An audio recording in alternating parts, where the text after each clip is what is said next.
Chapter 143. As for the two children setting off firecrackers with the cat, the old lady felt that it was fortunate that it was in her own yard, and only her family members knew about it. If it was seen by others and met with gossips, it would probably cause some trouble. In the village, it was fine if these animals were smart, but if they were too smart, it might not be a good thing. After the old lady mentioned it to the Jiaopa, the Jiaopa called the two children and Zhengtan over and gave them some instructions. The firecrackers were released for fun. Zhengtan did not need to play with them all the time, so it was fine if he restrained himself. Hey Dad, did the dog eat something bad? The Jiaopa pointed at the pile of poop under the grapevines in the corner of the yard. Something bad. Grandpa Jiao walked over to take a look. It's true. Compared to the usual dog poop, the pile of poop under the grapevines was much thinner. However, the Jiaopa and Grandpa Jiao looked at the big yellow dog, who was squatting beside the coal stove, full of energy, waiting to pick up the leftovers. It did not look like the dog was suffering from diarrhea at all. It's fine. It looks like it's been eating too much food. The dog has been eating a lot for the past few days. Just don't feed it too much food. Old Master Jiao was no longer worried when he saw that. There were not many rules in the village when it came to raising dogs. Cats and dogs often ate with people, and the villagers did not have the energy to care if the food was harmful to the cats and dogs. In fact, most of the cats and dogs here did not live to a normal age. There were many people who tricked the cats and beat the dogs, or some people who sold the dogs for some reason. However, cats were not worth much, and people did not care if they did not want to raise them. In short, the lives of cats and dogs were cheap. No one would spend time on them. If people could not take care of them, how could they take care of them? In comparison, Grandpa Jiao was good enough. Should we tie it to the side? It's not good to keep squatting there, the Jiaopa said. If the dog was squatting there, there would definitely be spills for it to pick up. She still had to fry meatballs later. The old lady's hand shook again, and the dog became happy again. If you keep it at home, it can hum and sing for a long time. Let it out to play. You don't have to look for it. It will come back when it's time to eat. Many dogs in the village are like that. Aren't you afraid that the dog beaters will take it away? Who would come to beat the dog in broad daylight? Besides, Lai Fu won't go far. It's just taking a walk in the village. There are people watching. The person who beat the dog won't come at this time. Just tie the dog up at home at night. Don't worry about it during the day. Grandpa Jiao was very confident in his dog. As he spoke, Grandpa Jiao walked over and pushed the dog out of the door. Go play by yourself. Come back when it's time for dinner. The big yellow dog was unwilling to give up and wanted to squeeze through the door, but Grandpa Jiao blocked the door. After a few tries, the big yellow dog realized that it couldn't squeeze in. It barked twice, turned around, and walked away. It won't throw a tantrum, right? The Jiaopa asked worriedly as he watched the big yellow dog leave. How dare it? Throw a tantrum, my *SS. You'll know when it's time for dinner. Grandpa Jiao waved his hand. It's not like those spoiled cats and dogs in the city. Oh, speaking of which, I heard that some cats and dogs in the city are very petty and vengeful. Is that right? How's your black charcoal's temper? It's okay. The Jiaopa squeezed out these 3 words. He thought for a while and said, anyway, it's pretty good to the family. The Jiao Yuan and little Pomelo washed their hands and helped the Jiao Ma make dumplings. They used to make dumplings at home before, so the dumplings didn't look distorted. At least they still looked like dumplings instead of misshapen dough. Zhengtan was bored, so he jumped over the wall and followed the big yellow dog. He knew that he wouldn't get lost if he followed the big yellow dog. Don't you care about the cat? Grandpa Jiao raised his chin and pointed at the wall. It's okay. It's smart. The Jiaopa wasn't worried. After Zhengtan jumped down from the wall, he followed the big yellow dog in front of him. He kept a distance and kept an eye on the surroundings. There were many dogs in the village, and not every dog was friendly to a cat. The big yellow dog, who came out of the Jiao family, was familiar with the place. It walked around the village and asked for food by smelling. It knew which family would give it food and which family wouldn't. Animals were sometimes much smarter than people thought, but most of the time, their intelligence was ignored by people. A cat lying on a wooden bucket and sunbathing with its paws opened its eyes a little when it saw the big yellow dog. It didn't run away, and when the big yellow dog walked far away, it closed its eyes again and continued to sunbathe. Looking at Big Yellow collecting food while walking, Zheng Tan really admired this guy's ability.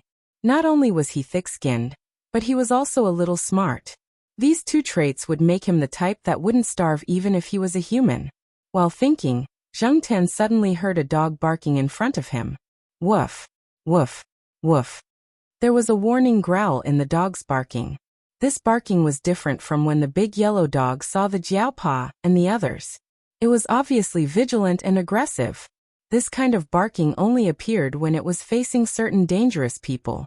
Sure enough, when Zheng Tan raised his head, he saw the big yellow dog baring its teeth at a person not far away. Not far away, the man's appearance was passable, not to the extent of being unsightly. However, coupled with the scoundrel aura that he exuded, the impression he gave others had plummeted to the negative. The person had a toothpick in his mouth and was shaking his legs. When he saw the big yellow dog, he wasn't afraid at all. He even laughed, then picked up half a brick on the ground and threw it at the big yellow dog. Judging from the strength of the brick, if it really hit the big yellow dog, it would probably break a few bones. Fortunately, the big yellow dog ran fast, and the brick only grazed its back, so it wasn't hurt. No wonder the big yellow dog's attitude was so bad, and it was even a little afraid of that person. This person was obviously not a good person. Zheng Tan looked at the people around him. Obviously, some people had seen this scene but they didn't care. In their opinion, it was not worthwhile to provoke this scoundrel for a dog. Fortunately, the toothpick man didn't want to continue wasting time with the big yellow dog. He gathered his coat and walked away with his head held high. The big yellow dog didn't relax until the toothpick man was far away. It seemed like it had suffered a loss before. Wah! A child's cry was heard. Zheng Tan looked over and saw that the toothpick man had snatched 2 firecrackers from a child who was playing with firecrackers. Then he played with them. When he threw the firecrackers, he threw them into the vegetable field and blew up a few healthy cabbages. The people who saw this scene only said a few words and didn't argue with the toothpick man. Zheng Tan pulled his ear. Forget it. It's better not to meddle in this kind of business. Jiaopa already told us to keep a low profile. When it was almost time for dinner, the big yellow dog came home on time. Zheng Tan couldn't help but feel that animals' sense of time was really good. They couldn't look at the time on their phones like humans, and most people hadn't started eating yet. Therefore, no one told the big yellow dog that it was time for dinner. When the big yellow dog came back, it was obviously a lot lighter. Just like Grandpa Jiao said, it didn't throw a tantrum at all. Zheng Tan was still not far behind it. He watched it run into the old house's gate, and then it ran out in a few seconds and barked at the gate. Zheng Tan ignored the big yellow dog and went straight into the house. He saw the toothpick man snatching a piece of fried fish from little Pomelo's hand. F***ck your grandpa. Zheng Tan immediately became angry. If he didn't see the Jiaopa coming over, he would have slapped that guy a few times. Zheng Tan could pretend that he didn't see anyone bullying other people, but Zheng Tan couldn't tolerate anyone bullying his own family. When the big yellow dog came in, it went straight to the kitchen. When little Pomelo saw the big yellow dog coming back, she knew that Zheng Tan must have come back too. She picked up a piece of fried fish and walked towards the gate to give it to Zheng Tan. However, the toothpick man snatched it away when she was in the hall. Little Pomelo pursed her lips and stared at the annoying stranger in front of her. She hesitated whether she should throw the chopsticks in her hand at him. Grandpa Jiao was also angry when he saw this. He grabbed the shoulder pole and chased the man out. The man shouted as he walked out. I heard that Brother Ming Sheng and the other professor's projects are worth at least 1,000,000 yuan, so I came to see how rich they are. What are you doing? Don't talk nonsense. Most of that money is from the country. It's used for research. If you talk nonsense again, I'll send you to the police station. Grandpa Jiao swung the shoulder pole at the toothpick man. The villagers valued seniority very much. For the toothpick man, he didn't care about his peers or juniors, but he didn't dare to hit the older generation. Previously, he hit an older person and was ganged up on by the villagers. He was almost sent to the police station. Although the toothpick man was chased away by his grandpa, Zheng Tan's anger didn't subside. He was thinking about when he should go and deal with that guy. However, tomorrow was New Year's Eve. Zheng Tan thought about it and decided not to cause any trouble. He would go and find that toothpick man in a few days. The villagers ate dinner early, and there weren't many entertainment activities. Everyone was used to sleeping early. Since New Year's Eve was coming, everyone was busy, so they slept later. Grandpa Jiao heard that a family sow had given birth to piglets, so he wanted to go and take a look. Jiao Yuan wanted to go, so Grandpa Jiao brought him along. Little Pomelo stayed in the room and watched TV with Jiao Ma. She didn't go to see what was going on. Zheng Tan was curious, so he followed them. Grandpa Jiao took a shortcut behind the house.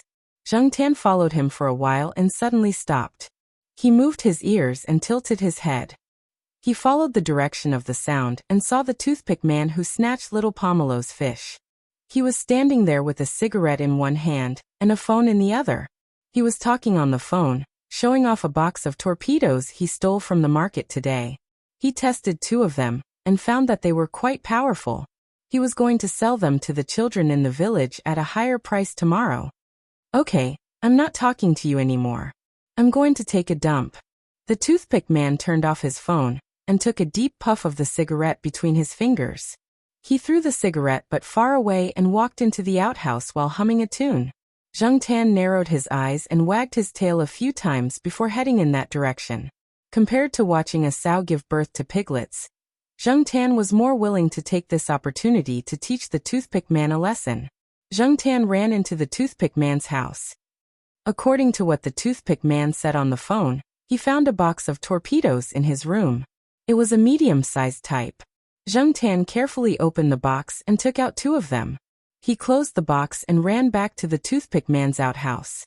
It was already dark, and no one saw a cat walking upright. The toothpick man's family was in another room with a TV, so no one noticed that a cat had entered their house. The village's outhouses were all built with brick walls.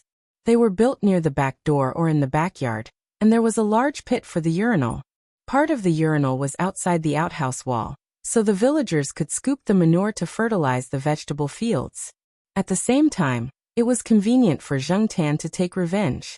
The cigarette butt that the toothpick man threw outside flashed in the night wind. Zheng Tan picked it up and quietly approached the outhouse. Zheng Tan recalled the appearance of those naughty kids when they set off the torpedoes. He lit the fuse and threw it into the outhouse where the toothpick man was squatting. He turned around and quickly left. He still remembered the stinky water splashed on the kid who blew up the water tank. He would be worried if he didn't run away. Chapter 144. It had to be said that the power of the torpedo was really good, and the effect was also quite ideal. Zheng Tan heard a lot of splashing sounds, as well as particularly abrupt and sharp shouting and cursing sounds at night. The stench spread everywhere, and the toothpick man didn't even pull up his pants completely before he rushed out of the outhouse. After running for 2 steps, he was tripped by his pants and rolled on the ground. Then he got some feces on the ground and rushed into the house with a body full of feces. The impact of the torpedo on the feces pit was too large. Even the firewood was splashed a little. Zheng Tan was glad that he used the firewood as a shield, so he didn't get hit. The trees in the yard of the toothpick man's house were splashed. What made Zheng Tan admire was that the outhouse was quite sturdy, and he didn't see any obvious cracks. Of course, there might have been an explosion, but he couldn't see it himself. Although Zheng Tan wanted to see the miserable state of the toothpick man again, the stench was too strong, and he wanted to vomit. He didn't want to continue to stay here for a second. The noise here had already disturbed some people, and the house of the toothpick man had already started to become noisy. Zheng Tan quickly left the backyard of the toothpick man's house, and when he left, he had to avoid the smelly drip. The villagers living in the surrounding area didn't care about the explosion at first. They just thought that some naughty kid was blowing up a puddle, or something like that. Who knew that after the explosion, there would be shouting and cursing? When they opened the door to see what was going on, the night wind blew in, bringing with it the smell of the outhouse. Zheng Tan took 2 torpedoes from the box of the toothpick man. He blew one up, and there was an extra torpedo in the spare. Zheng Tan hid it under a tile, and if he didn't lift the tile, he wouldn't be able to see it. And no one would lift the broken tile in the corner of the yard for no reason. If he saw the toothpick man provoking his family in the future, then he could use it again. When Zheng Tan returned to the backyard of the old house, he still felt that there was a smell of the outhouse on his body. He didn't know whether it was psychological, or the stench was still there.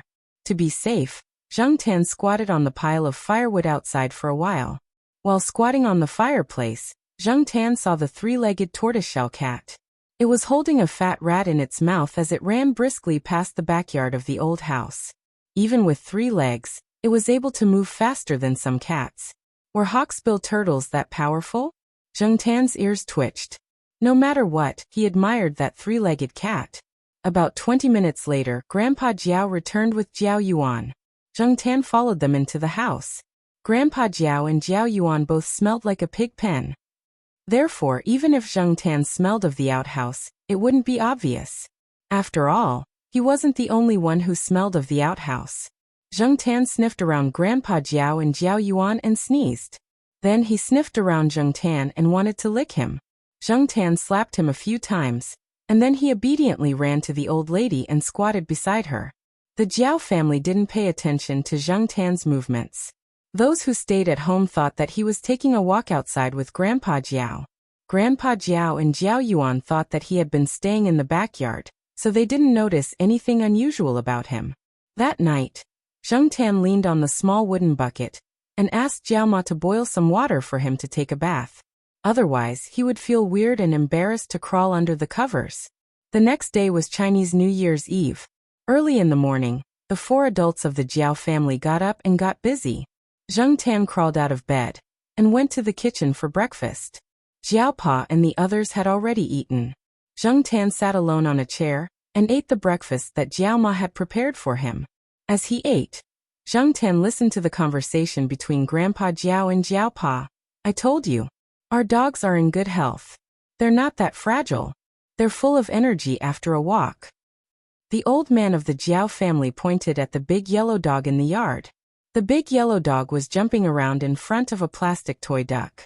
Aren't you going to give it breakfast? Jiao Pa asked. Breakfast? No, it's not your cat. Who would give it 3 meals a day? After talking about the dog, Grandpa Jiao grinned and told Jiao Pa about the toothpick man. Early in the morning, many people in the village knew that the toothpick man had been set up by someone while he was taking a dump. However, until now they still didn't know who did it. According to the toothpick man's own memory, he didn't hear anyone opening the door to his backyard. The only thing he heard was the sound of firecrackers being lit. He couldn't remember anything else. In addition, the new cell phone that the toothpick man bought not long ago was also affected. At that time, he was so scared that his new cell phone with a flip cover fell into the cesspool. It was difficult to get it out, and even if it was, it couldn't be used. No one would use it again. The toothpick man was so angry that his liver hurt. He couldn't sleep the whole night. His mouth didn't stop, and he kept scolding people until dawn. Some people in the village were secretly gloating. The toothpick man had attracted too much hatred. Not many people sympathized with him, especially that cell phone of his. He didn't get the money to buy it properly. After he bought it, he always showed off in front of people. He was so arrogant that he thought he was rich just because he had a cell phone. Since it was New Year's Eve, the village started to set off firecrackers in the afternoon. In the afternoon, Grandpa Jiao and Jiao Pa told them not to go out. They had to set off firecrackers everywhere today. It was dangerous to set off firecrackers, especially for people like the Jiao Yuan and little Pomelo. They didn't know much about the village, so it was easy for them to get into trouble. Therefore, the Jiao Pa told them to stay at home. Zheng Tan watched them move the table, place the candlesticks and incense burners. During the New Year's Eve dinner, they lit candles and incense. Some people even burned paper money. In the past, it was a legend. It was a tradition passed down from their ancestors. They prayed for the gods' blessings, wealth and longevity. Now it was a custom. It was just a way for people to have a sense of hope. In recent years, although many people had followed the customs, they didn't have to follow the old customs. The Jiao Pa originally wanted to bring Old Master Gu and his parents over to celebrate the New Year together, but Old Master Gu refused. Jiao Wei brought over a few firecrackers. He and some of his peers in the village made firecrackers themselves. The firecracker made of red paper was as big as the Jiao Yuan's arm. Zheng Tan's heart skipped a beat when he saw it. The other 2 firecrackers made of other paper were smaller. They were for the Jiao Yuan to play with. In the village, they called these big firecrackers Spring Thunder. They set them off during the New Year's Eve dinner. Previously, Zheng Tan thought that there were too many people setting off firecrackers in the village. However, when it came to the New Year's Eve dinner, he realized that it was just a small matter. The Jiao Yuan helped the Jiao Pa move the firecrackers out. He took them apart and arranged them on the empty ground in front of the old house. Before dinner, the Jiao Pa lit the incense. "Quick, close the door. They're all coming in." The Jiao Pa ran into the house and closed the door. When the firecrackers exploded outside, the debris flew everywhere. If the door wasn't closed, the debris would fly into the house. Zheng Tan squatted by the window and looked at the firecrackers outside. He also looked at the smoke rising from the firecrackers. If every household in the city set off firecrackers, there would probably be a smog for a long time. As for the big yellow dog, it was already waiting by the dining table. The firecrackers had nothing to do with it. After the firecrackers were set off, the Jiao Pa took the Spring Thunder, given by the Jiao Wei, and went out to set it off. Compared to the firecrackers just now, the firecrackers this time were further away from the old house. Bang! The huge explosion made Zheng Tan feel that the whole ground was shaking. Even the windows were making thumping sounds. Outside, the firecrackers and the debris from the big firecrackers explosion covered the ground with a layer of red. After the New Year's Eve dinner, the 2 children were so excited that they didn't go to bed until very late. At around 11 o'clock in the evening, there were very few people setting off firecrackers and fireworks. The children couldn't stay up, and had already gone to bed. The night was much quieter. Zheng Tan had some insomnia tonight. He didn't feel like he was thinking about anything, but he just couldn't sleep. This was the first lively New Year he had ever had. Last year, at this time in the Eastern Courtyard, there were many restrictions in the city. There were only 4 people in the Jiao family. It wasn't as noisy as here. It was indeed better to be lively during the New Year. Just as Zheng Tan thought of this, he heard the sound of firecrackers being set off outside. More and more people were setting them off. Setting off firecrackers after midnight was a custom here. Moving his ears, Zheng Tan heard the Jiao Pa's voice. Not long after, he heard the sound of firecrackers going off in front of the old house. Even if he was sleeping soundly, he would still be woken up. Hearing these sounds, Zheng Tan couldn't help but sigh. In fact, it wasn't so good to be too lively, because they went to bed late. Zheng Tan stayed in bed for a while in the morning of the first day of the new year. Little Pomelo didn't get up either. She didn't sleep well the whole night. When Zheng Tan woke up, he saw the Jiao Pa, Jiao Yuan, and the others who had just returned from outside. Early in the morning of the first day of the new year, the Jiao Yuan was still yawning when he came back. As a child, he was entitled to red packets. Jiao Yuan and little Pomelo received red packets from Grandpa Jiao and Grandma Jiao. Jiao Wei's parents came over and gave Jiao Yuan and little Pomelo one each. As a cat, he didn't have any red packets. However, when Zheng Tan woke up in the morning, he received 2 red packets from Jiao Pa and Jiao Ma. When he opened them, there were fish slices and pork jerky. Zheng Tan didn't have much to do on the first day of the new year. He basically slept on the cat tree that Grandpa Jiao had built.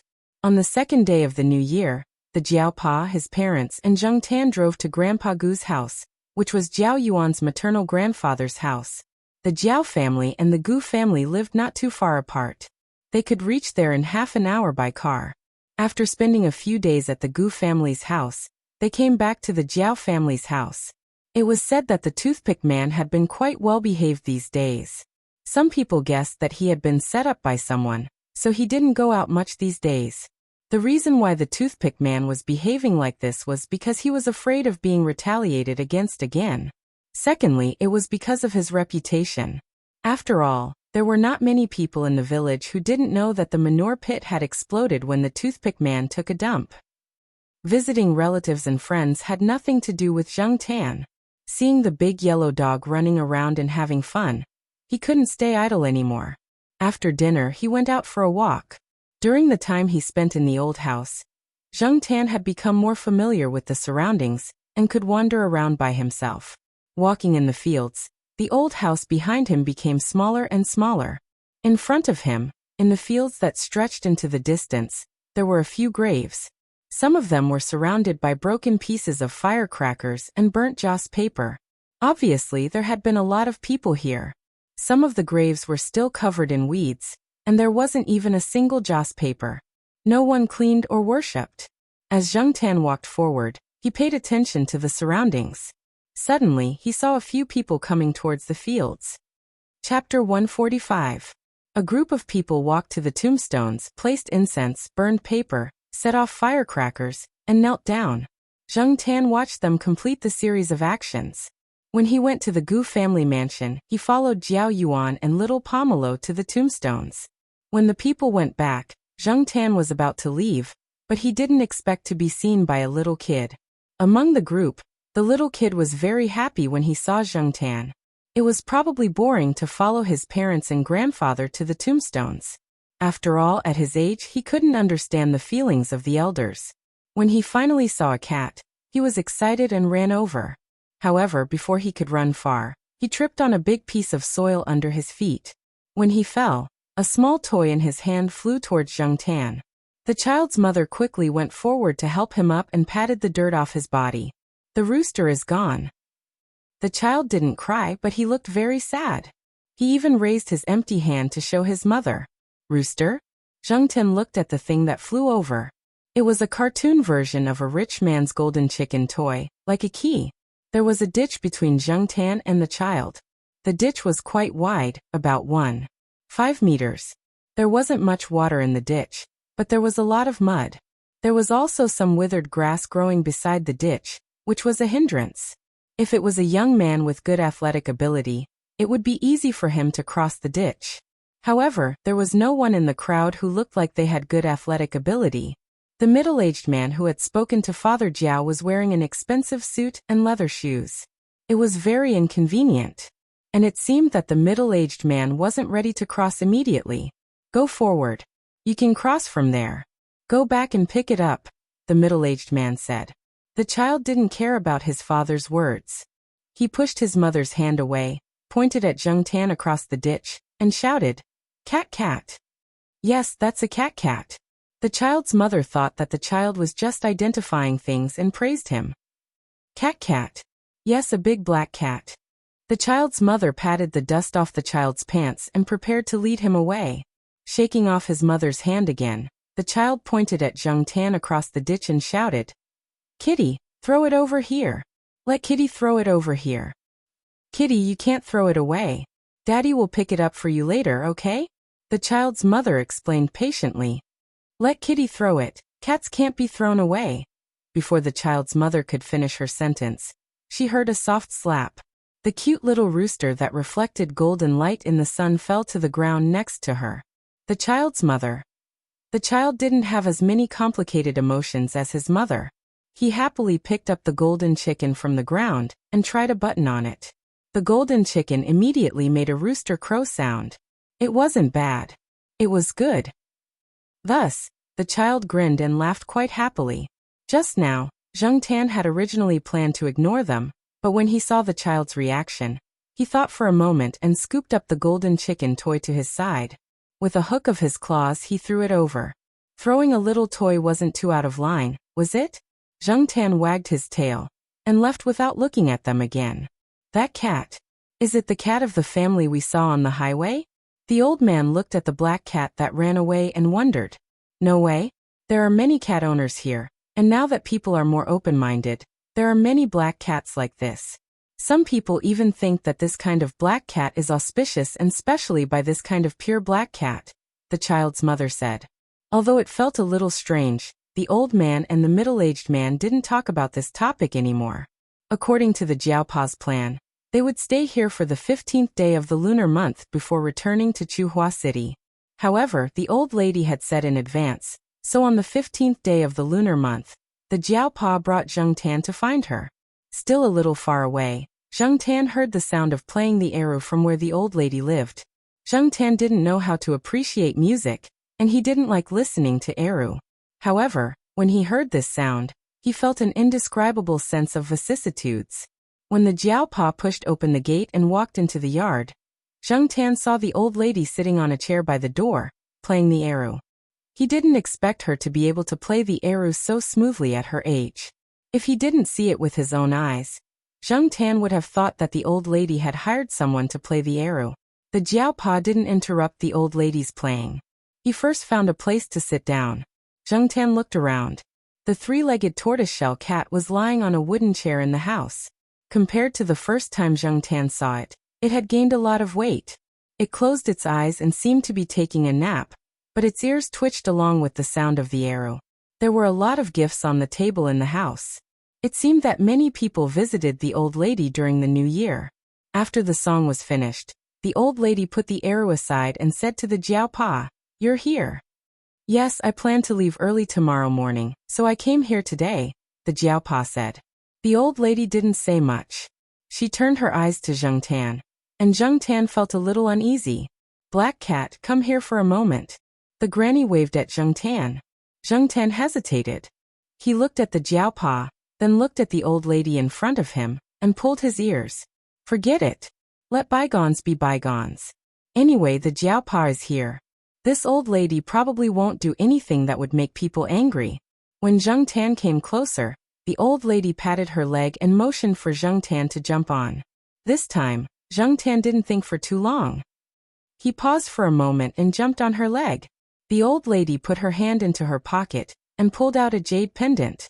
There were characters written in seal script on it. Zheng Tan only knew one of the characters, Yang, and he wasn't 100% sure that it was Yang. He had never learned seal script. He had only seen it by chance and couldn't remember most of it. The pendant's lanyard had been changed and was woven into a small loop. It was just big enough to wrap around Zheng Tan's neck. After putting it on, the old lady looked at the Jiaopa and said, "Can you let it keep this for me?" Zheng Tan pulled his ears again. "What's the point of asking for its opinion now that you've put it on?" The Jiaopa was confused. Even if this jade didn't look like it was worth hundreds of thousands, it was definitely not something that could be compared to a few dozen or a few hundred yuan. But why did the old lady give such an important thing to a cat? People who didn't know her would think that she was crazy. "I just want you to keep it for me. If you see someone wearing a jade pendant like this one day, let me know. My biggest wish is to see my family before I leave. Unfortunately, I don't even know if they're still alive." The old lady sighed. She suddenly thought of something and said to the Jiaopa, "Can you help me with this?" The Jiaopa was speechless. "You've already put the jade pendant on me and said what you wanted. Why are you only asking me if I can help you now?" "Of course I can help you." The Jiaopa nodded and said, "But it doesn't seem right to keep such a precious jade pendant on my cat. My cat likes to run around. What if he accidentally loses it?" "I see." The old lady took the jade pendant off Zheng Tan's neck and handed it to the Jiaopa. "Then help me keep it first. You can give it to me at this time next year." Zheng Tan and the Jiaopa were speechless. They felt that the old lady was unreliable. She was so strange. "But Granny, I'm going abroad this year. I won't be back at this time next year," the Jiaopa explained. "Then postpone it. You won't stay abroad forever, right?" the old lady asked nervously. "No," the Jiaopa said with certainty. However, he wasn't sure if the old lady would still be around when he came back. After all, according to the elders in the village, the old lady was quite old. "That's fine." The old lady waved her hand. Seeing that the Jiaopa wanted to say something, she said, "Don't worry. I can still live for 3 years." The Jiaopa, whose thoughts were exposed, coughed embarrassedly. He quietly listened to the old lady's next words. The old lady came to this village more than 40 years ago. It was said that she was a refugee. At that time, most of the places in the country were very difficult. The old lady found a place to stay in the village. After she recovered from her illness, she stayed in the village. "In the early years, I tried many methods, but unfortunately, I couldn't find him. There was a period of time when I even gave up hope. Sigh. If I can't find him, this jade pendant is worthless to me." The old lady sighed. Zheng Tan muttered in his heart, If she didn't have hope, why did she find him and the Jiao family? It's been more than 40 years. Who would still remember you? Moreover, wasn't this old lady a witch? Couldn't she do the math herself? Thinking about it, Zheng Tan glanced at the old lady. Coincidentally, the old lady looked at him with a meaningful gaze. Suddenly, Zheng Tan's heart skipped a beat. F***ck. Could this old lady see what a cat was thinking?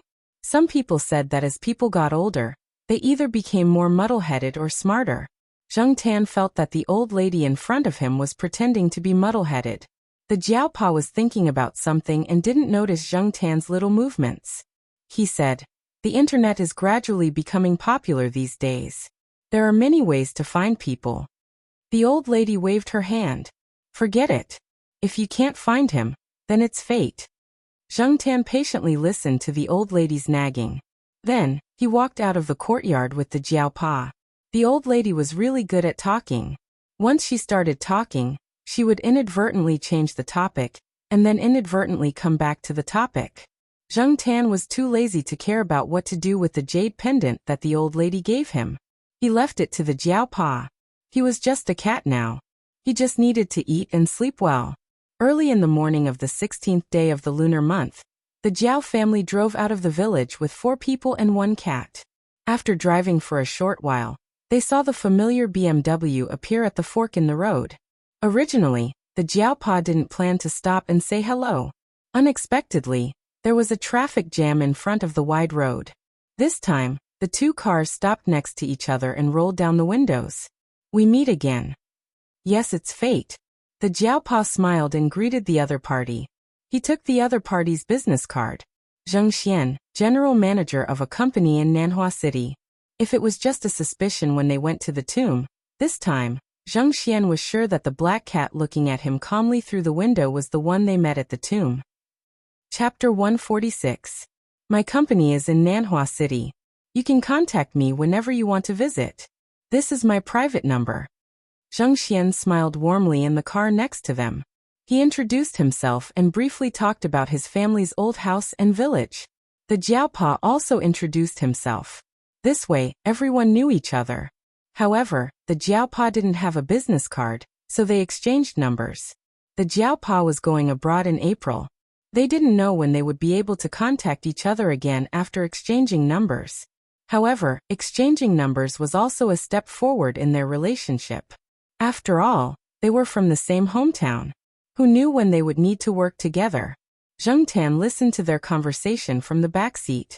Because they had the same surname, Zheng Tan paid more attention to them. Coincidentally, he saw the look in Zheng Xian's eyes. From his eyes, Zheng Tan knew that he recognized him. Also, from the half-opened car window, the little brat waved his shiny golden chicken at Zheng Tan. Zheng Tan ignored him. Moreover, after this, everyone would go their separate ways. However, Nanhua City and Nancheng, would he be able to go there again in this lifetime? Selfishly, Zheng Tan wanted to go back and take a look. However, he had no choice. Once the Jiaopa left the country, the remaining Jiao family members living in the Eastern District courtyard wouldn't travel far. In short, they wouldn't be able to go there again for at least a year. After the traffic started, the 2 cars' routes overlapped. They only separated when they reached a certain section of the highway. The Jiao family and Zheng Tan didn't take this little episode to heart. Things changed too quickly. No one knew if they would have the chance to meet again. They could only say that they would meet again if fate brought them together. If not, then there was no need to force it. When they returned to the Eastern District courtyard, the wondersuite in the courtyard was still blooming. The children in the courtyard liked to pick flowers. Lan Tianju corrected Su An's misunderstanding. Wondersuite is wondersuite. Plum is plum. These 2 are different species. Even their families are different. The plum blossom belongs to the apricot family of the rose family, while the wondersuite belongs to the camphor family of the wondersuite. As they were talking, the 2 of them saw the Jiao family's car coming over. They didn't care about the wondersuite and plum blossoms anymore. They called the Jiao Yuan, and the 3 of them gathered together to discuss tomorrow's school. Zheng Tan had seen the weather forecast. It said that in 2 days, the temperature would drop and it would snow again. The children were very unhappy about this. No one wanted to snow right after school. It was cold to ride a bike. Moreover, this kind of weather was actually very suitable for huddling in bed instead of braving the cold wind, rain, and snow to go to class in the cold classroom. Unfortunately, the weather wasn't something that could be changed just because you said so. After school started, everyone started to get busy. Xiao Pa was now mainly busy with his plans to go abroad. Before he went abroad, he still had a lot of work to do, especially for Xian and Su Chu.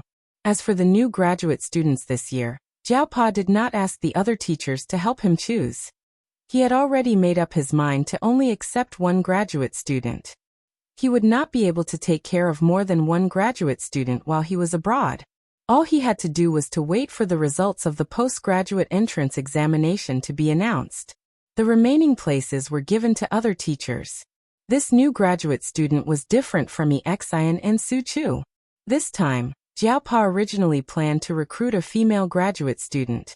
This was also because when he was not at home, Jiao Ma would have more people to help her. After all, there were more restrictions on male graduates. It was more reliable to recruit a female graduate student. Before the postgraduate entrance examination, Jiao Pa had selected some applicants from his mailbox. After the results of the postgraduate entrance examination were released, there would definitely be more applicants who would promote themselves. However, Jiao Pa did not have that much free time. Fortunately, he found a satisfactory candidate. The third candidate was Zheng Jing, who had switched majors from the school. She was originally from the School of Foreign Languages. Many people did not understand why Zheng Jing chose to be a postgraduate student at the Chinese Academy of Sciences. This gap was too big. Although many students from the Chinese Academy of Sciences would also choose to be a postgraduate student from other schools, such as the School of Medical Sciences, the School of Chemistry, the School of Electronics and Information, or the School of Economics and Management. However, very few girls who were purely in liberal arts would choose to be a postgraduate student. This was not an ordinary step. Moreover, even if they could pass the entrance examination, some teachers would not be willing to accept them. After all, the teachers wanted to recruit students who were quick to learn and strong in theoretical knowledge. Tsinghua University's strength meant that the competition was strong. There would not be a shortage of students. According to the cutoff score of 120%, in the past 2 years, a group of people would be eliminated in the postgraduate entrance examination. Some of them had good scores. Therefore, many people said that they would not be confident if they did not score more than 10 points higher than the cutoff score. Su Chu was a special student. Many students in the same batch as Su Chu said that he was lucky. Zheng Tan had never met Zheng Jing. He only heard about her from the Jiao Pa and the Jiao Ma when they were chatting. Besides, the cutoff score and cutoff score were not out yet. It was uncertain whether Zheng Jing would be accepted. Therefore, the Jiao Pa only mentioned Zheng Jing casually and did not elaborate further. However, the Jiao Pa was not a person who would compromise. Therefore, there must be a reason why Zheng Jing was accepted by the Jiao Pa. Zheng Tan was looking forward to it. After staying at home for 2 days, Zheng Tan could not hold it in anymore. There was no news about the cat carriage. He guessed that it was not ready yet. He could not stay at home all day and sleep in a daze. The weather forecast said that it would snow. It had been 2 days, but there was still no snow. Zheng Tan looked at the sky. Who cares? Let's go out for a walk first. Zheng Tan chose the road leading to the Jiaoyuan school. He wanted to see how the Jiaoyuan school was like in class. Unfortunately, the windows were full of water vapor. He could not see what was going on inside. He could only hear the teacher's voice. Zheng Tan did not stay at the school gate for long. He went to Zhong Yan's house. Zhong Yan must be in class at this time. There was no one at home. There were not many people walking around in the neighborhood. He could not hear any gossip. After leaving Zhong Yan's neighborhood, Zheng Tan went to see the construction site developed by Yi Hao. Compared to before the new year, there were not many obvious changes. It was probably delayed by the new year. After the new year, the progress would be accelerated. It was still early. Zheng Tan was not in a hurry to go back. He looked at the fork in the road and walked in a direction. He had not been there before. He wanted to explore the terrain and expand the area he was familiar with. Tsinghua City was a relatively old city. Although the city was developing rapidly, there were still many old residential areas. However, with the development of the city, these old residential areas would gradually be demolished. After walking through the streets of the old residential area, Zheng Tan came to a neighborhood with elevator houses. This area had only been developed for a few years. It was like a crane and a flock of chickens in the old residential area. The greenery in the neighborhood was not bad. Zheng Tan saw some wintersweet trees in the neighborhood. The wintersweet was blooming. If it was not blooming, Zheng Tan would not be able to recognize it even if he stood in front of the wintersweet trees. There were not many people walking around in the neighborhood. They were either at work or too lazy to go out. Even if it was not snowing, it was cold enough. Although it was not as cold as in the north, it was still unbearable for many people. Chuhua City's winters were wet and cold. Some people from the north and the south coast who came to the city to study in university suffered from frostbite in their first year. They were not used to the weather here. There were not many people, and there were not many animals outside. He could only hear a few dogs barking occasionally. As for cats, Zheng Tan had not seen a single one for the time being. As he was walking, it started to drizzle. Zheng Tan cursed the bad weather in his heart. He wondered if he should go back or find a place to hide. After all, it would take some time to return to the east courtyard from here, if he calculated using the catwalk, unless he ran all the way back. Before Zheng Tan could make a decision, there was a crackling sound around him. It was the sound of falling snow. Looking at the raindrops and snow falling faster and faster, Zheng Tan estimated that it was going to snow soon. Forget it. I'll find a place to hide first. At this time, he would be wet and cold. It would not be comfortable to be hit by the snow. He looked around. The bottom of the elevator was a parking space, so the first floor started from the floor above the parking space. Many residents had installed anti-theft nets on their balconies and windows. Some of the nets were too dense for Zheng Tan to squeeze through. After looking around, Zheng Tan chose a balcony on the first floor of a building. Zheng Tan could only squeeze through this balcony. It was also a good place to block the wind and rain. The height of the parking lot was not difficult for Zheng Tan to climb up. After jumping up, Zheng Tan walked to the balcony with the help of a piece of empty space and went in. There were a few cardboard boxes on the balcony of this house. There was a layer of dust on the boxes. It seemed that no one had touched them for a long time. After listening to the movements in the house and confirming that there was no one, Zheng Tan pulled 2 cardboard boxes down and used them as walls to block the wind. He squatted on the other side of the cardboard boxes.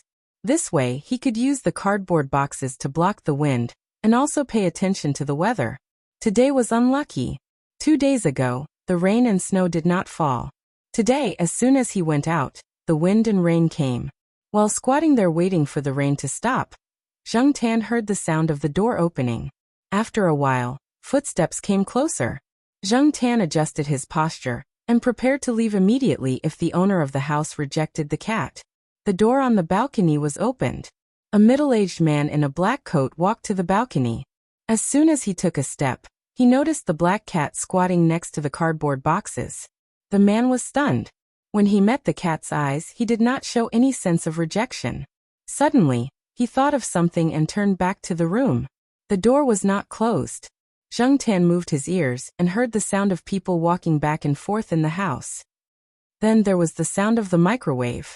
After a ding sound, the man came out with a cup of milk in a disposable paper cup and put it in front of Zheng Tan.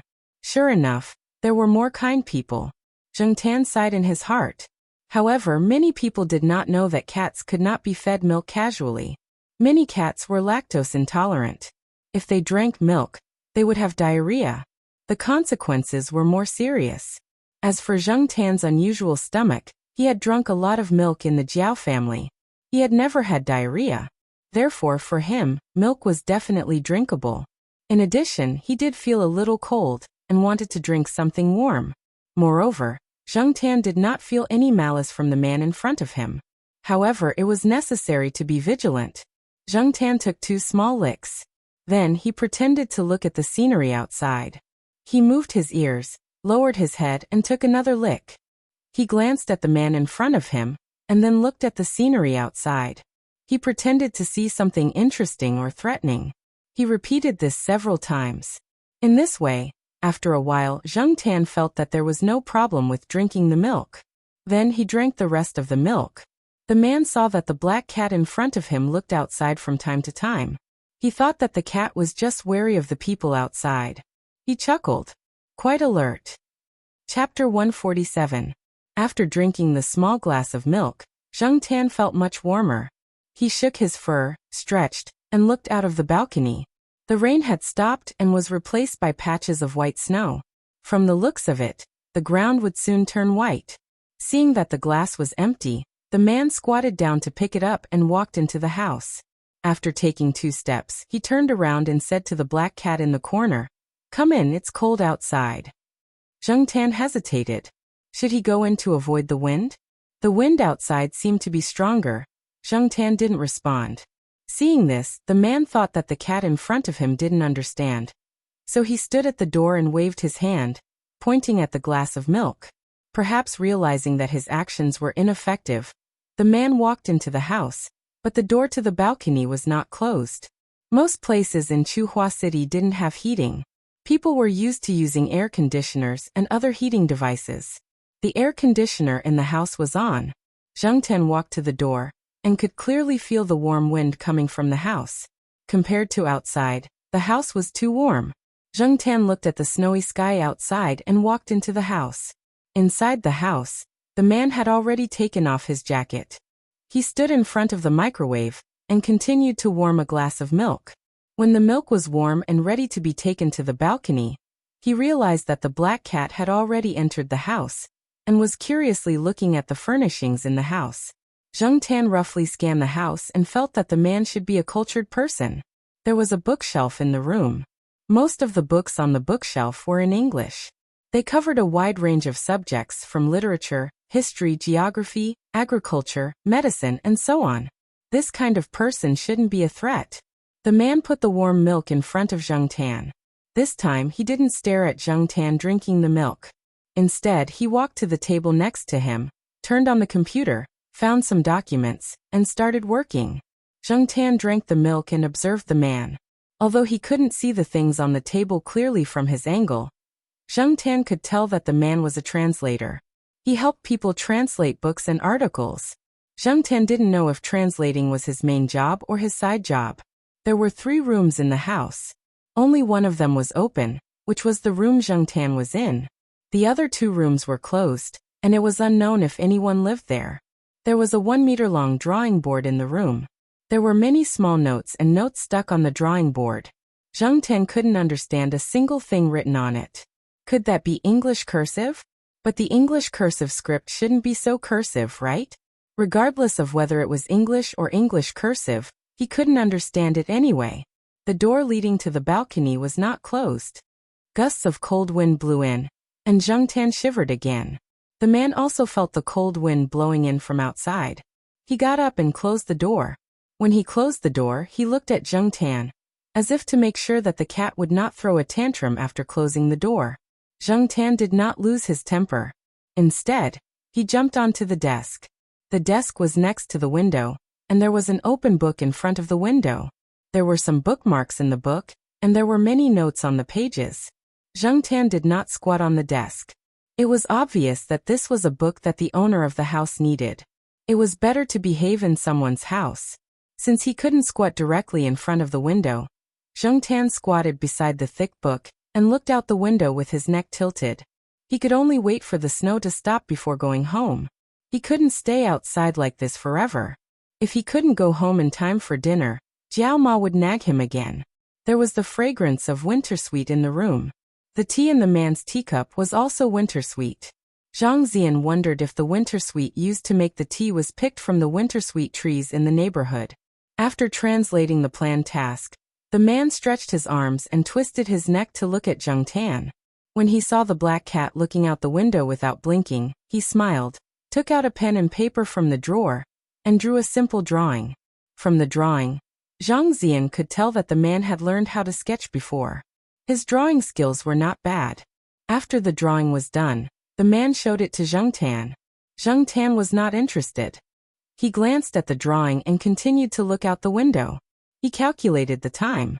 In another hour, little Pomelo's school would be over. He could stay here for half an hour at most. After half an hour, whether it was still snowing or not, or whether it was snowing heavily, he would have to leave. Fortunately, after half an hour, the snow was much lighter. Although it was still falling, it was not as heavy as before. Zhang Zian could make do with it. Zheng Tan moved his neck and stretched. He had been in this position for too long, and it was a little sore. After jumping down from the desk, Zheng Tan stood in front of the door. He raised his paw and knocked on the door. Then he looked at the man. The man had been paying attention when Zheng Tan jumped down from the desk. When he saw Zheng Tan like this, he smiled. Thinking of leaving? As he spoke, the man opened the door and let Zheng Tan out. Zheng Tan could open the door himself. However, in front of someone he had only met once, Zheng Tan did not want to appear too special. Moreover, Zheng Tan felt that the man should like to smile. However, he always felt that the man's smile was a little uneasy. He could not tell why, but it was just his intuition.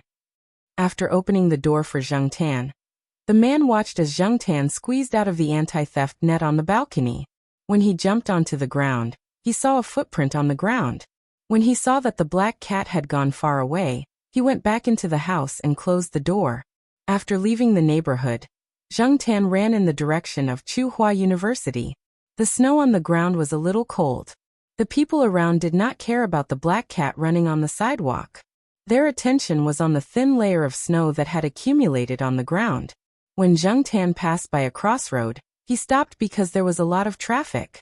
At the same time, he noticed that 2 police cars were driving towards the street he came from.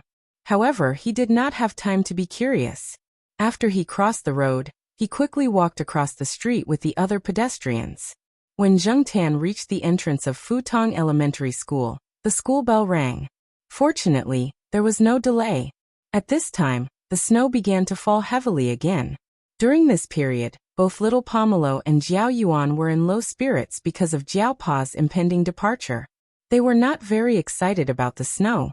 When the other children walked out of Futong Elementary School, they were very excited when they saw the thin layer of snow on the ground. However, there were many people and the snow was thin. When they stepped on it, they could not see the white layer. There was only snow mixed with the sand on the ground. It snowed for 2 days. When the weather cleared up, the snow began to melt quickly. The weather forecast said that there would be no rain or snow for the next few days. The temperature would gradually rise. When the snow had almost melted, Zheng Tan went out for a walk. He still walked along the road that led to Jiao Yuan's school. Zheng Tan was now familiarizing himself with the section of the road. Just like the day of the snow, he walked from Jiao Yuan's school to Zhongyan's neighborhood. Then he went to the construction site to take a look. Then, he walked further and familiarized himself with the area. Before he knew it, he had arrived at the neighborhood with the elevator house. When Zheng Tan walked into the neighborhood, a few middle-aged women happened to be returning with daily necessities from the supermarket. Hey, is there a conclusion to the case? I don't think so. I didn't hear any progress. Hey, didn't they say that they committed suicide by jumping into the lake? Wasn't it suicide? How could it be? It was so cold. Also, I heard from a nephew who works nearby that the person was found naked. Even if they wanted to commit suicide, they wouldn't have done it in such a way. At this time, another middle-aged woman walked in from outside the neighborhood. She should know these people. When she saw them, she quickly walked over and asked, "What are you talking about?" "What else? It's about the day of the snow." "What happened at the lake?" Listening to their conversation, Zheng Tan remembered the 2 police cars he saw at the crossroads when he was rushing back on the snowy day. It should be related to what these middle-aged women were talking about.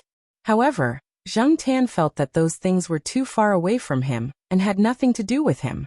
Such cases happened every day in the world. There was no need to worry so much. Besides, he was not like those middle-aged women who had nothing to do, who were gossiping and looking for fun to pass time.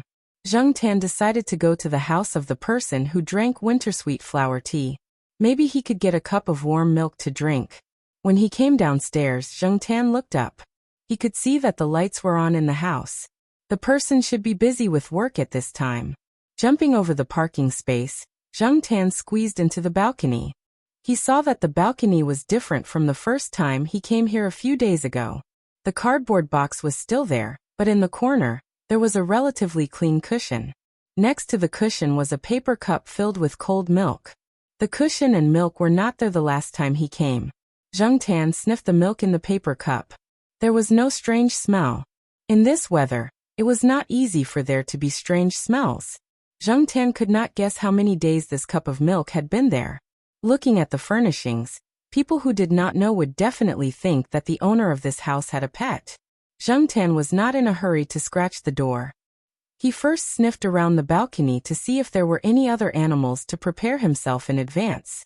If there were, he would carefully consider whether or not to scratch the door, especially if the owner had a dog.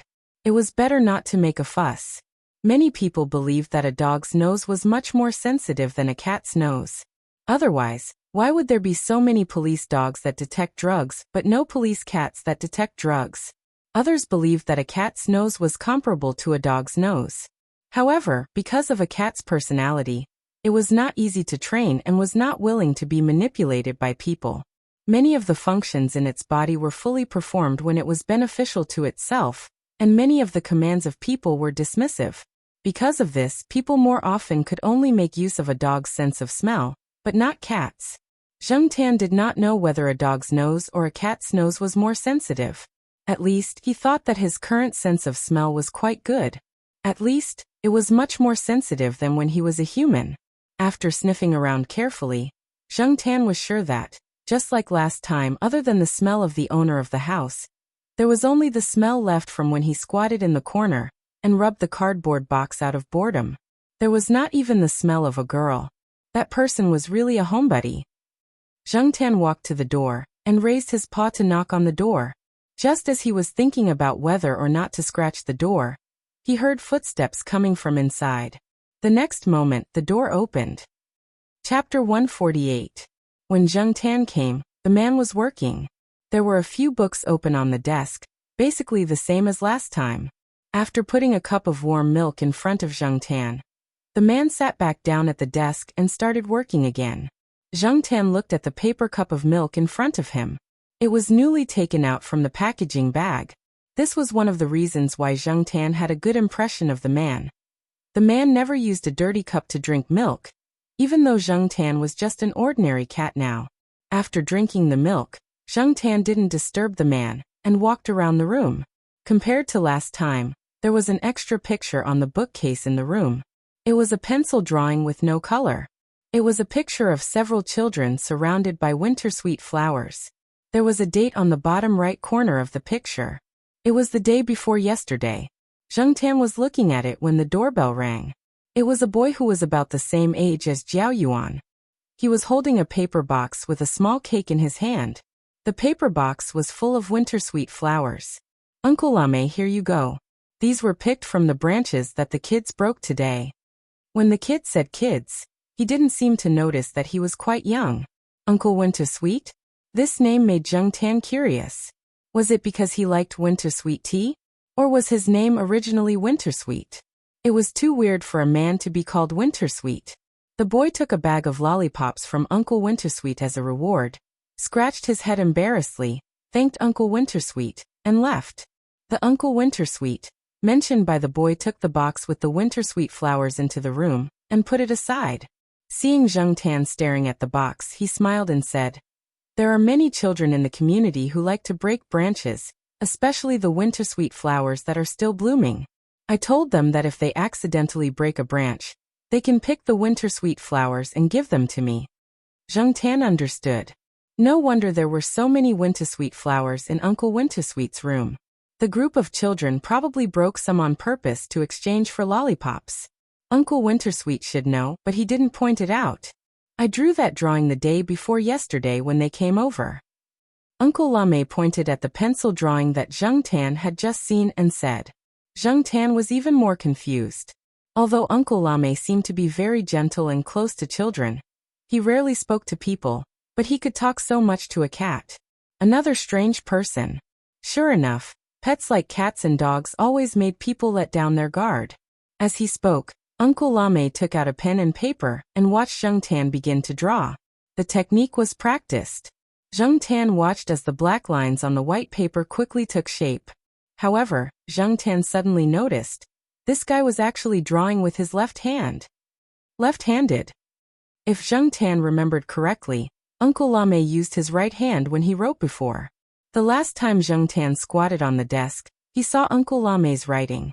At that time, Zheng Tan was still thinking, if he could write English cursive like the scribbles on the small notes and sticky notes on the drawing board, how was his handwriting? In the end, the handwriting was quite normal. After that, Zheng Tan didn't pay much attention to it. Now, combined with the current situation, this guy might be left-handed, but he might not be a pure left-hander. Among the people that Zheng Tan knew, this was the first person who used his left hand as well as his right hand. When he moved, he didn't feel uncomfortable at all. The room was very warm because the air conditioner was on. Zheng Tan squatted there and felt a little drowsy, so he took a short nap. 10 minutes later, a simple pencil drawing was completed. Zheng Tan yawned, stretched and looked over. On the drawing was a black cat, squatting next to a cake box containing wintersweet flowers. It tilted its head slightly, and there seemed to be some confusion in its eyes. Uncle Lame stared at the drawing in his hand for a while, and then looked at Zheng Tan. I heard that many animals have spirituality. Are you one of them? Zheng Tan didn't answer, and he couldn't answer. Uncle Lame didn't want to find the answer from the cat's mouth. He only asked because he suddenly felt a strong sense of strangeness when he saw the cat's eyes. After asking the question, he remembered that it was just a cat in front of him, and it couldn't speak, so he just smiled. Zheng Tan was a little confused. There were indeed a lot of crazy people who answered their own questions in front of a cat. Uncle Lame put the drawing in his hand, and the drawing of the child into a folder, and walked out of the room. Last time when Zheng Tan came, there were 2 rooms in the room that were tightly shut. This time Uncle Lame opened one of them. Zheng Tan walked over to take a look. The room wasn't big, and it should have been specially soundproofed. The layout inside was very simple, and the most obvious thing was the upright piano inside. He didn't expect this person to be a musician. Zheng Tan jumped onto a stool next to him. Since this person was going to play a song, he didn't mind being a guest listener. After listening to the beginning, Zheng Tan knew the name of the song Uncle Lame played. For Alice. Although Zheng Tan didn't listen to the so-called world-famous songs, he still knew this song. It was too famous, and many children liked to play this song. But Zheng Tan didn't know much about the piano. He only knew that the version played by this person was different from the version he had heard before. It was slower, but it was also far different from the slow playing techniques taught to children. And there were some other factors involved. The piano version of For Alice that Zheng Tan had heard before had a more refreshing melody, and the rhythm was light and comfortable. Some people said that piano music made people feel relaxed and happy. But now Zheng Tan didn't feel relaxed and happy at all. Instead, he felt an inexplicable pressure, and even felt a chill down his spine. Could it be that the version played by this person in front of him was wrong? After the song, Uncle Lame sat there without moving, as if he was thinking about something. Zheng Tan stretched his neck to take a look. What the hell? He could even play a song dedicated to Alice until tears welled up in his eyes? Zheng Tan expressed that he couldn't understand. Feeling that the atmosphere wasn't right, Zheng Tan decided to go home. When he returned to Tsinghua University, the school hadn't ended yet. Zheng Tan wasn't in a hurry, so he took a detour to the university's teaching building for a walk. He happened to hear a debate in the lecture hall on the first floor. It was quite lively, and the topic was interesting. So Zheng Tan climbed up a tree next to the lecture hall and squatted down to listen. They were first-year medical students, and they were debating whether left-handers were geniuses or weaklings. The left and right hemispheres of the human brain each have their own division of labor. The left hemisphere is mainly responsible for reasoning, logic, and language, while the right hemisphere focuses on the feeling of geometric shapes, emotions, imagination, and spatial distance. It has the function of directly judging visual signals. The opposing side of the debate believed that left-handers were stronger. Many left-handers in life were intelligent and quick-witted people, especially in occupations that required imagination and spatial distance. Left-handers were often the best talents among them, such as Mozart, Beethoven, and Bach in the field of music, Caesar and Napoleon in the field of politics and military, and Einstein and Newton in the field of science. In addition, they also used the example of seeing to illustrate. They compared the neural response route of right hemisphere of the brain, left hemisphere of the brain, right hand with the neural response route of right hemisphere of the brain, left hemisphere of the brain, with the neural response route of right hemisphere of the brain, left hand. They believed that left-handers had an advantage over right-handers in terms of agility. The opposing side of the debate believed that left-handers were weaklings in life. Otherwise, they wouldn't be so small in the large human population. As for the distinction between left-handers and left-handers in history, it was still controversial and not convincing enough. At the same time, the opposing side of the debate cited a new hypothesis put forward by the Swiss scientist Dr. Irwin. Irwin believes that in ancient times, the probability of human ancestors using their left and right hands was the same as that of other animals. It was only because they didn't know the plants around them that they accidentally ate the poisonous parts of the plants. Left-handed people had a weak tolerance for plant toxins, and eventually, due to the severe impact of plant toxins on the central nervous system, they couldn't continue to survive. On the other hand, right-handed people, with their strong tolerance, eventually gained the ability to survive in nature. In addition, some foreign scientists have also used experiments to prove that many left-handers have a weak autoimmune system. In fact, 65% of autistic patients are left-handed. Zheng Tan squatted on the tree and watched the students argue until their faces turned red. He found it funny. If this continued, it would probably be the same as a street brawl. After all, they were only first-year students. Most of them had never participated in a formal debate before. At the beginning of the debate, they paid attention to the rules of the debate. However, towards the end of the debate, it became a little chaotic. However, the teacher on the rostrum did not stop them. Instead, she smiled. The reason she organized this class debate was to arouse the interest of the students. Aside from interest, the rules were secondary. After all, it was not a formal debate venue. In the end, the teacher on the podium gave everyone a conclusion. In the biological world, only humans and apes have a distinction between left-handed and left-handed people. Moreover, only humans would discuss which one is better. In fact, so far, many people have conducted research on the differences in intelligence, immunity, lifespan, and even the prevalence of mental illness between left-handers and right-handers. However, the results are still indisputable. The second half of the teacher's sentence was the conclusion of the entire debate. Zheng Tan had always felt that debates were elegant and sharp quarrels. The topics of the quarrel were so far without an absolute answer. What a pain in the ass. While despising the students, Zheng Tan lowered his head and looked at his two front paws. He raised his paws and bent them. Suddenly, Zheng Tan felt a little depressed. Just as the teacher said, other than humans and apes, there didn't seem to be a distinction between left-handed and left-handed animals, including Zheng Tan himself. Thinking back to when he was still a human, he was used to using his right hand. But now, there didn't seem to be much of a difference. If he hadn't listened to the students' debate today, Zheng Tan wouldn't have noticed this change in himself. After thinking about his changes, Zheng Tan thought of the scene when he saw Uncle Lame painting today. Was that person left-handed or not? Well, I should pay more attention next time I go there for a walk. Zheng Tan had originally planned to go to Uncle Lame's place on Saturday, but Celestine came to Zheng Tan and took him to the night building to play. Chapter 149. On the way to the night building, Celestine still didn't stop talking. Zheng Tan also learned from him that Ajin and the others had now moved from the most ordinary North District to the South District, which was a good progress. It was not in vain for them to leave their hometown and come here, and it also proved their ability. Now they were much more relaxed and had rented a bigger apartment. Even the stray dog that Ajin had picked up was now fat and full of energy all day long. Ajin and the others were now passionate and motivated enough. Some of the people who often went to the night building already had supporters of their band. The person in charge of the night building also thought highly of them, and Zheng Tan was also happy for them. Now, the person in charge of the night building had been changed. Ranchi and Leopard had been sent by Yi Hao to be in charge of several important projects, such as the land near Chu Hua University. Therefore, Yi Hao transferred another person to replace Ranqi's position. The night building was still so lively at night. When Zheng Tan followed Celestine into the private room on the third floor, there were two other people besides Yi Hao, Leopard, and Ranqi. Zheng Tan had seen one of them before.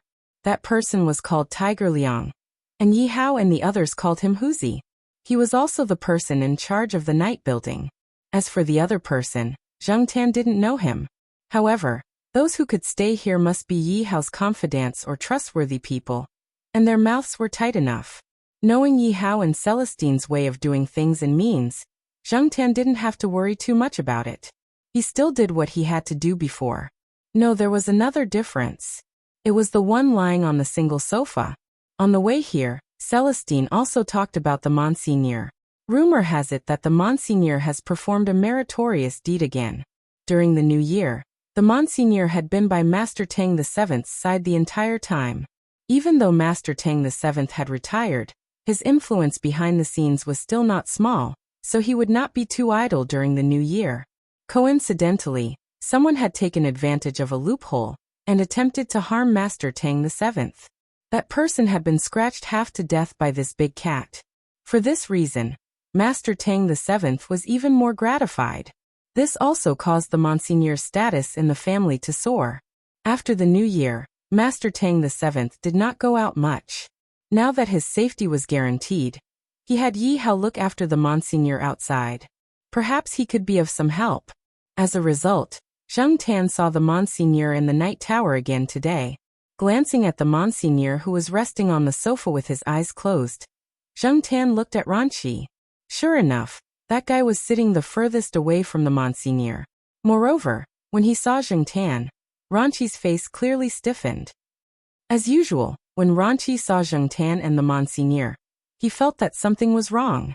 Zheng Tan was already used to Ranqi's behavior, so he did not mind. He jumped onto the coffee table and began to look for food. These people had their own topics to talk about. After Zheng Tan came, he only cared about eating and drinking to his heart's content, then sleeping. When he woke up, he would be home again. In short, he was just passing time. After Celestine entered, he pulled a chair and sat down very naturally. He knew everyone inside, and they also knew him. They were all on the same side, so no one was too reserved. "What are you talking about?" Celestine asked. As he spoke, Celestine dragged the plate of peanuts over. There were a lot of nuts on the coffee table. Everyone knew Celestine's preferences, so they did not object to his practice. Celestine liked the peanuts here.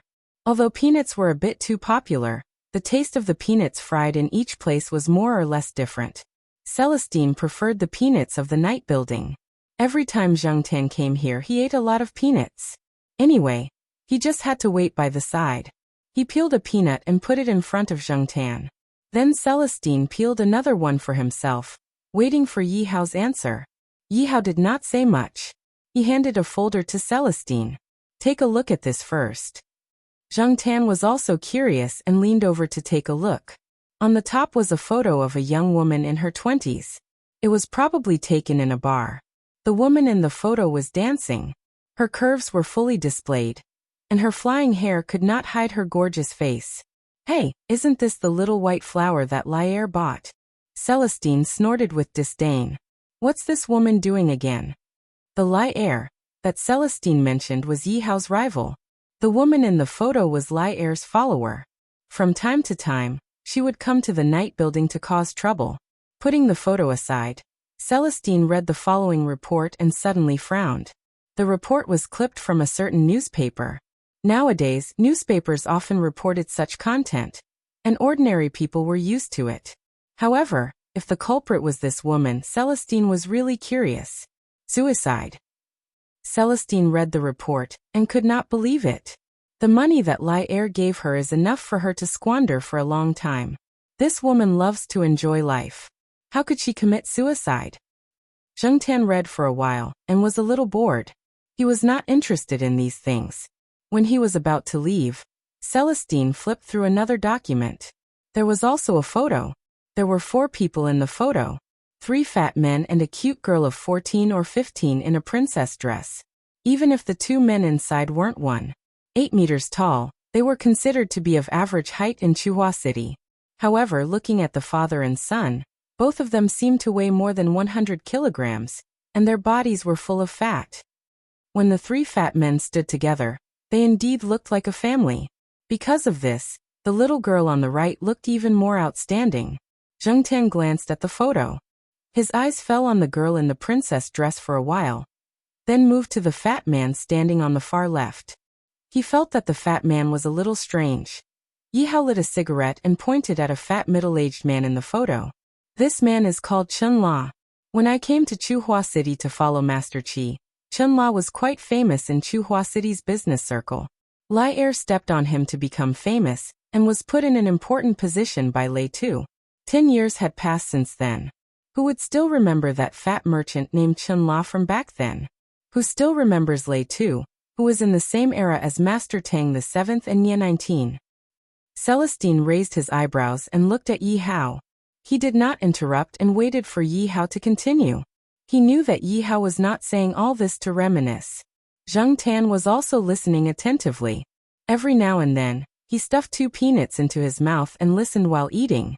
After Yi Hao sighed for a while, he said to Celestine, "Look at the article at the bottom."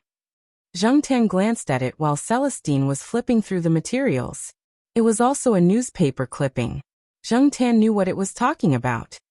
He had heard it from a few aunties in the neighborhood where Uncle Lame lived. Back then, Chen La had a loyal helper. One day, he suddenly disappeared and was later found in the lake, Yi Hao said. Celestine looked at the article in his hand. The same situation as here? The same lake, the same way of death. Yi Hao nodded and continued. Back then, a few days before the Chen family's accident, Chen La's youngest daughter committed suicide by jumping off a bridge. Chen La doted on his youngest daughter very much. The little girl's dream was to be a musician. In order to make her look more Western, Chen La even gave his daughter an English name, Alice. Hearing Yi Hao's words, Zheng Tan, who was chewing peanuts, choked. It was not good to cough at the coffee table, so he turned his head and coughed in the opposite direction. After coughing, he realized that the Monseigneur was lying there. When Zheng Tan coughed, he spat out some peanuts. Lord Zhu glanced at Zheng Tan with half-opened eyes. He tugged at his ears, shook his fur, and shook off the peanut crumbs stuck to his fur. After shaking off the peanut crumbs, he rested his chin on the sofa and closed his eyes again to rest. Everyone's attention was mainly on Yi Hao and Celestine. No one paid attention to whether a cat choked or not. Celestine only glanced at Zheng Tan and found that he was just choking on peanuts. It was not a big deal, so he turned his attention back to the materials in his hand. Celestine turned the materials in his hand to the woman from before. This woman. Same bridge, same place on the bridge, Yi Hao said. It seems that there are a lot of things that we don't know about, Celestine said after reading the materials. They did not know the people involved in the incident, so for them it was just a story. According to what we know, the woman said a lot of nonsense before she jumped off the bridge. She didn't seem to be in her right mind, Leopard said. She must have taken drugs. She's been having a lot of fun lately. She must have taken drugs. It's just that the local newspapers didn't report it. Maybe Lai Er covered it up, someone said. Those drugs can make her excited, but they also make her more receptive to suggestions, Ranchi said. They used to come in contact with those drugs in their business, but they never touched them again after they cleared their names. However, they still knew a lot about those drugs. Suggestions? Suggestions to commit suicide? When I did some research, I learned that this woman really hates bridges and things like that. Sometimes, she would ask people to take a long detour to avoid a big bridge. If she really had something to do with what happened back then, what Ranchi said might be true, Leopard said. In any case, someone did want to deal with them, Celestine concluded. So Wei Ling, when you have time, help me ask your senior about the progress of the investigation, so that we can take action as soon as possible. It was not that Yi Hao couldn't find out anything by himself, but He Tao could find out more and faster. Okay, I'll keep that in mind. Do you have any suspects? Celestine asked Yi Hao. Yi Hao shook his head and raised his finger to point at the ceiling. Someone up there wants to deal with Lai Er. That guy doesn't know how to restrain himself, and not everyone up there likes him. But if it's someone up there, they wouldn't spend so much effort to deal with those two people. Originally, I had a suspect, but I'm not sure. Back then, Chun La and his wife died in the fire.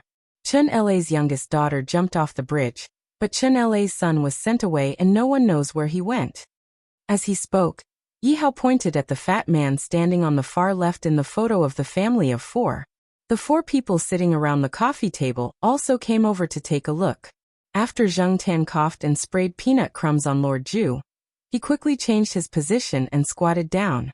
At this time, he also leaned over to look at the photo in the folder. Zheng Tan happened to block Ranchi's view. Ranchi could only see the black cat's silhouette or back. Chapter 150. Chun La's son? They looked at the fat man Yi Hao pointed out, but they couldn't figure out who he was. Chun La's son Chunjia. When his family got into trouble, he was just in university, not Tsinghua University. I remember it was the city's University of Finance and Economics. However, in many rich families, there were many who went to good universities. In comparison, Chunjia was not too outstanding. In addition, his figure and appearance at that time were completely inferior to his sister and some of the children of rich families at that time. Therefore, not much was known about him. But Yi Hao put out the cigarette in the ashtray and said, "Someone who could disappear so completely must have been killed. Otherwise, he's not a simple person. Chun La and his wife weren't stupid, or they wouldn't have taken advantage of the opportunity to make a fortune. Their biggest mistake was not recognizing people and getting stabbed in the back by Lai Er. It could also be Chun La's friend who helped him," Long Qi said. "It's possible, but..." Yi Hao paused for a moment before he continued. "I heard that Chun La has a material in his hands. I don't know what it is exactly, but the seventh master said that the material could make Lai Er unable to rise again. But no one found it back then. Lai Er searched for it for a few years after that, but still couldn't find it. So I suspect that if Chunjia is still alive, the material must be in his hands. Now that Lai Er lost two of his men in the same way, he must have known something and taken action long ago. But now, there are many people who want to get their hands on the material." "You want to get your hands on it too?" Celestine asked. "Of course. Besides, if Lai Er's men or other people who want to cooperate with him get their hands on the material, it'll be a big blow to us. Lai Er's appetite is quite big now. Hey, tell me more about Lai Er. I'll analyze it." Celestine was interested. "Lai Er. I heard from Mr. Qi that Lai Er's surname wasn't originally Lai. One day, Boss Lei laughed and said to Lai Er, 'You're so shameless.' So Lai Er replied, 'Since Boss Lei said so, I'll change my surname to Lai.' Lai Er was the second son in his family, so everyone called him Lai Er until now. But he didn't think it was a shame. Instead, he thought that the name was a symbol of glory. It recorded his glorious history of stepping on Lei to make a comeback. While Zheng Tan was looking at Chun La's family's photo, he was looking at the photo of Lai Er's family. He compared the fat man standing on the left with Uncle Lame. Upon closer inspection, there was a slight resemblance, but generally speaking, it was indeed difficult to tell them apart. After all, Chunjia in the photo was really too fat. At that time, he looked like a young boy who had just entered university, while Uncle Lame had a normal build and had a weather-beaten look. Zheng Tan also compared the pretty little girl standing on the right. She was the only one of the four with a normal body, but according to Chun La's own words, the little girl looked like her mother, and Chunjia looked like his father. Chunjia and Chun La did look similar in the photo, but he didn't know if they would look like Uncle Lai Mei after they lost weight. The photo alone couldn't prove whether Uncle Lai Mei was Chunjia or not. Zheng Tan didn't see anything like a photo in Uncle Lai Mei's room. Moreover, Zheng Tan was only relying on his intuition. He had doubts and couldn't be sure. Just as she was thinking about it, Zheng Tan caught a glimpse of a line of words at the bottom of the photo. The information provided introduced Chun La and his family. What caught Zheng Tan's attention was that it said Chun La's wife's surname was Mei. Lai Mei? If there was a connection, this was a connection. Zheng Tan pondered for a while, and decided to go to Uncle Lai Mei's house to take a look. It was just a suspicion, and there was no way to prove it. If that person was really Chunjia. As a cat, it didn't seem to be able to do anything, nor did it bother to care about those things. According to Yi Hao, The situation had probably escalated. As a kitten, it was better for it to squat aside and watch. Yi Hao's gaze moved from the photo of the four people to another photo. When they were talking about Lai Er, they talked about the woman in the photo. She was close to Chen Le's daughter, and played well with her. However, she was the one who brought Chen Le's daughter to the bridge. She might have done something. Otherwise, why would a normal girl commit suicide by jumping into the river? Because of Lai Er's protection and Chen Le's fall. The woman in the photo was safe and sound for so many years. But now someone was coming for revenge. Who was the one who gave the woman the hypnosis? Who set up these murderous plots? The person who could do this must have a high IQ. Yi Hao and Celestine stopped talking about Lai Er and Chen La. They turned to talk about the current projects. Zheng Tan squatted on the side and listened to them. He stuffed a few peanuts into his mouth. Celestine had already peeled them and placed them in front of him. Zheng Tan only needed to eat them. The Monsignor was lying on the sofa with its eyes closed the whole time. Occasionally, it twitched its ears to show that it was still alert of its surroundings. Compared to Zheng Tan, the Monsignor was too well behaved. 2 days after returning from the night building, Zheng Tan went to Uncle Lai Mei's house to check on the situation. He wanted to solve his doubts. Zheng Tan arrived at 3 in the afternoon. Just like last time, there was a cushion and a glass of cold milk on the balcony. He sniffed the milk. There was no smell. It should be fresh. After knocking on the door and entering, Zheng Tan jumped on the desk and squatted there. He didn't run around. Looking out from the desk, he saw that the other 2 rooms were closed. He had already checked one of them. It was the piano room, and the other was still a maze. Uncle Lai Mei put a glass of warm milk in front of Zheng Tan. Unlike last time, Uncle Lai Mei didn't do his translation work this time. Instead, he was busy in front of the large white drawing board. The sticky notes and slips of paper that Zheng Tan saw for the first time had changed. Although there were still many sticky notes with English cursive, they weren't the same as before. On the white drawing board, there were some lines and symbols next to the sticky notes. Uncle Lai Mei used a marker to write and draw on the sticky notes. There were more and more lines in English cursive on the white drawing board. What made Zheng Tan depressed was that he couldn't understand a single word. Although he didn't understand, looking at Uncle Lai Mei's serious expression, Zheng Tan felt that the slips of paper on the drawing board were probably explaining some secrets. Besides Uncle Lai Mei, Zheng Tan was the cat closest to this secret. Unfortunately, even if he squatted in front of the drawing board, Zheng Tan couldn't see anything from the drawing board. Not wanting to disturb Uncle Lai Mei, Zheng Tan squatted on the desk and looked over quietly.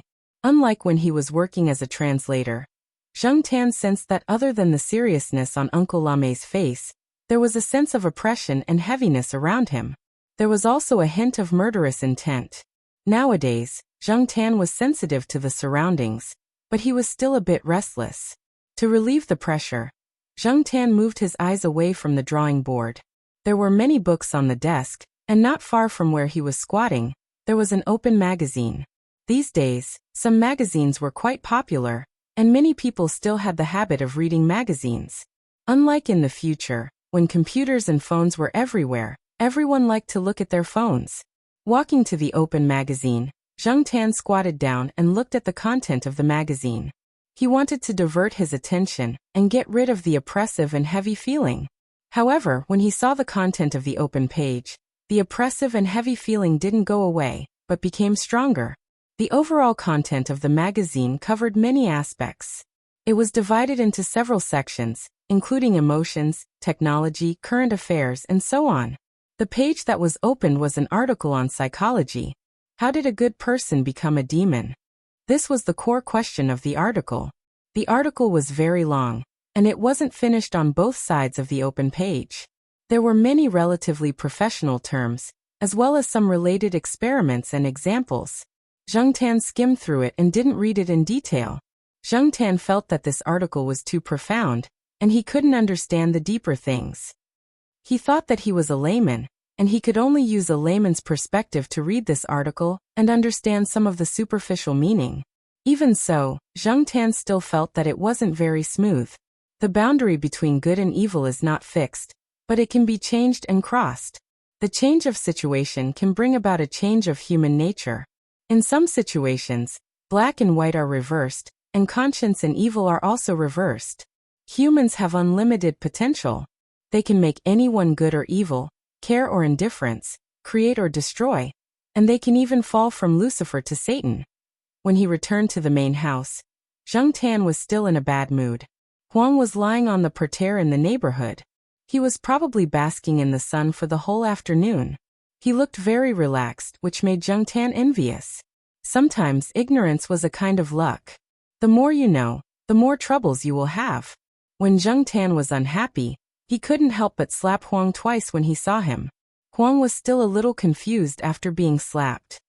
He looked at Zheng Tan innocently, turned his head, and rubbed his head on the ground. Suddenly, he saw a gray magpie and immediately became excited. He didn't feel sleepy at all and walked over to the gray magpie. After the Jiao family finished dinner that night, Jiao Pa didn't go to the biology building, nor did he immediately go to his room to do his work. Jiao Ma didn't go out to do the fitness dance with the other female teachers. Instead, she sat on the sofa in the living room and discussed something with her husband. Little Pomelo's 10th birthday party. Zheng Tan, who was originally a little listless, turned his ears to them when he heard this. Little Pomelo was indeed almost 9 years old. According to the customs of Jiao Pa's hometown, 9 years old was 10 years old. In terms of birth date, little Pomelo's birthday was actually a few months away. However, Jiao Pa was going abroad soon, and Jiao Ma couldn't do it alone. After asking for little Pomelo's opinion, they decided to hold the party next week. Chapter 151. Zheng Tan wasn't prepared when he heard about little Pomelo's birthday party. If he had known about it a few days earlier, he could have thought of a way to prepare a birthday present. But now, time was tight, and Zheng Tan didn't want to make a perfunctory gift. Since he couldn't think of a good way and couldn't find a good gift, Zheng Tan decided to keep it in mind and give it to her when the time came. As for little Pomelo's irresponsible mother, Auntie Jiao had called her and told her that she was going to hold a birthday party for little Pomelo. She did not say much about it and transferred some money over. The Jiao family didn't expect Pomelo's mother to say anything. They didn't expect much, but they weren't disappointed either. After confirming the time, they had to book a hotel. Originally, the Jiao Pa was going to find a hotel near Tsinghua University. Unexpectedly, Third Master Feng called and asked the Jiao Pa to book a private room at the Shaoguang Hotel after he found out that little Pomelo was going to hold a birthday party. He didn't even need to show the Jiao Pa his membership card. The Third Master Feng just had to say hello. The Jiao Pa wanted to refuse, but after the Third Master Feng talked to the Jiao Pa on the phone, the Jiao Pa didn't say anything more. No matter what the Third Master Feng said, Zheng Tan felt that the Third Master Feng was quite nice. At the same time, he also told some relatives and friends that the Jiao family valued little Pomelo a lot. They didn't want to neglect this little girl, who didn't have parents by her side. In addition, there was another reason. In the eyes of many people, from the perspective of benefits, people who could hold a birthday party at a place like the Shaoguang Hotel deserved to be seen more often. After Jiao Pa went abroad, these colleagues and relatives, who were not close to him, could more or less help him when necessary. They did not alienate him and put too much pressure on Jiao Ma. In this society where money was the most important thing, there were some methods that needed to be used even if they were not worth it. Perhaps the Third Master Feng had mentioned these factors to Jiao Pa when he was on the phone. After the location of the birthday party was confirmed, Jiao Pa started to prepare the invitations. He even bought some cartoon invitations for little Pomelo to invite her classmates. This kind of birthday party could also bring little Pomelo closer to her classmates. With the help of Elisha and Xie Xian from the Western compound, Jiao Pa wasn't worried at all. Of course, it was inevitable that this matter would be criticized. Several relatives who worked in Tsinghua City had already criticized Jiao Pa for being extravagant and wasteful after finding out the location of the birthday party. She was not their biological daughter, so why bother? In this regard, Jiao Pa did not explain anything. In the Jiao family, little Pomelo was already a member. He did not need to explain more to anyone. Zheng Tan did not have a good impression of those nosy relatives. If those people came to the Jiao family, Zheng Tan was too lazy to pay attention to them. However, when they were not paying attention, Zheng Tan threw a few dead cockroaches into their bags. The cockroaches were found next to the bag of trash in front of Chu Xiangyang's house. Chu Xiangyang probably found the cockroaches when he was rummaging through the cabinets and boxes, and smacked them to death. Otherwise, how could cockroaches run around arrogantly in this weather and temperature?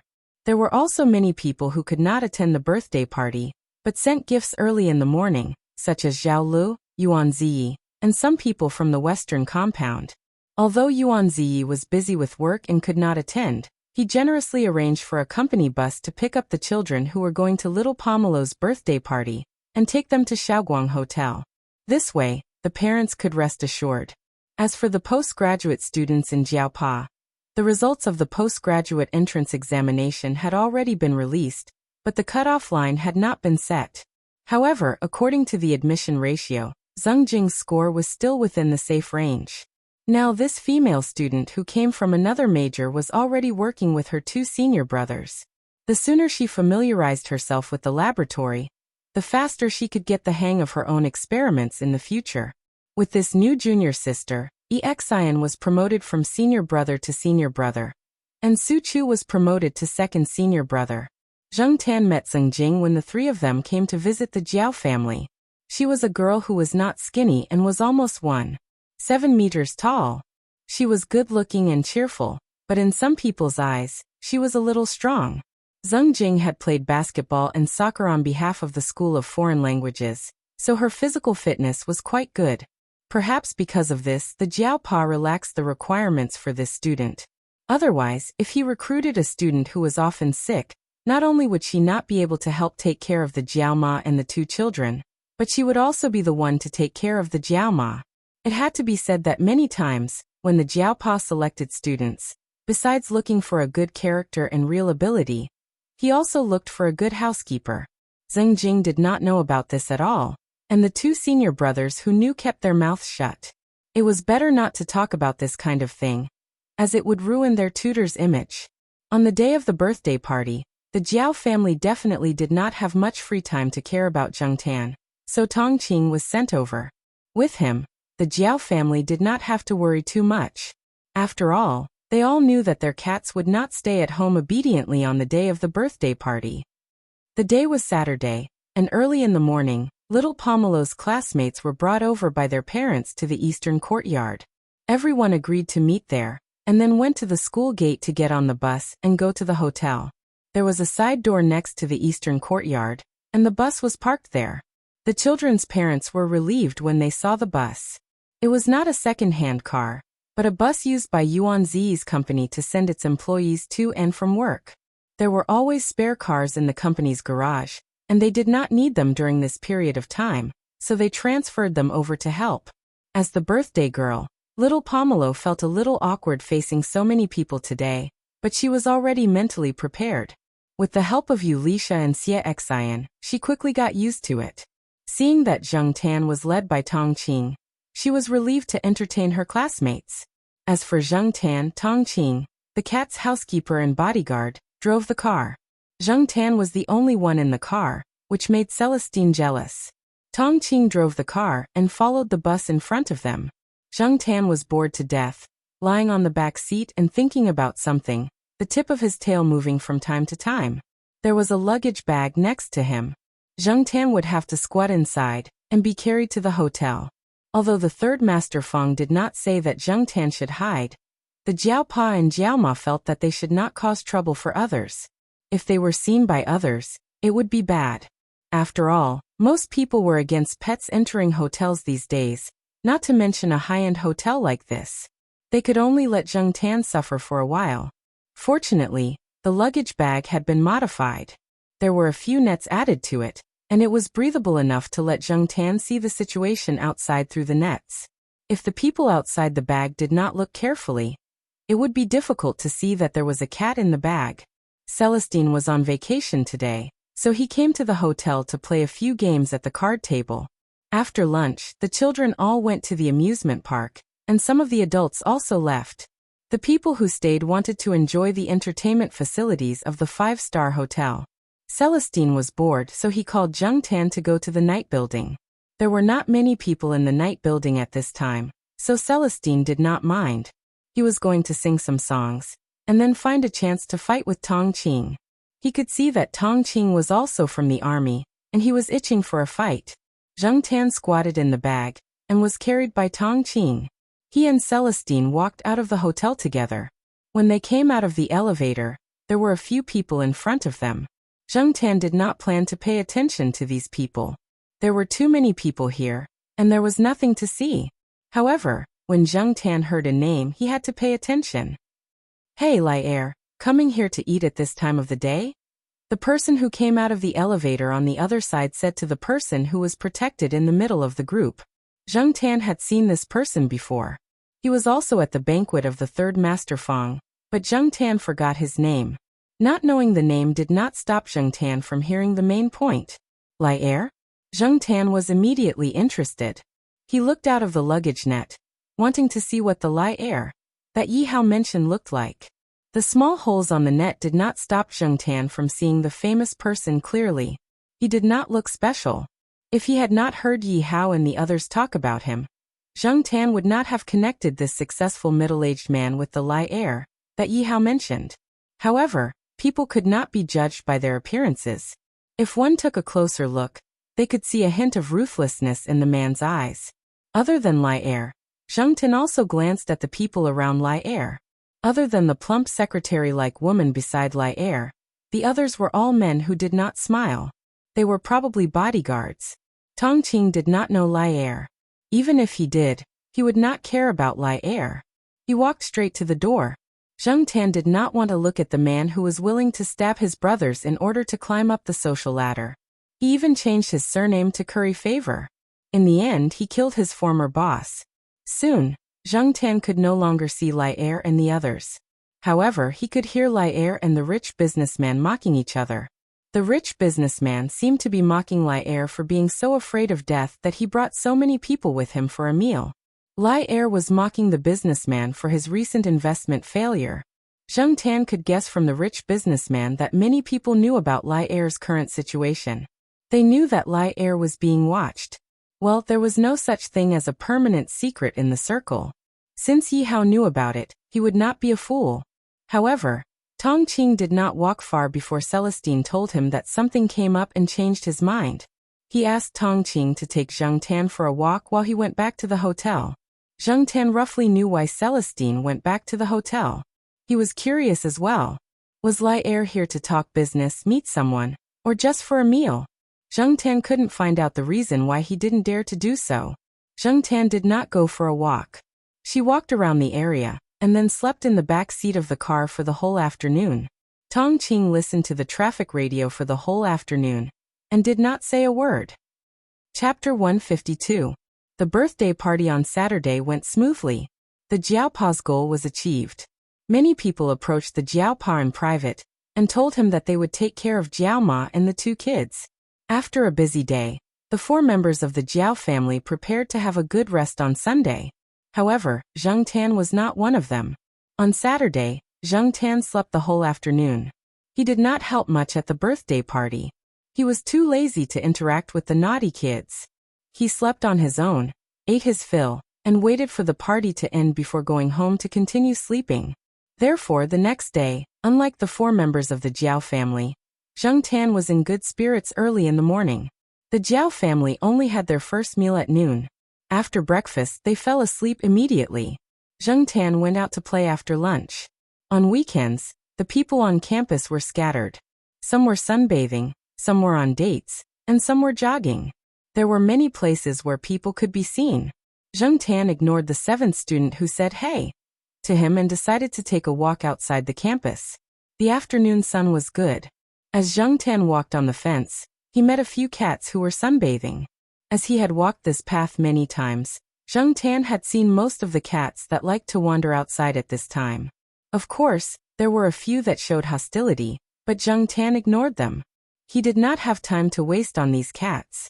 Zheng Tan walked around the construction site. He was very satisfied with the progress of the construction site. Even though it was not the same every day, the changes were obvious. Zheng Tan had something to look forward to. Originally, Zheng Tan wanted to go to Uncle Lame's place to check on the situation.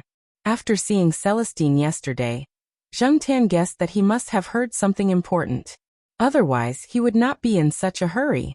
Therefore, Zheng Tan wanted to see what Uncle Lame was up to. Even though there was no concrete evidence to prove that Uncle Lame was Chen La's son that Yi Hao had mentioned, Zheng Tan's intuition told him that it should be this person. The previous 2 murders were very likely this person's revenge. When he was about to reach Uncle Lame's neighborhood, Zheng Tan suddenly stopped. He saw a familiar person. After thinking about it carefully, Zheng Tan recognized that he was one of the people who were with Lai Er at the Shaoguang Hotel yesterday. But what were Lai Er's men doing here? The surrounding area was an old residential area, and one of them was a private house. Some people had built their own houses and rented them out. Although there weren't many students who came here to rent, it wasn't like there weren't any. In addition, there were office workers around and the cheap rent here compared to the residential area. The houses here were still in high demand. Zheng Tan watched as the man said something to the 2 men standing at the intersection. The 2 men nodded and continued to stand at the intersection. The 3 men were dressed casually. If Zheng Tan hadn't recognized one of them, he wouldn't have paid attention to them. After the man finished talking to the 2 men at the intersection, he walked in through the intersection. Zheng Tan thought for a moment and followed him inside. As for the 2 men at the intersection, they just glanced at Zheng Tan and continued to observe the surroundings. It was just a cat, so they didn't pay much attention to it. There were many people who had cats in the neighborhood, and they had seen 2 just now. From the intersection, there were 5 or 6-story old residential buildings on both sides. The gray walls didn't have many colorful decorations, and many of the residents were drying clothes on the balconies. Because the 2 buildings were too close, the residents living on both sides of the street couldn't really enjoy the sunlight. The road was narrow, and if a family car drove in, the remaining width was barely enough for a bicycle to pass through. Zheng Tan kept a distance and followed the man in front of him. He also noticed that along the way, there were people standing at intervals. Like the 2 men at the intersection, they were dressed casually, but Zheng Tan could feel a bit of fierceness from them. When the people in front of them passed by, they would nod slightly at the people behind them. Perhaps they would even make eye contact. Zheng Tan stood at the back and could not see them clearly. He could only try his best to be as natural as possible, walking past them like a normal house cat. Fortunately, these people were like the 2 men standing at the intersection. They didn't take Zheng Tan seriously at all, which made Zheng Tan's tracking a lot easier. In the process of following, Zheng Tan was also wondering what these people were doing in broad daylight. After walking for a while, there were no longer old residential buildings on both sides, but private houses. The man didn't stop there, but kept walking. After walking for about 7 or 8 minutes, he stopped in front of a residential building. This residential building had a similar architectural style to the surrounding buildings. It was a small 2-story building with a small courtyard of 15 or 16 square meters. Perhaps because no one had lived here for a long time, there were a lot of weeds in the courtyard. Unlike the narrow feeling when he first entered the intersection, there was still some distance between each building. Many of the houses had their own small courtyards. Although they weren't big, they looked quite romantic. Zheng Tan looked around. The private houses around weren't as tall as the ones he saw before. Most of them were only 2 or 3 stories high, leaning towards the American style. The people who lived here should know how to enjoy themselves. A year ago, there were actually many private houses in front of this villa, just like this one. Now they were all torn down and surrounded by buildings. He didn't know what they were going to build. Some of the people who originally lived here had already moved away. Only the empty houses were left here, waiting to be torn down. There were a few people standing in front of the house. Zheng Tan watched as the man walked over and said a few words to the people at the door, then took out his phone to make a call. 2 minutes later, a car came from the other side of the intersection. Different from the path Zheng Tan came from, the road led to a wide street. From the intersection, there were construction sites all along the way. It was likely that this place would be torn down soon, and some of the people who rented here were already thinking about looking for another place. It should be Lai Er in the car. Zheng Tan carefully approached the house while avoiding Lai Er's people. Although a cat was nothing to these people, Zheng Tan wasn't sure if they would kill a cat just to be safe. However, Zheng Tan was indeed curious. Since he had encountered such a thing, Zheng Tan wouldn't be satisfied if he just stood there and watched. Curiosity killed the cat. After becoming a cat, Zheng Tan's curiosity grew. Perhaps it was because of the boring life after becoming a cat. While the people at the door were paying attention to the car, Zheng Tan went around to the side and climbed up the wall to the window on the second floor. Zheng Tan was getting better at climbing walls. As long as it wasn't a particularly smooth wall, Zheng Tan could easily climb up as long as it was a certain height. Lai Er got out of the car, and the person Zheng Tan had been following walked over to report to Lai Er. I've arranged people around the intersections. The buildings on the left, right, and back have been cleaned. There are people guarding downstairs as well. I've checked the house 3 times myself and found a surveillance camera in a hidden place. It has been removed. There is indeed a computer in the room, but no one has turned it on. Don't worry. Lai Er raised his hand to show that he understood. He then gathered his coat and walked into the house. Zheng Tan planned to climb up and find a window to sneak into the house, but soon, Zheng Tan heard faint voices coming from inside. Zheng Tan was at the window on the side of the house, and the people should be in the room with the front window. Zheng Tan moved over carefully. It was daytime now, and she would be easily discovered if she was not careful. Fortunately, the guards below were standing at the door and could not see Zheng Tan above. After Lai Er went upstairs, he walked to a room. From the window, he could see the construction site in front of the house, but it was blocked by old blinds. The things in the room were simple and easy to see. There was a table with a laptop on it. One of the people beside Lai Er walked over and turned on the laptop. Zheng Tan moved to the front window on the second floor and peeked through the thin gap between the blinds. The others had left, and only Lai Er was inside. When it came to secrets, Lai Er didn't want anyone but himself to know. He didn't trust anyone. Lai Er was sitting in front of the table, video chatting with someone on the laptop. Zheng Tan's hearing was good. Although Lai Er lowered the volume, Zheng Tan could still vaguely hear something. On the screen, there was a person wearing a black coat and a mask. The mask was round and looked simple and crude, like a child's toy. "Uncle Chong, long time no see," said the person on the screen. "Chenja." Lai Er stared at the person on the screen and gritted his teeth. When Zheng Tan heard Chenja's voice, he knew it was Uncle Lame. "Oh, I almost forgot. You should be called Lai Er now. Do you think this place is familiar? I remember that when I was young, my father bought a house here when he had some money from his business. He said that he liked the kind of houses that he saw on TV, so he built an American-style house. Later, the neighbors all followed suit, so this area was jokingly called the high-end villa area." Chenja seemed to be immersed in his memories. "I'm not here to listen to you reminisce. Where is the thing?" Lai Er interrupted Chenja. Chenja didn't stop there. "After my father became famous, we moved to the downtown business district. We only came here occasionally to rest, so we didn't have to order food from high-end restaurants. My mother cooked for us and we had a normal weekend. Enough. My time is limited. Where is the thing?" Lai Er asked sternly. "You're guilty? Scared? Back then, when you ordered people to burn them to death here, how did you feel? They were watching you from the sky." Chenja's voice was low, and there was a hint of absent-mindedness in his calm voice. "You think you can scare me with this little trick?" Lai Er snorted. "You bought this land, rebuilt the burned house, and sent me an anonymous email asking me to come here. You mentioned your parents who died in the fire just to scare me? I wasn't scared when they were alive, so I'm even less scared now that they're dead." Lai Er suddenly thought of something and said darkly, "You set up the surveillance camera? Unfortunately, I've already removed it. I admit that you've grown a lot since you killed 2 people without leaving a trace. That's an improvement, but you're still too young for me. I've already found the thing you're talking about. I can find it even if you don't tell me. As for you, you've been hiding for so many years. Now that you've come out, you can just wait for your death." Chenja didn't care. He said to Lai Er, "Do you believe in karma?" Chapter 153. Zheng Tan was becoming more and more sensitive to his surroundings, and he trusted his intuition.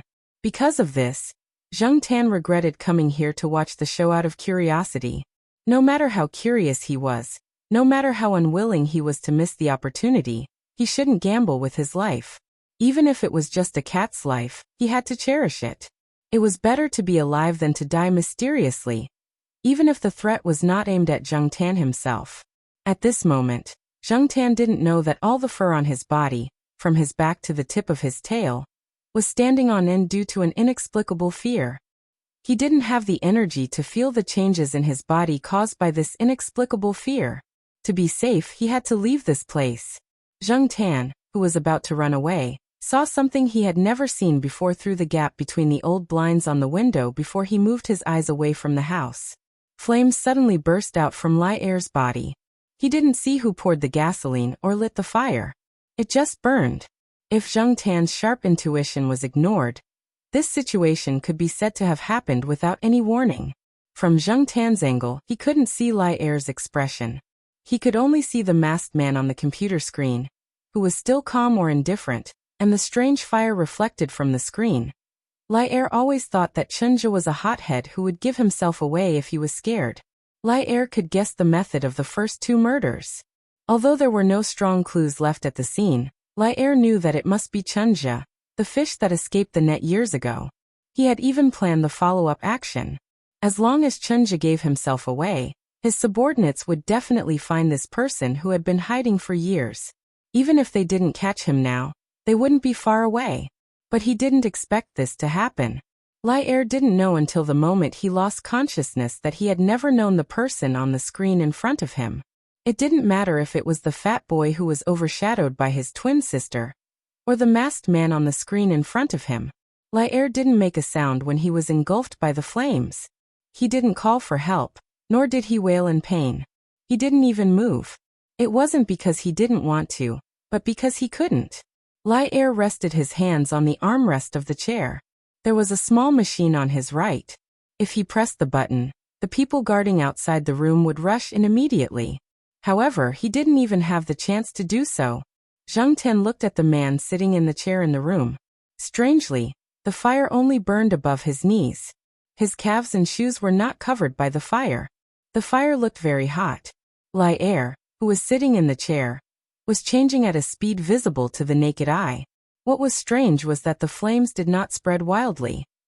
Since there was no fire source and Lai Er did not smoke, there was no way anything flammable or explosive could be in the room. Lai Er's men had already cleaned the room once and did not leave behind anything suspicious. Lai Er had been very cautious and even moved the table with the laptop. But even so, why did something like this happen all of a sudden? Zheng Tan couldn't figure it out no matter how hard he tried. Could it be that Chunja's trap was not discovered by Lai Er's men? Suddenly, Zheng Tan thought of something. Zheng Tan once overheard a few students talking about a similar phenomenon when he was strolling around Tsinghua University. They called that phenomenon spontaneous human combustion. Perhaps in the historical records, spontaneous human combustion was not caused by deliberate human factors, but what was happening in front of Zheng Tan's eyes told him that at the very least, it was caused by human factors. Zheng Tan would never believe that it was just a coincidence that number 2 was summoned to this room by someone who had been hiding for so many years before coming out for revenge. Furthermore, number 2 was burned to such a state. Many people once thought that spontaneous combustion was God's punishment. But from a scientific point of view, what was spontaneous combustion? Fat, alcohol, static electricity, atomic reactions, and even the widely accepted Wick effect could not explain its nature. Otherwise, spontaneous human combustion wouldn't be listed as one of the top 10 unsolved mysteries in the world. Perhaps Chunja had solved the mystery, or perhaps Chunja had come into contact with the person who had solved the mystery.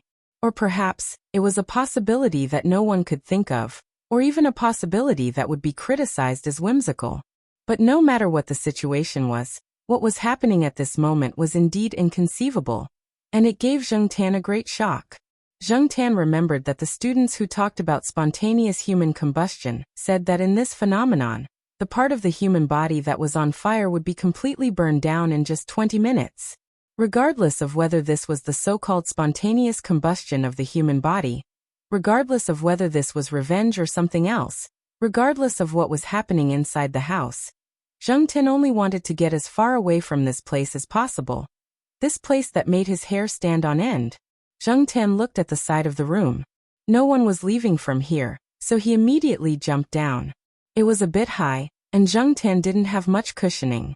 Because of what he saw with his own eyes, Zheng Tin's body was still a little stiff, and his legs hurt when he landed. But Zheng Tin didn't care that much. His priority was to get out of here as soon as possible. As Zheng Tin ran along the road, he saw two people at the intersection who received a phone call. Their faces changed drastically as they ran inside. He knew that Lai Er's matter must have been discovered. But at this time, Lai Er was definitely dead. This road wasn't the one that Zheng Tin had followed Lai Er's subordinate into, but it was another road that led to the main street. The cars and pedestrians coming and going on the main street also made the street warmer.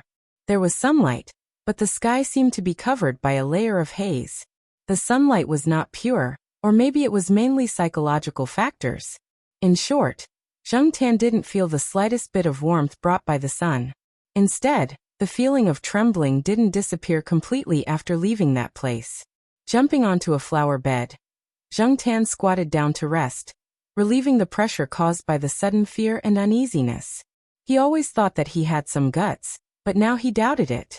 Before he could catch his breath, the fear had already faded. Zheng Tin took a deep breath, preparing to use the breathing method that Jiao Pa once taught him to relieve the pressure. But halfway through, Zheng Tin almost choked. He saw a few tall buildings.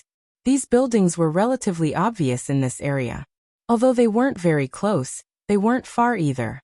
That was the neighborhood where Uncle Lame, Chenja, lived. I should have known.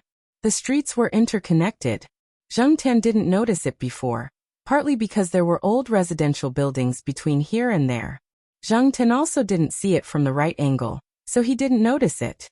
But Zheng Tin felt that it was mainly because he didn't know this area well. It turned out that Uncle Lame, Chenja, lived so close to this place. Did that mean that Chenja had planned this long ago, and was waiting for Lai Er to jump in? There was no doubt that Lai Er was dead, burned to death. But at the same time, Zheng Tin believed that even if the police came, they wouldn't be able to find any evidence to prove that the fire was man-made. Suspicion was one thing, but evidence was necessary. Without evidence, without clues, everything was just empty talk. Zheng Tin thought about what she had learned and what she had experienced and seen with her own eyes today. Chenja knew Lai Er very well. He knew that Lai Er would definitely come here and stay in the room alone. There were blinds on the window, and he knew that Lai Er would definitely close the blinds. That way, even if there was a fire in the room, the people outside wouldn't be able to find it immediately, and they wouldn't be able to save Lai Er in the shortest time possible. As long as they could buy some time, the chances of Lai Er dying here would be higher. As for the surveillance cameras and suspicious items that Lai Er's men found, they were probably just a smokescreen. As for the items they were talking about, Zheng Tin didn't know what they were, and he didn't want to find out. At a time like this, it was better to just be a normal cat. Looking around, Zheng Tin didn't want to run into Lai Er's men. It was impossible to go back through the small path now. So, he looked behind him, then looked at the tall buildings in front of him. He decided to walk around from the front and check on Uncle Lame. This time he wouldn't go into Uncle Lame's house. He would just take a look outside the building to see if the Avenger was there. Then he would leave and go back to the eastern courtyard of Tsinghua University to wait for dinner. Zheng Tin had a good plan. This way, he could satisfy his curiosity, which had shrunk because of the incident just now, and he could also stay in a safe area. Climbing over the wall into the residential area, Zheng Tin came to the building where Uncle Lame lived. Uncle Lame was at home, and the lights in the room were still on. Zheng Tin could see people moving around in the room from downstairs. Just as Zheng Tin was wondering if Uncle Lame was planning to escape after getting his revenge, or if he was thinking about something else, he saw Chenja open the door to the balcony. Zheng Tin almost jumped away like a kangaroo from the sudden shock like Huang.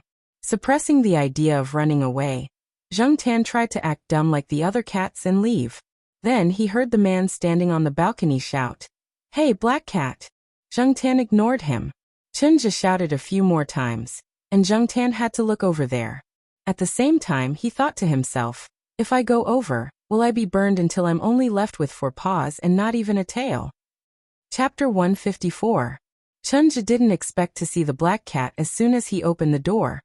Originally, when he was boiling water to make tea, he also warmed a cup of milk to replace the one on the balcony from last night. Later on, he accidentally found out that not every cat could drink milk, but seeing that this black cat was so happy to drink milk every time it came, he decided to stick to this habit. Seeing Uncle Lame waving at him, and waving the paper cup with milk in his hand, Zheng Tan hesitated. Should I go or not? Zheng Tan thought. Before this, he decided to just take a glance and leave as far away as possible. But now, looking at Uncle Lame's kind and expectant gaze, Zheng Tan's suppressed curiosity was reignited. What does Uncle Lame want to do? Zheng Tan slowly jumped up and went to the balcony. The balcony was still the same as before. Paper boxes, soft cushions, and paper cups with milk. Because Zheng Tan came over, Chunja didn't leave the paper cup with the warm milk outside. He turned around and went into the house and put the milk in front of Zheng Tan, who had already jumped up on the desk. Zheng Tan jumped up on the desk just to broaden his vision a little and see the changes in the house. Compared to what he saw the last few times he came here, today's room, no, it should be said that the whole house had changed a lot. The books on the bookshelves were gone, and the shelves that displayed the items were also empty. From here, Zheng Tan could see that the doors to the other 2 rooms in the house were open, but now there was nothing. There were a few sealed boxes on the floor of the living room. There was a cup of winter sweet tea on the desk. Looking at the steam rising from it, it should be freshly brewed tea. The jar of winter sweet was empty. This was the last of the winter sweet tea that was brewed. There weren't many winter sweet flowers left in the neighborhood now. With the arrival of spring, the temperature rose, and the winter sweet flowers disappeared from people's sight. Next to the teacup was an upside-down book in a foreign language. If it wasn't for his recent experience, Zheng Tan wouldn't have associated this seemingly pleasant scene with the previous one. Looking at the person in front of him again, Zheng Tan realized that compared to the last few times he saw Chunja, the current Chunja had changed a little. Although he used to look quite gentle, Zheng Tan always felt that this guy was shrouded in a heavy shadow. Even when he was smiling, the shadow didn't disappear. But now, it was as if the haze in the sky had been dispelled, becoming clear and pure. When faced with seemingly harmless animals, people tended to behave more naturally. Chunja returned to his seat at the table. He stared at Zheng Tan for 2 minutes.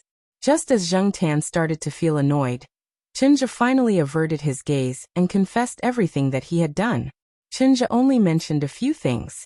He mentioned the 3 murders, but he didn't go into the details of the methods used in each case. Especially the last case of Lai Er, he simply summarized it as "it's a trick." Zheng Tan listened to him. Just as he guessed, Chunja was the one who single-handedly caused Lai Er's death. But how did Chunja do it? Trick, trick, trick, magic? And then, there was no and then. After Uncle Lame finished his sentence in English, he picked up the teacup on the table and took a sip before continuing with the rest of the story. Zheng Tan didn't know what to say. This made Zheng Tan very disappointed. Although the scene was indeed terrifying and strange, it was impossible not to be curious. It was like witnessing a great magic show. People would wonder, how did this guy do it? Therefore, Zheng Tan was most curious about how Lai Er was burned. What kind of tricks did Chunja use? What kind of trap did Chunja set in advance? Unfortunately, Chunja didn't say anything. The piano has been donated. The large boxes in the living room are filled with books. They're going to be donated as well. Regardless of whether they're in a foreign language or in Chinese, they're all donated anonymously to a few middle school libraries in remote mountainous areas. Some of the teachers and students there might be able to use them. Chunja continued. But why would he suddenly say all this to a cat? It's really strange. Zheng Tan couldn't figure it out. Zheng Tan wasn't in the mood to drink the milk. He looked around in boredom. Then his eyes landed on the book next to the teacup. It was an original foreign language book, not English. Zheng Tan didn't know which language it was in. Zheng Tan's focus wasn't on what the book was about, but on the picture on the cover of the book. In a church, a young man was confessing to the priest. A lot of people confess to get rid of their mental suffering. Was Uncle Chunja also confessing? No. The point was, if this guy was really repenting, why would he repent in front of a cat? Confessing my ass. Zhang Tan looked at the cover of the book, then looked at Chunja, who was sitting on the chair and talking to himself. Then he looked at the cover of the book, then back at Chunja. What the F***? Zhang Tan suddenly had the urge to flip the table. What the F***? I'm a cat, not a priest. Why the F*** are you confessing to a cat? However, Chunja didn't seem like he was purely confessing. It seemed like he was purely trying to share some of the psychological pressure. Well, this kind of thing couldn't be told to outsiders. Even the most trusted people might not be able to tell. As for the reason why Chunja chose to confess to a cat, Zhang Tan could roughly guess. This wasn't the first time Zhang Tan had met someone who talked to an animal to relieve their psychological burden. Obviously, to people, cats couldn't speak and couldn't understand human language. Even if they could understand, they couldn't tell a second person what they heard. However, Zhang Tan was an exception. Not only could he understand, but he also had a certain degree of understanding about this matter. Ashes to ashes and dust to dust, in the present and certain hope of the resurrection of an eternal life. After Chunja finished speaking, he was silent for a while. Then he took a deep breath and smiled as if a heavy burden had been lifted from his shoulders. He looked up and saw the cat squatting on the desk staring at him. It seemed to be very surprised. Chunja smiled again. He had decided to bury these things in the bottom of his heart. He had never thought of talking about these things. Even if he did, he wouldn't have thought that he would talk to a cat. Sure enough, it was much easier to talk about things that were kept in the heart. He was grateful to this cat. If it wasn't for this cat, he would have to carry the words that he had suppressed for so long into the future. Suddenly thinking of something, Chunja took out a golden pocket watch-like object from his pocket and waved it in front of Zhang Tan. Black cat, tell me, what should I do with this thing? For many people, it's very important and can even trigger betrayals. However, I don't want to carry it around with me all the time. Seeing it reminds me of my nightmarish past. In fact, Zhang Tan was already very impatient. He had listened to Chunja's nagging for so long, but this person didn't tell him what he wanted to know. Now he was even waving a pocket watch in front of his eyes, making his eyes tired. This made Zhang Tan even more annoyed, so he raised his paw and slapped the pocket watch in front of him to the side. Chunja didn't hold the pocket watch tightly. When he was talking, he was a little distracted. He didn't want to get any advice from a cat. He just said it casually.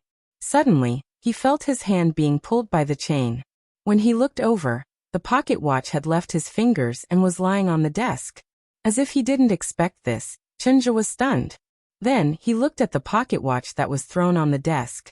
A few seconds later, Chunja smiled in relief. According to your suggestion, that's it. Chapter 155. The gold pocket watch wasn't big, but it should have some weight. Zhang Tan could feel it when he grabbed it. Seeing Chunja's nonchalant reaction, Zhang Tan felt that this pocket watch was like a very common everyday item. There was nothing to be cautious about. When Chunja held it, he didn't hold it tightly. If it was something precious, he definitely wouldn't be like this. Moreover, when he saw Zhang Tan throw the pocket watch on the table with his paw, he didn't check it anxiously. He didn't seem angry at all. However, after thinking about what Chunja said just now, Zhang Tan wasn't sure. Before this, Zhang Tan heard from Yi Hao that there might be a material in Chunja's hands that could defeat Lai Er. It could help Yi Hao eliminate a strong competitor in Chuhua City. Yi Hao also wanted to get that material, but when Zhang Tan eavesdropped on the video call between Lai Er and Chunja, he didn't hear any material. However, the word thing did appear. Moreover, this thing sounded very important to Lai Er. Lai Er also had some idea of what it was. Thing. Zhang Tan looked at the golden pocket watch beside her feet again. How could something that could make people betray their friends just be a daily item? Chunja saw the cat in front of him looking down at the thing at his feet. He thought that it was just curious, as if it was looking at a new toy, so he didn't pay much attention to it. Instead, he continued, "Before the accident, my father told me that if I could escape, I should leave this place far away and start a new life. If I really couldn't live anymore, I could open it. However, I hate this thing. Every time I see it, I think that it was the betrayer's greed and evil intentions. As for life, it's fine as long as I can earn enough money to survive. There are so many shining people, so I don't need to join in the fun. This world is full of crouching tigers and hidden dragons. Some people are high profile, while others are low-key. As he spoke, Chunja poked the cat's head with his finger. This thing, just leave it here as you wish. Out of those people, whoever finds it first will get it. It's up to God. This is also a kind of opportunity, don't you think so? It's your grandpa. Zheng Tan tilted its head and avoided Chunja's fingers. It continued to study the special features of the local tycoon's gold pocket watch. What was troubling was that with Chunja watching, Zheng Tan didn't dare to do anything that was too unusual for ordinary cats, such as picking up the pocket watch and opening it. Chunja suddenly thought of something. He got up and walked to a cardboard box in the room that had not been sealed with tape. He opened the box and rummaged through it. Zheng Tan walked over to take a look. There were some pens, paper, boxes, notebooks, and folders in the box. Chunja took out a plastic pencil box from the cardboard box. The box was a little big and had 2 layers. The upper layer had colored pencils of different lengths, and the lower layer had ordinary pencils arranged neatly from B to H. These colored pencils of different lengths were given by a child in the neighborhood. Chunja had drawn for them once, so the child gave his old colored pencils to Chunja. The child felt that since he already had a few sets of new colored pencils, he didn't need the old pencils, so he might as well give them to this uncle who often gave candy and was good at drawing. Chunja randomly took a half-used pencil from last time. He opened the sketchbook and was about to draw. Before he started, a cat paw rested on the edge of the cardboard box. Chunja, whose attention was still on the cardboard box, stopped what he was doing. He followed the cat's gaze and found that the cat in front of him was looking at the colored pencils. Colored pencils? Chunja thought for a few seconds. He looked at the pen in his hand, put it back, and picked up another pencil. It was a cheap pen, and his drawing skills were far inferior to those who graduated from professional classes. But Zheng Tan felt that the drawing was still very good. At least he felt that Chunja didn't draw himself crookedly. This was also the first time in many years that Chunja had drawn colored pencils. Actually, colored pencils were not bad, right? After finishing the drawing, Chunja wrote down the date and other notes, and then looked at Zheng Tan. Keep it as a memento. I don't like to take photos, so I drew you again. When I recall in the future, I will remember that I used to know a cat. Chunja carefully put the drawing into the folder, tidied up the cardboard box, and sat back on the chair. I'm leaving tonight. Maybe I won't come back in the future. Leaving at night? In such a hurry. Did the investigation come? After staying at Chunja's place for another 10 minutes, Zheng Tan couldn't stay any longer. He had to go home. Chunja stood on the balcony and looked at the black cat who quickly ran away and disappeared. The next day, Zheng Tan was brought by Xiaogua to shoot a video for the promotion of the new product. Zheng Tan didn't have any free time until the evening. After dinner, Zheng Tan thought about it and decided to go out. Since last night, Zheng Tan's mind had been thinking about Chunja and the rich gold pocket watch. After making up his mind, Zheng Tan stretched, jumped off the sofa, and prepared to go out. Black Charcoal, are you going out to play tonight? Jiao Ma, who was washing dishes at the kitchen door, looked over and asked. Zheng Tan looked at Jiao Ma and let out a soft wah-woo sound. Zheng Tan still couldn't make the sound of a normal cat, but the Jiao family was used to Zheng Tan's uniqueness. Ow-woo, wah-woo and other similar sounds were common. Therefore, after hearing the wah-woo sound, Jiao Ma said, "Come back early." In fact, many people who had pets would communicate with them in their daily lives and talk to them in a normal tone. For example, if a family in the courtyard raised a Pekingese that wanted to poop or pee, it would jump with all its might to attract attention. Its family would untie its leash, bring it to the entrance of the building, unlock the door, and then say to it, "Go, come back when you're done." Then, the Pekingese would rush to the bushes and landscaping trees by itself. After it was done, it would paw the grass a few times to express its carefree and happy feeling. Then it would return to the building by itself, wagging its tail at its owner and asking for a reward. Every time Zheng Tan saw this scene, he would despise it. Asking for a reward for taking a poop? It was so stupid. After leaving Chuhua University, Zheng Tan went straight to Chenja's neighborhood. Standing downstairs, Zheng Tan saw that the lights in Chenja's house were off. The door on the balcony was closed, but not locked. Zheng Tan jumped up and opened the door before the street lights came on. The house was empty, and there was no one in it. There were only simple furnishings and darkness. This was what Chenja meant when he said, "Your suggestion, and so be it." Zheng Tan thought the pocket watch was an eyesore, so he threw it to the ground. He didn't expect Chenja to misunderstand. Zheng Tan moved his ears to make sure there was no one in the house. He jumped on the table and saw the rich gold pocket watch on the desk. There was no computer, translation materials, books, and magazines on the desk. There wasn't even a teacup. This made the pocket watch even more conspicuous. Zheng Tan walked to the pocket watch and picked it up with his two front paws. Since no one was looking at him, he wasn't afraid of being discovered. The sky was dark, and the house was dark. Zheng Tan didn't dare to turn on the lights. Besides, he could see the house without turning on the lights. There was no need to take the risk of being discovered. Just as he thought, the pocket watch was a little heavy. It wasn't as light as it looked. Zheng Tan fumbled with the pocket watch for a while before opening it. When he opened it, Zheng Tan was worried that it might be a trap set by Chenja. Although he didn't have that creepy feeling now, Zheng Tan was still a little nervous. It couldn't be helped. It was the after effect of being scared. After opening it, Zheng Tan realized that it wasn't a pocket watch. There was a dial on it, but there were no numbers. Moreover, there was only a pointer. When Zheng Tan held the pocket watch and looked left and right, the pointer moved along with it. A compass? It couldn't be. Weren't compasses double-headed? One was N, and the other was S? Besides, the pointer wasn't pointing to the south. Connecting it to the information he heard before, Zheng Tan guessed a lot of possibilities. The guess that made Zheng Tan the most excited was that there was a secret in the direction the pointer was pointing to. Was it the material Yi Hao mentioned, or was it something else? No matter what the pointer was pointing to, Zheng Tan didn't dare to act rashly. If this thing was really that important, as Zheng Tan guessed, this thing was too hot to handle. One's ability depended on how much burden one had to bear. The price of being overloaded was heavy. Zheng Tan did not want to end up like Chenja's family. Furthermore, Zheng Tan was just a cat now. A cat that even the law would not speak for. Even the Jiao family he lived in were ordinary people.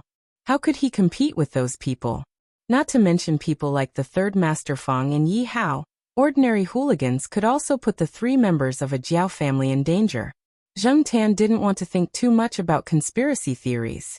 However, after experiencing this incident, Zheng Tan knew that accidents weren't that difficult. But it seemed too wasteful to just leave this thing here. Chenja didn't care. He had taken his revenge, and was looking for a peaceful life. But even if he didn't care, there were more people who cared. Zheng Tan's ears twitched. He heard movement at the door. It shouldn't be Chenja at this time, right? If it wasn't Chenja, then it was very likely to be those people who had been looking for this thing. It could be Yi Hao's men. Or it could be someone else. Zheng Tan gently buckled the thing on his paw and wrapped the chain around it. Then he took it and walked out of the balcony. Fortunately, he didn't close the balcony door when he came in. It was convenient to leave now, and there wouldn't be any sound of the door opening. Zheng Tan got out of the balcony and walked to the empty space above the parking lot. Fortunately, the angle here was better. The lights in the neighborhood couldn't shine here, and no one would notice a cat walking upright with something in its paws. Zheng Tan put the thing in his hand in the corner, and squatted in front of it to block it. Then he pricked up his ears and listened to the movements in Chenja's house. Someone must have entered the house. There was more than one person, and the person who came in didn't turn on the lights. After a while, Zheng Tan heard them cursing in a low voice. They were probably calling to report. Soon those people left. Zheng Tan walked to the edge of the empty space and looked down. 3 young people came out of the building. One of them cursed again in a low voice. This made Zheng Tan certain that they were the ones who entered Chenja's house. After the 3 people drove away, Zheng Tan was about to turn around when he saw a person coming out of a car parked below. Because of the angle, he couldn't see the person's face, but Zheng Tan felt that this person was familiar. He should know him. When the person passed by here, he looked up at Chunja's balcony. Then he seemed to feel something and looked at Zheng Tan, who was standing at the edge of the empty space near the balcony. Oh, it's someone I know. After seeing the person's face, Zheng Tan thought to himself. Chapter 156. There were many people in this world who were not afraid of snakes, but were afraid of frogs. This was very strange. They could play with colorful poisonous snakes without changing their expressions, but when they saw frogs without fangs or claws, they would unconsciously turn pale and break out in a cold sweat. Ranchi was similar to this kind of person. He could crush a person's head without blinking, and he could remain calm when facing a fierce dog, but when he saw a cat, he would unconsciously become stiff. In fact, Ranchi's situation was not as serious as it was now. Ever since Zheng Tan and the Monsignor appeared one after another, Ranchi's situation became more and more obvious. Of course, if he met other cats, Ranchi would at most be a little stiff. Only when he met Zheng Tan and the Monsignor would this person, who was usually calm, wise and brave, suddenly become a little listless. Ranchi came over with the 3 people today. He was originally going to the construction site for a routine visit to supervise and prove that his position as the person in charge of the project was not just for show. After visiting the construction site, he was ready to drive to another place to meet up with Yi Hao and report the results of today's inspection of the construction site. He did not expect to see a familiar person when he was waiting for the green light at the intersection. Ranchi had seen this person in the materials that Yi Hao had given him yesterday, but Yi Hao had let Leopard be in charge of the investigation there. Ranchi did not take over, nor did he take the initiative to contact him. This person was not very conspicuous among the people that appeared in the materials. Although it was just a quick glance, Ranchi was sure it was that person. Even Celestine had to acknowledge his observation skills in this area. It was also this observation skills that allowed Ranchi to recognize Zheng Tan at a glance when he saw him, and not treat him as a cat raised by another resident in the community. Ranchi was glad that he was driving a subordinate's car today. His car had been sent for maintenance, so he temporarily borrowed this very popular car for transportation. It was inconspicuous and easy to track. Before this, Ranchi was secretly happy that his luck was not bad today. The investigation on Leopard's side had not been going well. If he could find something today, it would definitely push the investigation forward. And now, Ranchi suddenly felt like vomiting blood. F***ck, didn't this cat live in Chuhua University? Why did he run so far away? How could a cat walk so far? Ranchi didn't know about other cats, but he knew that this cat would always appear in unexpected places, no matter how close or far it was from its home. The man and the cat stared at each other for half a minute. In the end, it was Ranchi who looked away. He didn't know whether he should continue his investigation or turn around and leave. If he continued his investigation, with this cat around, there were too many variables. It would not be good if he was discovered by others instead of investigating. But to turn around and leave now, Ranchi was quite unwilling.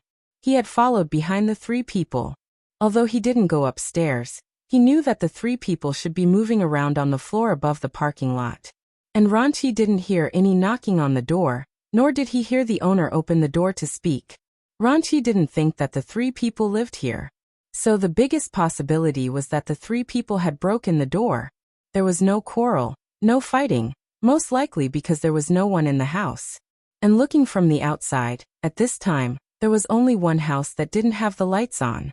When the 3 people went downstairs, Ranchi quickly hid in the car. After the 3 people left, Ranchi planned to go to that house to take a look. But unfortunately, the cat he hated the most was squatting by that resident's balcony. Could it be guaranteed that when he was on the move, the cat would stay where it was and not disturb him? Could it be guaranteed that the cat wouldn't make any sounds to attract more attention and expose him? Could it be guaranteed that the cat wouldn't go into the house from the balcony and cause all kinds of trouble? No. Ranchi didn't have any guarantees at all. What the F***ck? Cats are the most annoying animals in the world, Ranchi thought. Ranchi scolded Zheng Tan in his heart. Zheng Tan was also hesitating. Before this, Zheng Tan didn't decide who to give the hot potato in his hand to. He even wanted to hide this thing first and take it out later. But now that he saw Ranchi, he had to admit that it was just as Chunja said. When you can't make a decision, let them make the decision for you. The reason why Zheng Tan hesitated was that he didn't know if Ranqi was reliable, or if he would silence him. If the person in front of him was the third Master Feng or Celestine, Zheng Tan definitely wouldn't hesitate for so long. But now it was Ranqi, a guy who had an inexplicable prejudice against cats. While Zheng Tan was hesitating, Ranqi had already made a decision. He was going to leave first and walk around, or stay in the car to take a nap. He would stay here tonight and observe. After the black cat left, he would act freely. So Ranqi looked at Zheng Tan again and turned to leave. But before he could take 2 steps, a black shadow rushed over and stopped in front of him. When Zheng Tan saw Ranqi like this, he thought that he was going to leave. He quickly jumped out of the car and stopped Ranqi. He hadn't made a decision yet, but he couldn't let Ranqi leave just like that. If he left, Zheng Tan didn't know when he could get rid of the hot potato in his hand. Every second this thing stayed in his hand, Zheng Tan felt a sense of crisis. He still had to go home tonight. Zheng Tan wouldn't feel at ease if he couldn't give this thing away. Ranqi frowned. He moved his feet 45 degrees to the left and continued forward. The next moment, Zheng Tan stopped in front of him again. Ranqi changed to the right. Zheng Tan stopped him. Longqi turned around and walked back. Zheng Tan continued to stop him. After going back and forth a few times, Ranqi was furious. He felt that this cat must be bored out of its wits, and wanted to find someone to play with. He was just unlucky to have run into it. What was worse was that he couldn't do anything to this cat. After all, Grandpa Tang VII and Yi Hao had spoken. If he really did something secretly, not only would Grandpa Tang VII and Yi Hao, but even Celestine and the third Master Feng would investigate thoroughly. Ranqi definitely couldn't fool them. Ranqi understood the complexity of people's hearts. So he didn't want to and didn't dare to do anything to this cat. Once he did, it would cause a chain reaction that he couldn't control. 2 years ago, if someone had told Ranqi that he would be forced into this state by a cat, he wouldn't have believed it even if you beat Ranqi to death. So Ranqi raised his hand and pointed at the black cat in front of him. Let me tell you, don't go too far. He was obviously trying to sound tough. Celestine had told them that this cat had to speak human language. If it sounded like an animal's voice, this cat would ignore it. Ranqi had said that he was waiting for the cat's reaction. Zheng Tan's reaction was to look at it with even more disdain. Don't think that I can't see that look in your eyes. Ranqi wanted to vomit blood again. After a minute of confrontation, Ranqi walked into the car, took out his phone and made a call. Brotherling, I've run into a situation here. Ranqi briefly explained what had just happened. He didn't mention what he was investigating, and Celestine didn't ask. Zheng Tan saw that Ranqi went straight into the car and didn't chase after him. He wasn't that familiar with Ranqi, and he wouldn't jump into the car. Besides, Ranqi closed the car window tightly. When he opened the door, he was afraid that he would follow him in. Zheng Tan wouldn't rush to flirt with him. If Ranqi drove away directly, Zheng Tan would take it that Yi Hao didn't have this opportunity. However, Zheng Tan saw that Ranqi was making a call inside, and didn't look like he was going to leave. He quickly got out of the car and walked towards him. Zheng Tan was puzzled. He looked at the phone in Ranqi's hand again. It was indeed a phone, not a steel pipe. Because of the situation, Ranqi didn't turn on the speaker, so he put the phone on the empty space by the roadside and took a few steps back. Zheng Tan looked at Ranqi's phone. It was still in the middle of a call, so he walked over. Black Charcoal, are you there? A familiar voice came from the phone. Ha! Ranqi was calling Celestine. Was he complaining? Zheng Tan raised his head and looked at Ranqi with disdain. Tattletale. Ranqi was so angry that his stomach hurt from Zheng Tan's look. He knew that a lot of times, a cat's eyes could directly reflect their psychological activities, just like the situation in front of him. Cats were indeed evil creatures. Zheng Tan didn't care what Ranqi was thinking. He continued to listen to the phone. He felt that this was good. With Celestine there was more protection. At least Ranqi wouldn't swallow him up and kill him. The swinging tail hit the phone, making a soft sound. This was the answer to Celestine's question. Celestine laughed on the phone. Hurry up and go home. It's so late. Don't wander around outside. Also, you ran too far. Listening to Celestine's nagging, Zheng Tan became impatient again. He turned around and jumped onto the empty space above the parking space. When Ranchi saw Zheng Tan leave, he was happy. He thought that Celestine's persuasion was effective. He walked over and picked up the phone to thank Celestine. When he hung up the phone and looked up, Ranchi saw the black cat standing on the edge of the empty space. There was a chain by the black cat's feet. As for what kind of chain it was dark and the light from the street lamps wasn't very good. It couldn't illuminate that angle, so he couldn't see clearly. Zheng Tan threw the thing next to his paw down. Ranchi hurried over and caught it. He quickly looked around to make sure that no one was paying attention. He looked at the thing in his hand. When Zheng Tan threw the thing down, he had been paying attention to Ranchi's reaction. Seeing Ranchi's reaction, Zheng Tan was now sure that Yi Hao didn't find this thing. However, Zheng Tan didn't care whether he found it or not.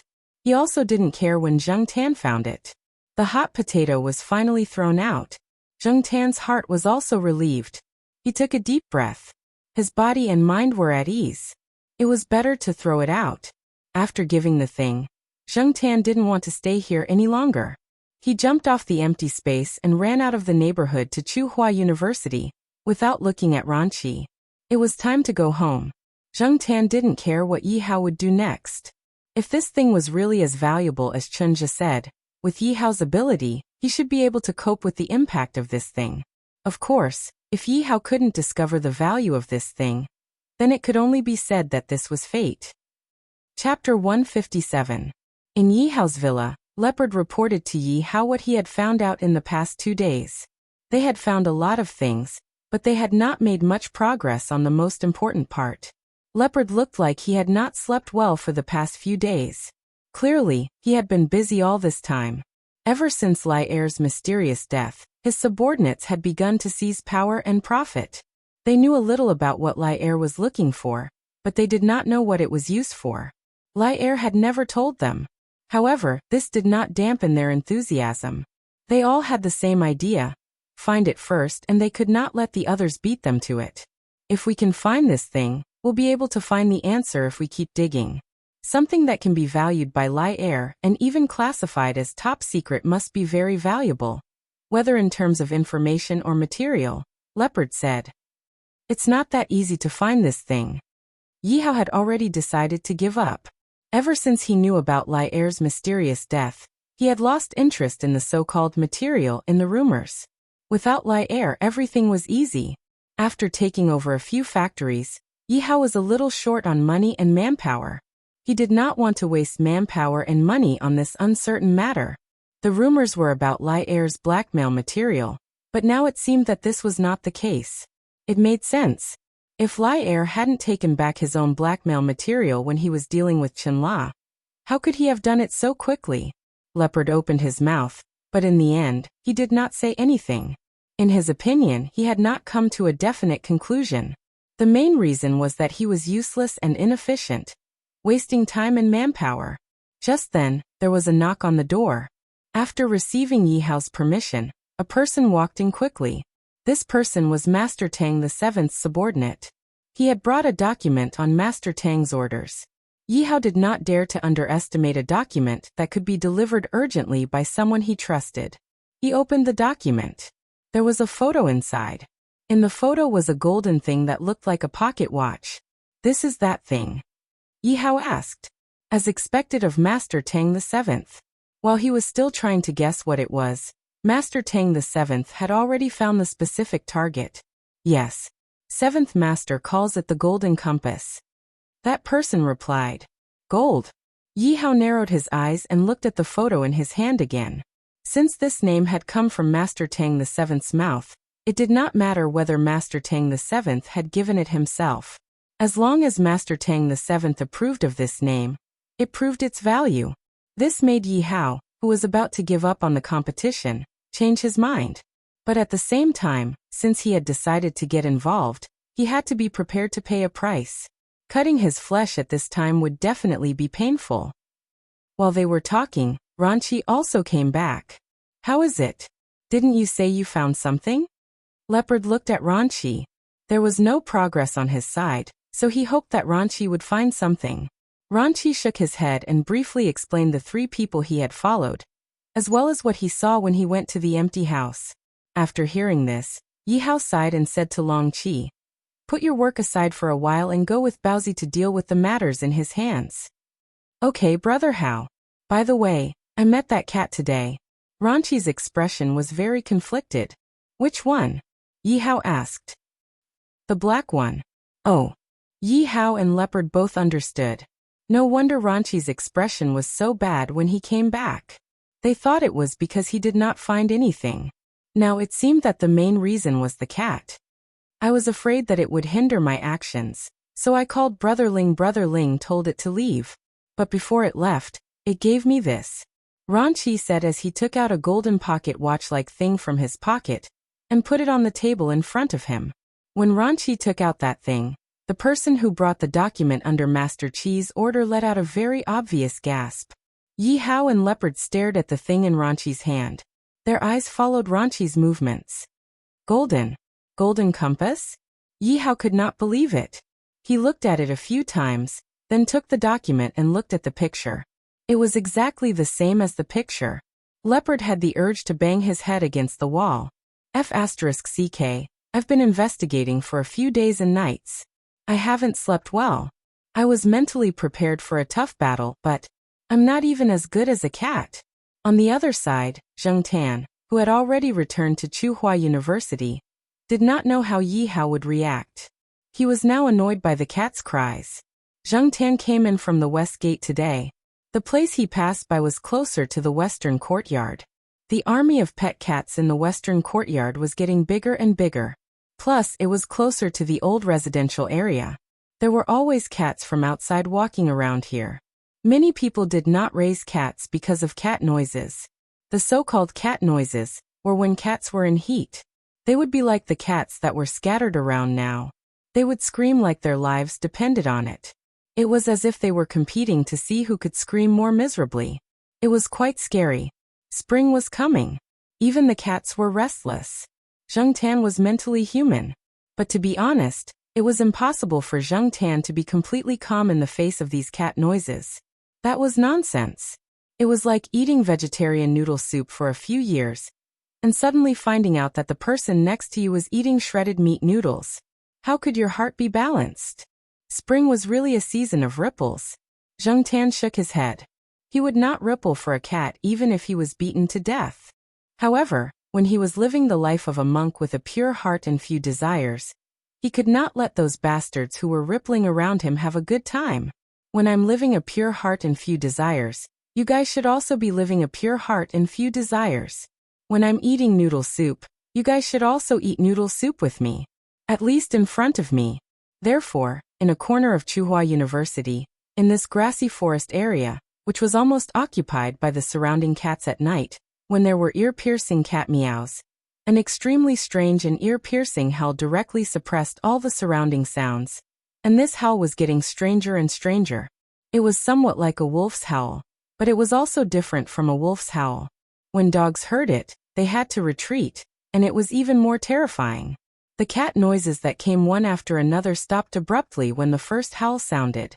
Moreover, some cats directly ran away after hearing the howl, especially those in the western courtyard who had been beaten by Zheng Tan. They ran especially fast. They knew that in this area, only the black dictator in the eastern courtyard could make such a strange howl. Even if the cats did not know, they would be scared away by the howl. After Zheng Tan finished howling, he moved his ears and did not hear any ear-piercing sounds. Then he was satisfied and balanced. He swung his tail and went home. He took a shower, and then went to sleep in little Pomelo's quilt. He did not know if it was because of the stimulation of Zheng Tan's howls, but the cat noises in the surroundings had decreased a lot recently. However, the loudest one in the eastern courtyard was still the same. Zheng Tan lay on the balcony and shook his ears as he listened to the heart-wrenching cries around the courtyard walls. What was the use of that idiot, the sheriff, barking around the courtyard?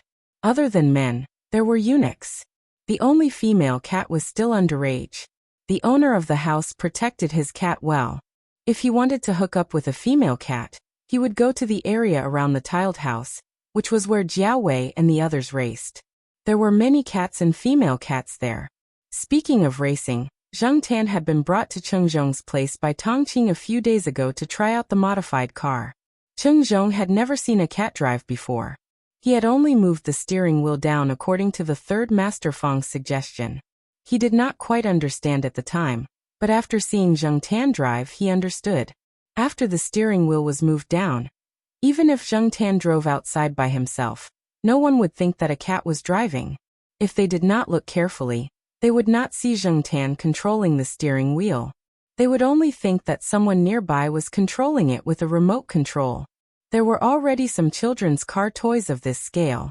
Perhaps in another year or two, there would be more here. When that time came, Zheng Tan might be able to drive the cat car outside. Because he had signed a confidentiality agreement, Cheng Zhong would not tell anyone about the whole thing. However, when Cheng Zhong saw Zheng Tan's expression when he drove the cat car, he was indeed quite shocked. It was no wonder that the third Master Feng had asked him to sign a confidentiality agreement and additional agreements. Now, Cheng Zhong was carrying out the second modification and adjustment. After seeing Zheng Tan drive, he knew what was going on. However, it would take some time for the car to be modified. However, Zheng Tan was not in a hurry. He could afford to wait. Now even if the cat car was modified, he could not drive the cat car outside openly.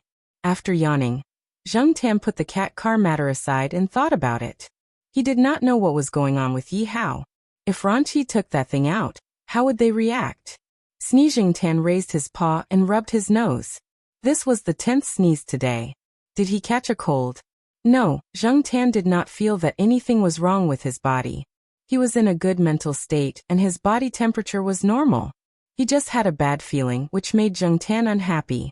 After dinner, Jiao Ma and Jiao Pa chatted in the living room. Jiao Pa had been very busy these days.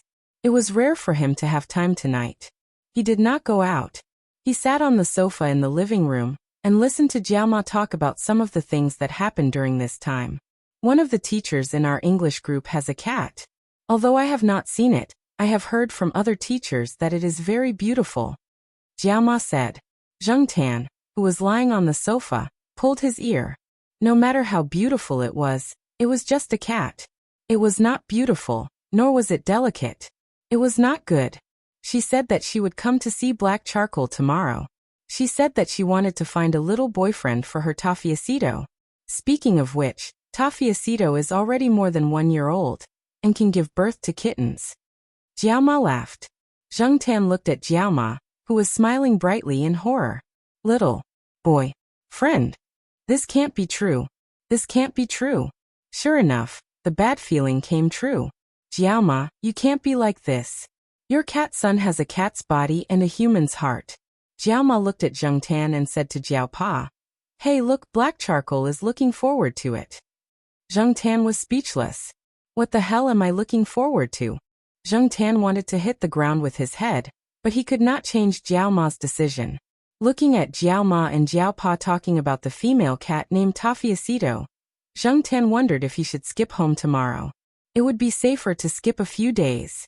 There were so many resources in Little Gua's store, including the famous cats. They were all good-looking and well-mannered, and they ate the best cat food in the store. They were all fat and healthy, and they looked just like nobles when they squatted there. Except for their low IQ and weak fighting skills, they were much better than ordinary cats in everything else.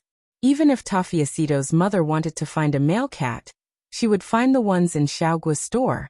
Besides, Peanut Candy and Li Yuanba lived in the pet center. Peanut Candy could be pushed out. Chapter 158. Zheng Tan had planned to run away from home to avoid this disaster, but Jiao Ma had reminded Zheng Tan several times. Before going to bed, she pinched Zheng Tan's ears and told him not to run away tomorrow. Even if he went out for a walk, he had to come home on time. Shaking his ears, Zheng Tan was very annoyed. Indeed, running away was not a good idea. If he ran away this time, there would be a next time, and he would have to face Jiao Ma's nagging. What should he do? After thinking for a long time, Zheng Tan still could not come up with a solution. He decided not to think about it anymore. When the time came, he would just ignore that cat. Could it be that the female cat wanted to force herself on him? Not every cat was Li Yuanba, and even if it was, Zheng Tan was much stronger than it. The next day, Zheng Tan lay on his balcony and felt depressed for the whole day. He mourned for his unsuccessful cat life. And all of this, in Jiao Ma's eyes, was a sign of impatience.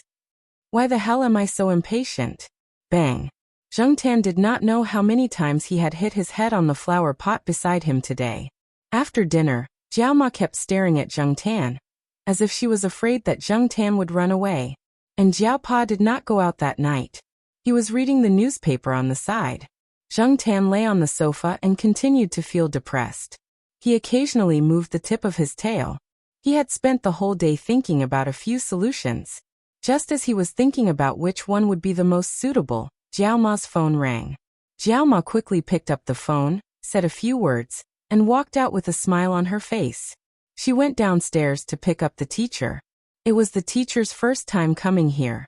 Jiao Ma had told her to call after she entered the courtyard. Not long after, Zheng Tan heard the sound of someone going up the stairs. He also heard Jiao Ma talking and laughing with someone else. The man was in his early 40s. He was a colleague of Jiao Ma and a teacher in the same research group. He had a good relationship with Jiao Ma. Although he didn't live in Tsinghua University, he wasn't far from here. When the teacher came in, he was carrying a pet bag in his hand. Zheng Tan could feel the scent of an unfamiliar cat inside. However, the sense of invasion was not strong, nor did it show any malice. It was just cautious in an unfamiliar environment. Zheng Tan stared at the pet bag curiously, and the two children who were doing homework in the room also poked their heads out to look at the cat girl who had just arrived. The teacher opened the pet bag, and from Zheng Tan's angle, he could see the cat hiding inside. Yes, the cat was indeed hiding inside the pet bag. It was more anxious than curious, so it did not step out of the pet bag. It was a silver-colored Scottish fold. It seemed to be in good health. The owner must have taken good care of it. The Scottish fold seemed to be naturally more lovable than other cats. In terms of appearance, it was much better than Zheng Tan, the country bumpkin. It wasn't a hypocrite like Huang Erwo, nor was it the kind of person who wanted to join in the fun like Sheriff, nor was it as domineering as Li Yuanba. The Scottish fold in front of him, Tafiacito, had a quiet temperament, the kind that seemed to stand aloof from worldly affairs. Jiao Yuan was very curious about the Scottish fold. He wanted to take a closer look, but Tafiacito felt it and shrank back into the bag. Jiao Ma stared at Jiao Yuan, who was walking towards them. Jiao Yuan curled his lips and returned to the room. He stood at the door and continued to watch. The teacher took Tafiacito out of the room and put it in his arms to comfort it, dispelling some of its anxiety about this unfamiliar environment. Tafiacito gradually calmed down. Although it was calm, Tafiacito still looked around with vigilance. It was the first time that Jiao Ma saw Tafiacito. She had only heard about Tafiacito before. When she saw Tafiacito, Jiao Ma liked it very much. Scottish folds were indeed very attractive to women. Teacher Mo, your Tafiacito is so beautiful. Jiao Ma sighed. Teacher Mo just smiled, but Zheng Tan felt that this teacher's smile was a bit unnatural. However, Teacher Mo really doted on Tafiacito. Just by looking at the way she looked at Tafiacito, one could tell that she really doted on him. Black Charcoal, come and meet your new friend. Jiao Ma, who was sitting next to Teacher Mo, waved at Zheng Tan. Zheng Tan moved his ears and continued to lie on the sofa, pretending that he did not understand.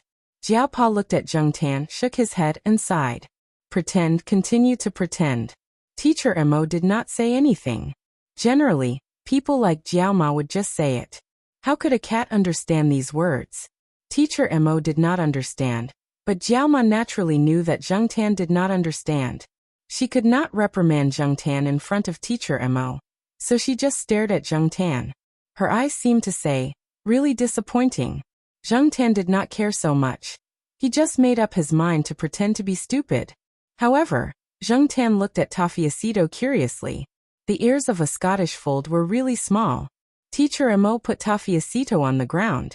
Tafiacito rubbed Teacher Mo's leg, stepped forward, sniffed around, and then jumped back into Teacher Mo's arms. Oh, your Tafiacito is too reserved. Jiao Ma laughed. Indeed, not everyone was as thick-skinned and bold as Zheng Tan and the rest of the Eastern District's 4 cheap men. Jiao Yuan and little Pomelo were sent back to do homework by Jiao Pa. In the living room, the three adults continued to chat. Jiao Pa had already seen that teacher Mo had something to say, but she could not say too much in front of the children. After being led by Jiao Pa, the children began to complain. Teacher Mo liked to raise cats. In the past he had raised mongrel cats. However, the few cats that he had raised all liked to run outside. The cats disappeared after a few years. They might have been tricked by cat traffickers or for other reasons. Last year, a friend of hers gave her a Scottish fold, which was now known as Tafiacito. Teacher Mo liked it very much, and the cat did not run out much, which saved her a lot of trouble. Some neighbors, relatives, and friends looked at Tafiacito with envy. They told Teacher Mo that when Tafiacito gave birth to kittens, they would order one. Although Teacher Mo liked cats, she did not know much about cats. As for Scottish folds, she only knew that the probability of a Scottish fold to give birth to a defective cat was very high. Therefore, she wanted to find a healthy male Scottish fold to give birth to a cat that was not born with a Scottish fold. For example, mongrel cats? However, Teacher Mo's plan was strongly opposed by some friends. Indeed, there were not many people who used Scottish folds and mongrel cats. There were more British Shorthairs and American Shorthairs. After all, they looked better in appearance, and their commercial value was much higher than mongrel cats. Hearing this, Jiao Ma's expression changed. Yes, Scottish folds looked much more attractive than black charcoal, but no matter what other cats were like, in Jiao Ma's eyes her own cat was the best. No one could say anything about it. Her own cat was so good. It was obedient, sensible, and helped to take care of the children. Where could she find such a cat? So you don't like it? Jiao Ma, who was about to refute, was stopped by Jiao Pa, who signaled her to continue listening to teacher Mo. Zheng Ten also listened. He really did not know much about Scottish folds. He only knew that Scottish folds had folded ears and were very expensive. In the eyes of many people, Scottish folds were famous cats. Teacher Mo saw Jiao Ma's reaction just now, and continued to speak. She did not have many requirements in terms of appearance, as long as the offspring were healthy enough. What made her change her mind was what she experienced when she took the cat to the pet center at noon. When I raised Tafiacito, many people were envious and bought a Scottish fold. My sister was one of them. However, she stopped raising it after 2 months, so I took it and raised it with Tafiacito.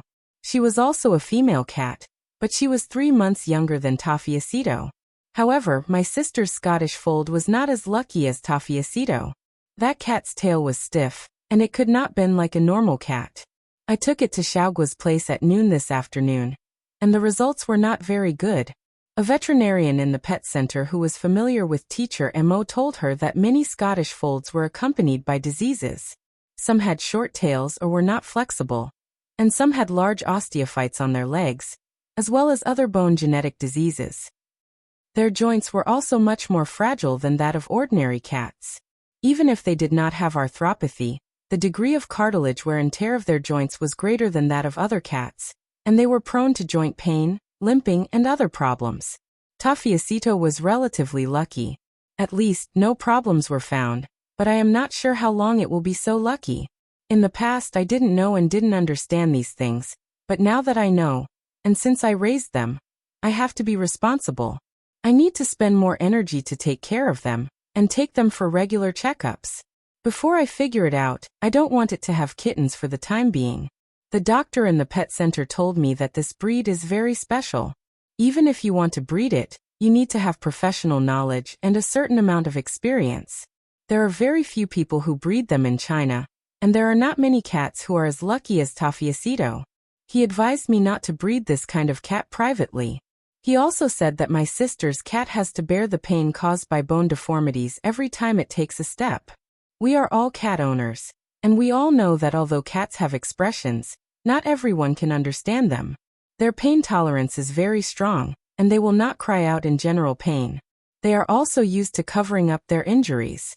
This is their nature to protect themselves. So it's hard for me to know how they feel.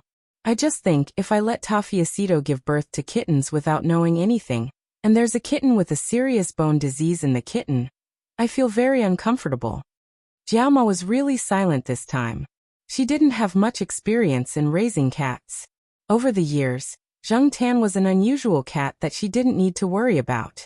She was not a cat, so how could she understand the pain of a cat? Even Zheng Tan couldn't understand the feelings of those cats. After all, Zheng Tan was different from other cats. I am here now to tell Teacher Gu not to think too much. Teacher Mo explained. Jiao Ma quickly waved her hand to show that she understood, and asked about the situation of the other cat. Teacher Mo talked with Jiao Ma for a while, and then left with Tafiacito. There was still a cat at home that had just been adopted. Teacher Mo was worried and wanted to go back to see it as soon as possible. Zheng Tan's first forced blind date was over before he could carry out his plan to make trouble. However, Teacher Mo asked Jiao Ma to take Zheng Tan to play when she was free. Her two cats didn't like to go out, and Zheng Tan had too many criminal records. All the teachers in the English group knew that Zheng Tan could go to the school for a walk. In the evening, Jiao Pa deliberately looked up some documents and magazines about Scottish fold cats published in China and abroad. She browsed the pet forum, and Zheng Tan squatted on the desk to read. There was a lot of debate about this breed. Maybe the problem wasn't as simple as black and white. The reason why Scottish fold cats were demonized was probably because people who didn't know anything and only saw the commercial value of the breed. Chapter 159. Although the Jiao Ma felt regretful about Tafiacito's incident, it did not dampen her interest in finding Zheng Tan a little girlfriend. This made Zheng Tan very annoyed. Therefore, Zheng Tan rarely stayed at home except for going home to eat and sleep. When he was at home, he could always hear the Jiao Ma nagging about it. Zheng Tan was also often scolded by the Jiao Ma. When Zheng Tan returned home at dinner time, the Jiao Ma was chopping ribs in the kitchen. When she turned her head, she saw Zheng Tan running back from outside. "You've been walking outside all day. I bet you've already become a father." The Jiao Ma raised the knife and cut the ribs on the chopping board into smaller pieces. "I bet you won't even know that you've become a father." Zheng Tan heard the sound of chopping ribs in the kitchen. He raised his paw and rubbed his ears uncomfortably. The Jiao Ma was so scary like this. Today, the weather was clear and the sun was shining brightly. The weather warmed up, and it felt much better to go out for a walk. Zheng Tan sniffed an unknown flower on the grass and sneezed.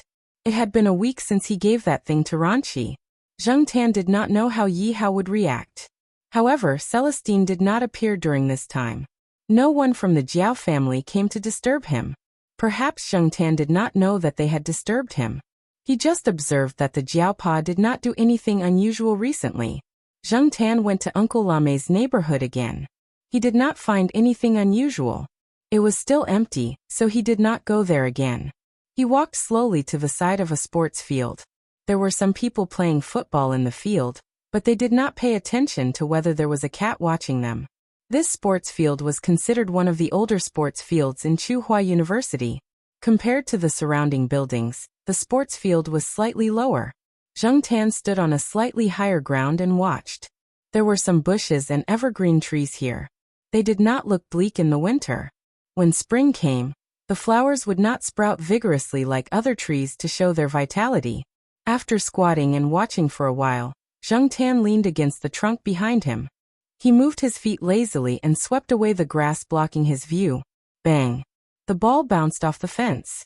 A student ran over to pick it up. When he looked up, he saw the black cat sitting against the tree.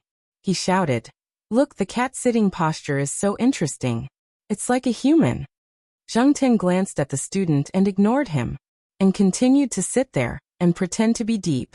A student who was closest to the cat trotted over to take a look and said to the person who had just shouted, "Do you think it's funny for a cat to sit like that? You're ignorant." In fact, many people don't know that a cat sitting like that is most likely because it is sick. Because of its illness, its hind legs are in unbearable pain. Cats do not want to use their hind legs to bear their weight, so they choose to sit like that. The student who shouted suddenly understood. No wonder. This cat looks quite heavy. The pressure on its hind legs is even greater. It's so pitiful. It's such a good cat. Unfortunately, it's a sick cat. Zheng Tan. **T. You're the sick one. I'm so healthy and strong. How can I be sick?" The two students had walked away and continued to play football. Even if they were here, they could not hear Zheng Tan's roar in his heart. Zheng Tan stomped on a few innocent flowers beside him. He used to sit like that too. He was even more arrogant when he was in the night building. Why didn't he hear about it from others?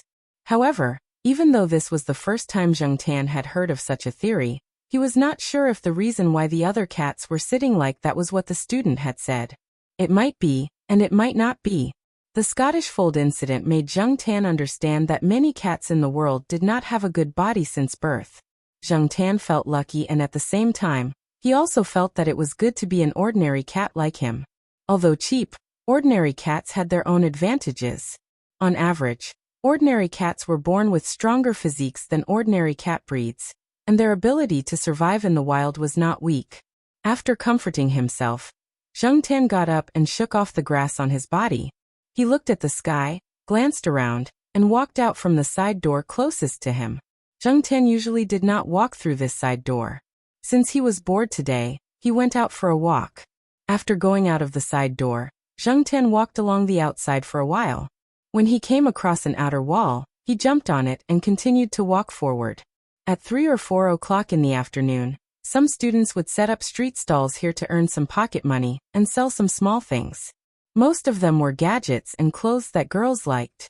The cost of this kind of business was not high, and the sales were not bad. At this time, some people had already come to grab the space. They put a layer of cloth on the ground to occupy the space, and then put the goods one by one. When it was almost 5 o'clock, the surrounding open space was full of students setting up street stalls. Zheng Tan squatted there and watched these students busy. As he watched, he suddenly heard a few girls not far in front of him cheering. There was bamboo planted in the wall of this area, and a few bamboo leaves blocked Zheng Tan's sight. Zheng Tan pushed the bamboo leaves in front of him away, walked a few steps forward, and looked in the direction of the sound. A young man in his 20s with a mohawk hairstyle stood there. His hair was dyed yellow, and his clothes were somewhat non-mainstream. He looked a bit like a gangster. The young man was holding a poker card in his hand and playing a card trick. His eyes intentionally or unintentionally swept over the high peaks of several female students in front of him. Zheng Tan pulled his ear and despised him. In addition to despising this person's character, Zheng Tan also despised his skills. Since he had seen Uncle Lame's tricks, looking at these street tricks again, he suddenly felt a little uninterested.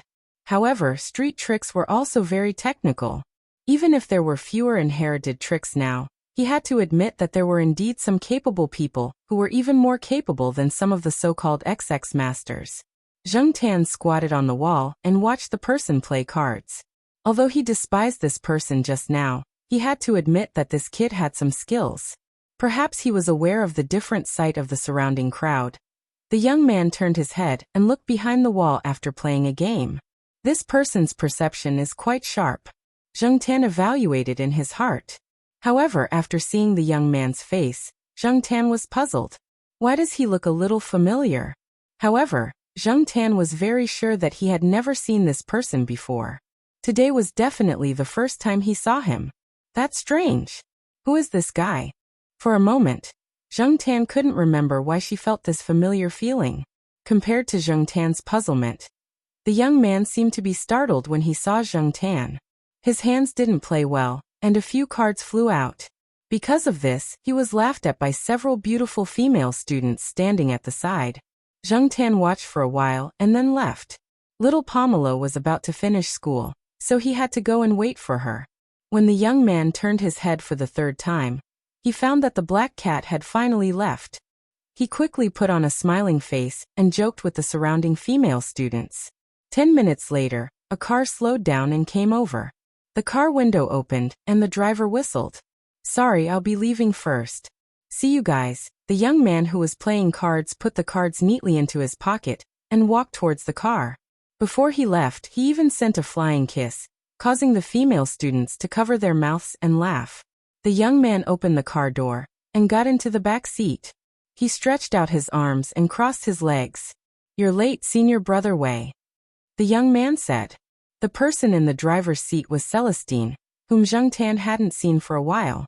"Isn't this good? I even gave you a chance to talk to the female students," Celestine said. "Don't mention it. I originally wanted to get to know a few girls and get their phone numbers. I didn't expect to meet a cat. What made me the most unhappy was that the cat kept staring at me from behind. It caused me to lose my ability to play. Celestine's eyebrows twitched and asked, "That cat is black, right?" "That's right. That's why I said that the black cat is evil." The person in the back slapped his thigh and sighed. Thinking back to the black cat, he didn't pay attention to Celestine's tone just now. "Finally willing to come back? I thought you would always be a rebellious prodigal and stubbornly stick to that path and never look back." Celestine said, "Let me correct you. That's called a game life. Moreover, stubbornness doesn't mean stubbornness." The person in the back answered confidently, "Oh, so you've realized? With your current image?" Celestine laughed. "What's wrong with my image? I think my current image is quite good." The person in the back shook his non-mainstream jacket and touched his new hairstyle. "Yes, it's good. It's so good that it can make your dad's dormant volcano erupt again." "Then what do you think my image is now? Rascal? Boorish? Ruffian? TSK, you don't understand." The person in the back waved his finger. "Have you heard of the term ruffian philosophy? If there was no ruffian philosophy, our country's history wouldn't be so rich and colorful. Just think about some of the founding emperors in ancient times. Also, don't people fake things in football games? Even if it's a strategic dive, it's still a dive. Who doesn't play a little rogue and pretend to be a little ruffian? TSK, I haven't seen you for a few years and you're already acting as a philosopher." Celestine smiled and shook his head. The person in the back didn't comment. He looked at the surrounding buildings through the window and said excitedly, "Shall we go play at the night building you mentioned?" "No, let's go to Senior Walnut's first." "No, I'll be beaten to death by Senior Walnut." The person in the back covered his face and screamed. "It's okay, I'll collect your corpse." The next day, Zheng Tan didn't leave the school gate to play. The four scumbags of the East District were squatting on a thick sycamore tree, looking at a group of people flying kites on the lawn not far away. On the main road of the school, Celestine drove slowly. "Aren't we going directly to the night building? Why are we here?" The person in the back seat complained while chewing gum. He moved his arms. He had been beaten up badly by Senior Walnut yesterday, but fortunately, he hadn't hit his face. Celestine didn't answer. He just drove slowly and paid attention to the surroundings, especially to the older and thicker trees. After seeing the four cats squatting on the trees, Celestine smiled and drove the car in that direction. "Found it." The person in the back seat rolled down the window and looked in the direction Celestine pointed. There were people flying kites there. He thought Celestine was talking about one of them, but after noticing the four cats squatting on a tree, his expectant smile disappeared. "Cats are a bunch of idiots. PFFF. After scolding, the person in the back seat spat the gum in his mouth into the trash can next to him. He was very proud that he could spit it into the trash can from more than a meter away. But his pride didn't last long. When he raised his head to look at the four stupid cats in the tree, he was choked by what he saw. Chapter 160. The reaction of the four cats seemed to be telling the person in the car, "We won't bark, we'll just look at you like this." Perhaps it was a psychological effect, but the person who had said cats are a bunch of idiots felt that the gazes of the four cats had changed from 30% disdain and 70% alienation to 30% alienation and 70% disdain. In fact, he hadn't finished the sentence of "cats are a bunch of idiots." After spitting out the chewing gum, he should have proudly added, "Even if you scold it, it won't know." Unfortunately, before he could finish the sentence, he was choked back by the reactions of the four cats. Wei Lung looked at the person who was choked to the point that his face turned pale. He smiled and said, Mao, why do you dislike all cats? They didn't provoke you." Mao, the person with the mohawk hairstyle, didn't answer. Instead, he pointed at the four cats on the tree and asked Celestine, "Those four cats, are they looking down on me? Why do I feel like they're scolding me in their hearts?" "You're thinking too much." Celestine knew his junior very well. This kid had a bit of a persecutory delusion. But he couldn't be blamed. He was forced to do this. It was an unbearable past. In fact, the situation of the four cats looking at Mao could only be said to be a coincidence. A coincidence that Zheng Tan didn't expect.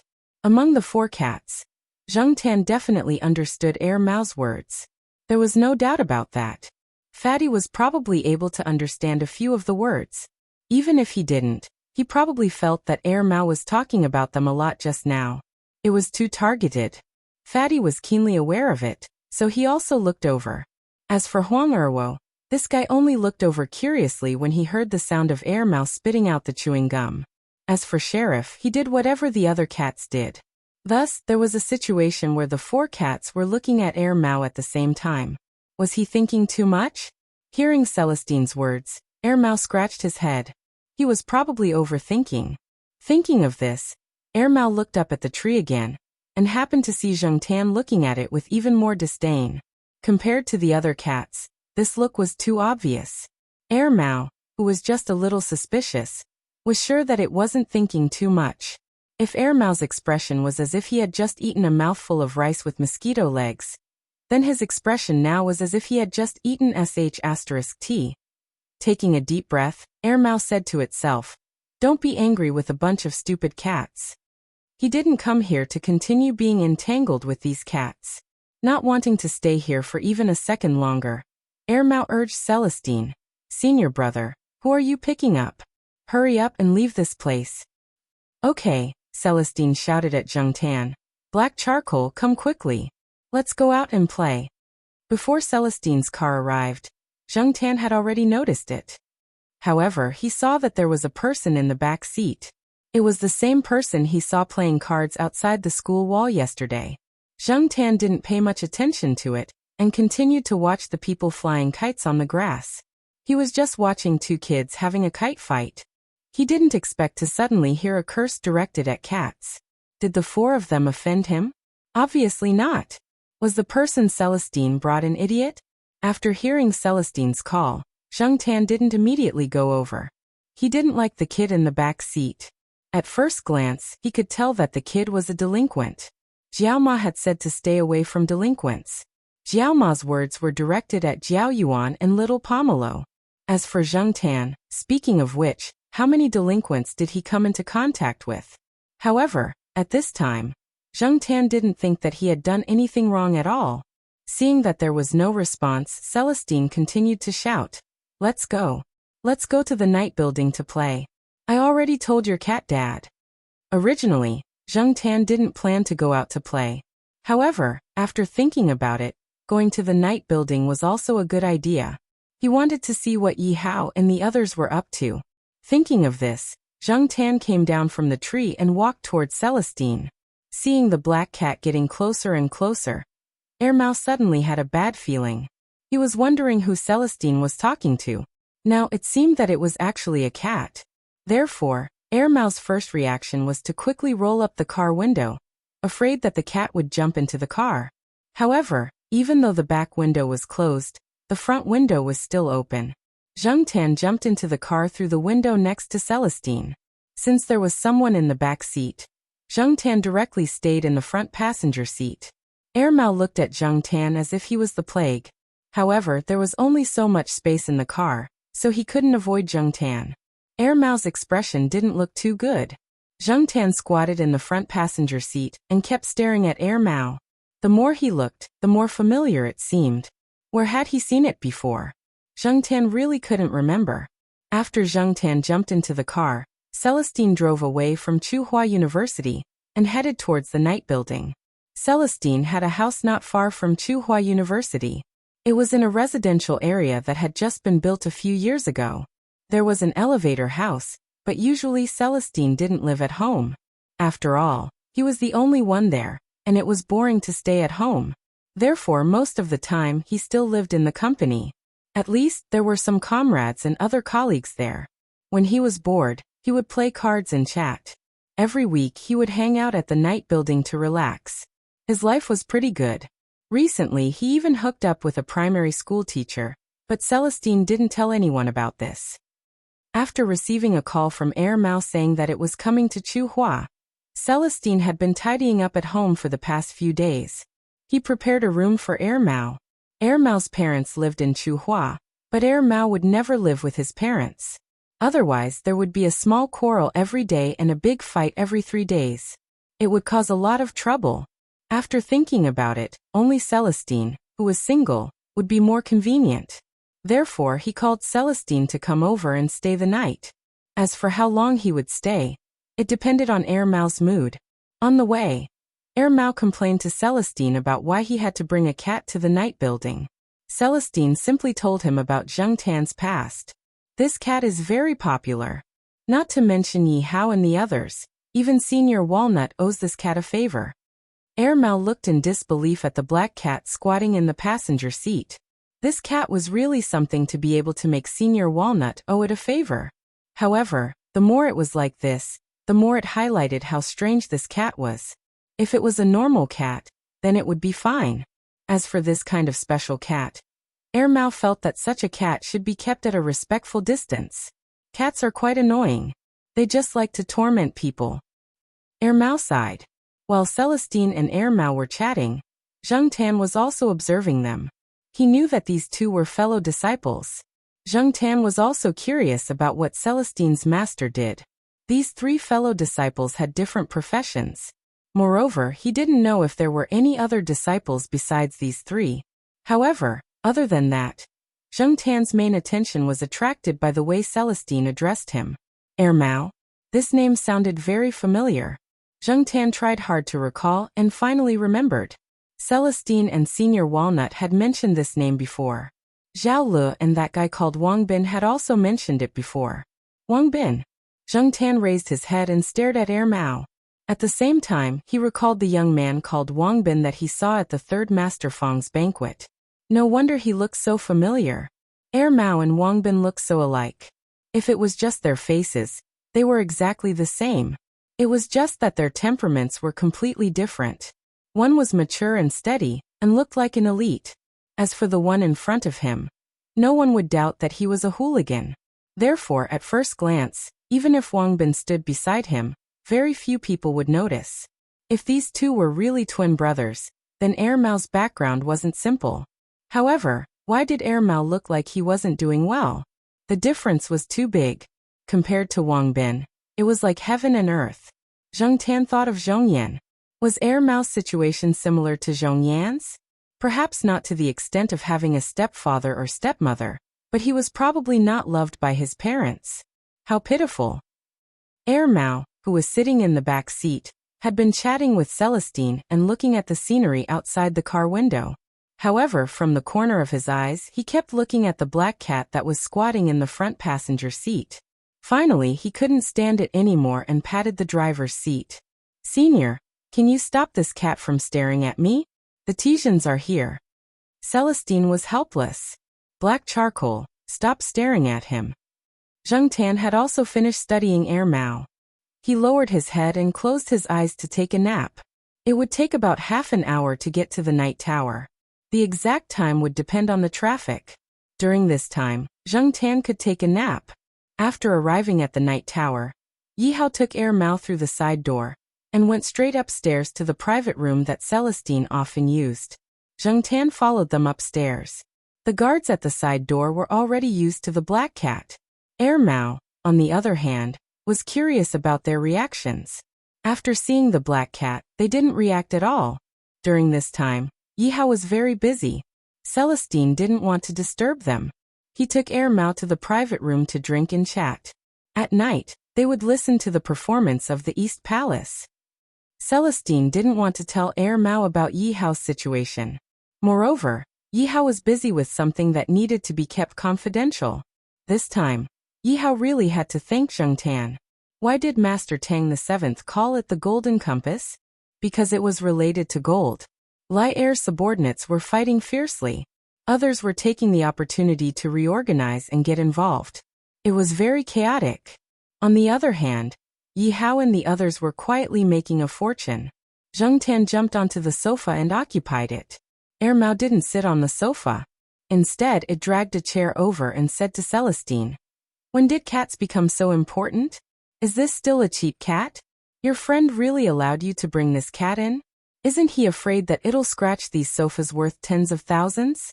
Even if your friend doesn't care about tens of thousands, he's being too lenient." Celestine shrugged. I can't help it. I said that this cat is special. Actually, someone gave this cat a nickname.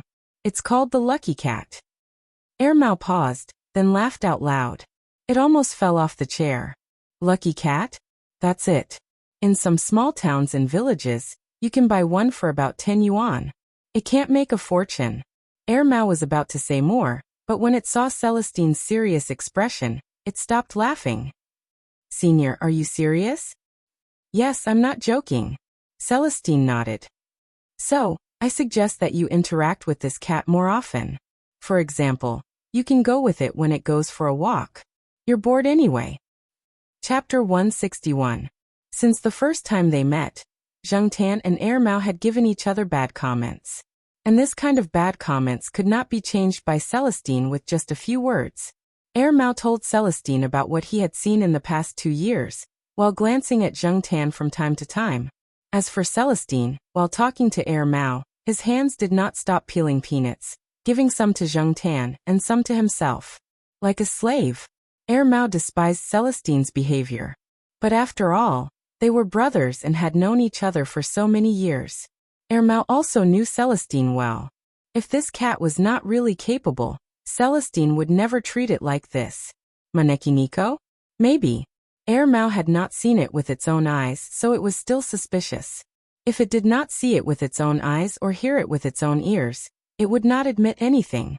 Even if it was Celestine who said it, it would also discount the so-called truth. Zheng Tan lay on the sofa, waiting for enough peanuts to be peeled, then jumped onto the coffee table to eat peanuts. Have you thought about what you are going to do next? Celestine asked Ermau. These 2 years I have been running a small business outside. Now, I am not going to do anything for the time being. I am going to rest and enjoy myself, then sleep until I wake up naturally every day. As Ermau spoke, its eyes were still glancing at Zheng Tan. Seeing that Zheng Tan was focused on eating peanuts, it jumped up from the chair and attacked with lightning speed. Pa! Subdue the demon. After a successful attack, Ermau quickly retreated 5 meters away. Celestine and Zheng Tan were speechless. Zheng Tan really did not expect Ermau to attack. Although they did not have a good opinion of each other, perhaps because of Celestine, Zheng Tan did not feel any malice from Ermau. Because of this, Zheng Tan lowered his vigilance a lot. He was not prepared at all, but in the end, he fell into Ermau's trap. Ermau didn't hit him. His quick move was just to stick a paper on Zheng Tan's forehead. Zheng Tan didn't know what was drawn on the paper pasted on his forehead, but looking at the situation, Zheng Tan could guess that this was the legendary talisman that could summon gods and exorcise ghosts, subdue demons and cure diseases. Subdue demons and devils? Subdue your Motherf * king demon. Damn it. Motherf * cur. Zheng Tan shook his head to get rid of the sticky paper on his forehead. He stopped eating peanuts and jumped off the coffee table to rush towards Ermau. If I don't flip out, you'll really think I'm weak and easy to bully. Thus, the man and the cat began to fight in the private room. At first, Ermau used a feather pillow on the chair to block the attack, but when he realized that the pillow was quickly torn apart and realized that he had seriously underestimated the enemy's attack power, Ermau covered his head with his jacket and hid behind Celestine. After the feather pillow was torn apart, feathers flew everywhere in the private room, and the tidy room suddenly became a mess. Celestine looked at all of this. He really wanted to drag Ermau over and beat him up. He was already in his 20s, but he still looked so unreliable. Many times his words and actions always made people want to beat him up first. After messing around for more than 10 minutes, Zheng Tan squatted on the coffee table and continued to eat peanuts. However, from the way he swung his tail, it was obvious that Zheng Tan was not in a good mood. No one would be happy if a subdue demons and devils talisman was stuck on them. Not to mention that Zheng Tan had secrets in his heart. Ermau slowly moved towards the chair.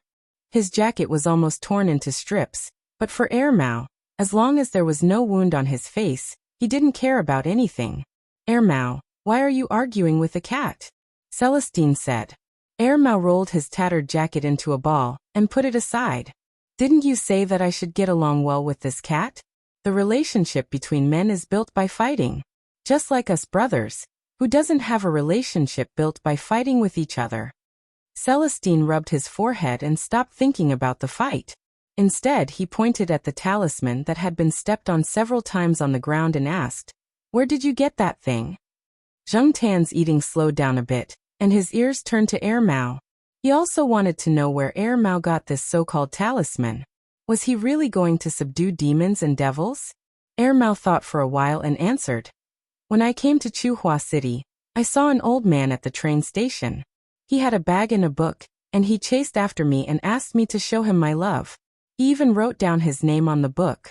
I gave him 10 yuan, and he gave me this thing, saying that it was used to subdue demons and devils." At some stations or platforms, there would always be people begging or asking people to show their love. When there were too many people, it was hard to tell the difference between the real and the fake.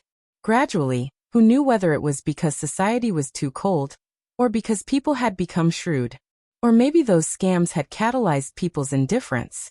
When people offered their love, their first reaction was to call them scammers, instead of sympathy. Zheng Tan didn't know if Air Mao knew about this, but from the looks of it, even if he knew, he was just casually spending money for fun and didn't care at all. So this so-called talisman was actually just a souvenir that he had exchanged for 10 yuan? Zheng Tan inexplicably felt a little more at ease. Celestine's focus wasn't on the souvenir talisman, but he said, "You really wrote your name on the book?" "I did, why wouldn't I? I spent 10 yuan on it, and I used the hard pen calligraphy that I've practiced for more than 10 years to write. It's better than the names on the book." "Really? If that's the case, then when those people who offered their love later in the book wrote their names, they would know that a person called Wang Ming had donated 10 yuan, Celestine said in a mocking tone. "I'm not stupid enough to write my name and tell others that I was also scammed. That would be so embarrassing." Sometimes people who gave money didn't do it willingly but were asked to donate.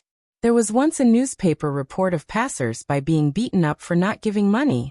Thus, some people felt that love that didn't come from their own will was very embarrassing, especially men with strong self-esteem. Since Air Mao said that he had written his name on the book, but it wasn't his name, then whose name had he written? Had he just made it up? "Whose name did you write?" Celestine was puzzled. "Wang Bin." Air Mao was immensely proud of himself. Zheng Tan and Celestine, who knew how Air Mao's brother would react when he found out. And this was probably just one of the things that Air Mao had done that wasn't very conspicuous. Zheng Tan wondered if he would see Wang Bin's name on the wall in the future, on those advertisements for getting permits, air ventilation, drilling holes, grinding floors, cleaning sewers, or on the antenna poles for curing chronic ailments. It was hard to say. Zheng Tan felt that if he were Wang Bin, he would definitely beat Air Mao so badly that even his father wouldn't recognize him. Celestine continued to rub his forehead. "You really know how to make enemies for yourself. You're just courting death." Air Mao didn't take it to heart at all. He turned his face and leaned over to Celestine. "Look." Celestine gave him a puzzled look. "You have pimples? You've become thick-skinned again? Or do you want me to slap you?" "What?" Air Mao waved his hand and pointed at his ears.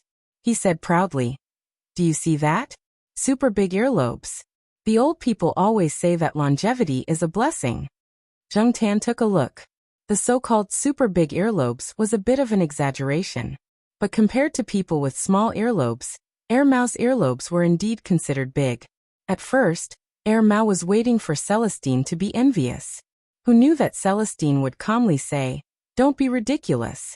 Although I'm not very educated, I know that earlobes are genetic. Or a dominant. You have to thank your parents. We have to respect science." Air Mao leaned back and stared at Celestine seriously for 2 seconds. "Senior, when did you start to respect science? You're even asking such profound questions." Air Mao and Zheng Tan were shocked by Celestine's words. Was Celestine influenced by Jiao Pa and the others? Celestine did not feel that there was anything wrong with him. He continued, "Double eyelids, high nose, big earlobes, long eyelashes, etc. all belong to this dominant inheritance. Oh, and the chin is also hereditary. Look at those celebrities. Their parents' chins are not so sharp, but they are completely different on TV.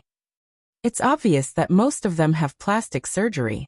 Air Mao still looked at Celestine with suspicion. He was not suspicious of Celestine's words, but he was puzzled that Celestine would say such things. Based on Air Mao's understanding of Celestine, this senior usually read political, military, and sports newspapers in his free time. When did he change to reading science? And hereditary? He used to despise those so-called experts and professors. Why did he change now? There must be a reason. However, Celestine did not wait for Air Mao to ask more questions. He changed the topic and talked about other things. Zheng Tan continued to listen. When he came today, he thought that he would hear some things about Yi Hao. However, until now, Celestine did not intend to say anything. It seemed like he did not want Air Mao to know. Air Mao and Celestine were seniors and juniors, but Air Mao and Yi Hao did not know each other at all. There was limited trust between them. From this, Zheng Tan could infer that the thing on Yi Hao's side was indeed very important. It seemed like he did not want to hear any useful news today. After listening to the singing in the evening, the two people and the cat left the night building. Celestine sent Zheng Tan back to Tsinghua University first. Then he drove Air Mao to his place of residence. In the car, without Zheng Tan glaring at him, Air Mao seemed to be more at ease. Senior Wei, I'll stay at your place for a while. I'll move out in 2 weeks. 2 weeks should be enough for me to find a satisfactory house. Air Mao said. What's the trouble? You can stay at my place. I'm usually at the company anyway. If you're here, we can keep each other company. Come on, Senior Wei. We've known each other for so many years. Do you think I don't know you? Air Mao winked. You have a target, right? Hurry up. Look at people around your age. Their children are already big. In the past, it was inconvenient because of my job. Now you have to hurry up. Don't think I can't see it. I'll leave your house to you and sister-in-law. I don't want to be a third wheel. Although Air Mao looked unreliable, his observation skills were not weak. Once Air Mao decided on something, Celestine would not change his mind. Celestine did not argue and said, Okay. However, have you decided to rent or buy a house? It depends on the situation. If there's something I like, I'll buy it. Anyway, I've made some money from selling things these past 2 years. Renting a house is also not bad. After all, I haven't decided how long I'll stay in Tsinghua City. Air Mao leaned on the back seat and tapped his fingers on the seat. Senior, do you have any good suggestions? Chapter 162. Inside the university? Air Mao frowned. He had never thought of renting a house in Tsinghua University.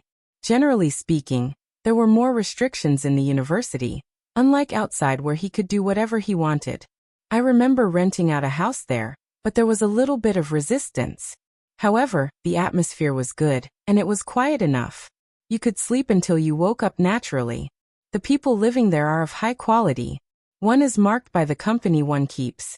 Didn't a magazine say before that the living environment has an impact on a person's character? You should be more careful, Celestine said in the tone of an elder. Air Mao curled his lips and did not say anything.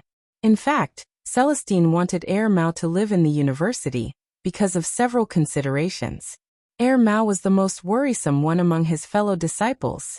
Although he looked like he didn't know any better, there were many things that he understood in his heart. However, in the past few years he had probably gotten to know a few people from all walks of life. Wei Ling was afraid that Air Mao would continue to mingle in Tsinghua City. Although he didn't expect this fellow to immediately turn over a new leaf, he still hoped for a better transition. Celestine was not sure about the other places in Tsinghua University, but the East Side family compound was really good. If Air Mao could gain some positive energy from the retired teachers, Celestine would be quite satisfied. He would be more confident when he called his master. As for the resistance of renting a house there, Celestine believed in Air Mao's ability. After all, Air Mao was not the kind of person who did not know anything. If he really made a decision, he would definitely have a way. Celestine lived close to the university. If something happened to Air Mao, he would not go to his father. As his senior, he would be responsible for cleaning up the mess. In addition to Air Mao, Celestine also considered the Jiao family. Associate Professor Jiao would be leaving soon. During this time, Celestine could not always take care of the Jiao family. If Air Mao was there, he could help take care of the Jiao family.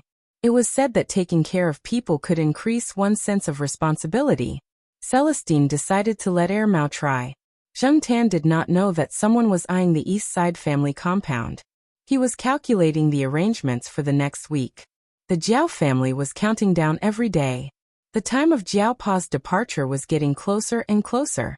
Zheng Tan was also counting the days. One afternoon, Zheng Tan lay on the sofa and looked at the calendar on the wall. Next Monday he would probably spend the whole day at Xiaogui's pet center. On Friday night, a foreign band would perform at the night building. On Saturday, the third Master Fong would go to talk business with old Lu. Zheng Tan would follow him and race toy cars with old Lu's son Lu Yao.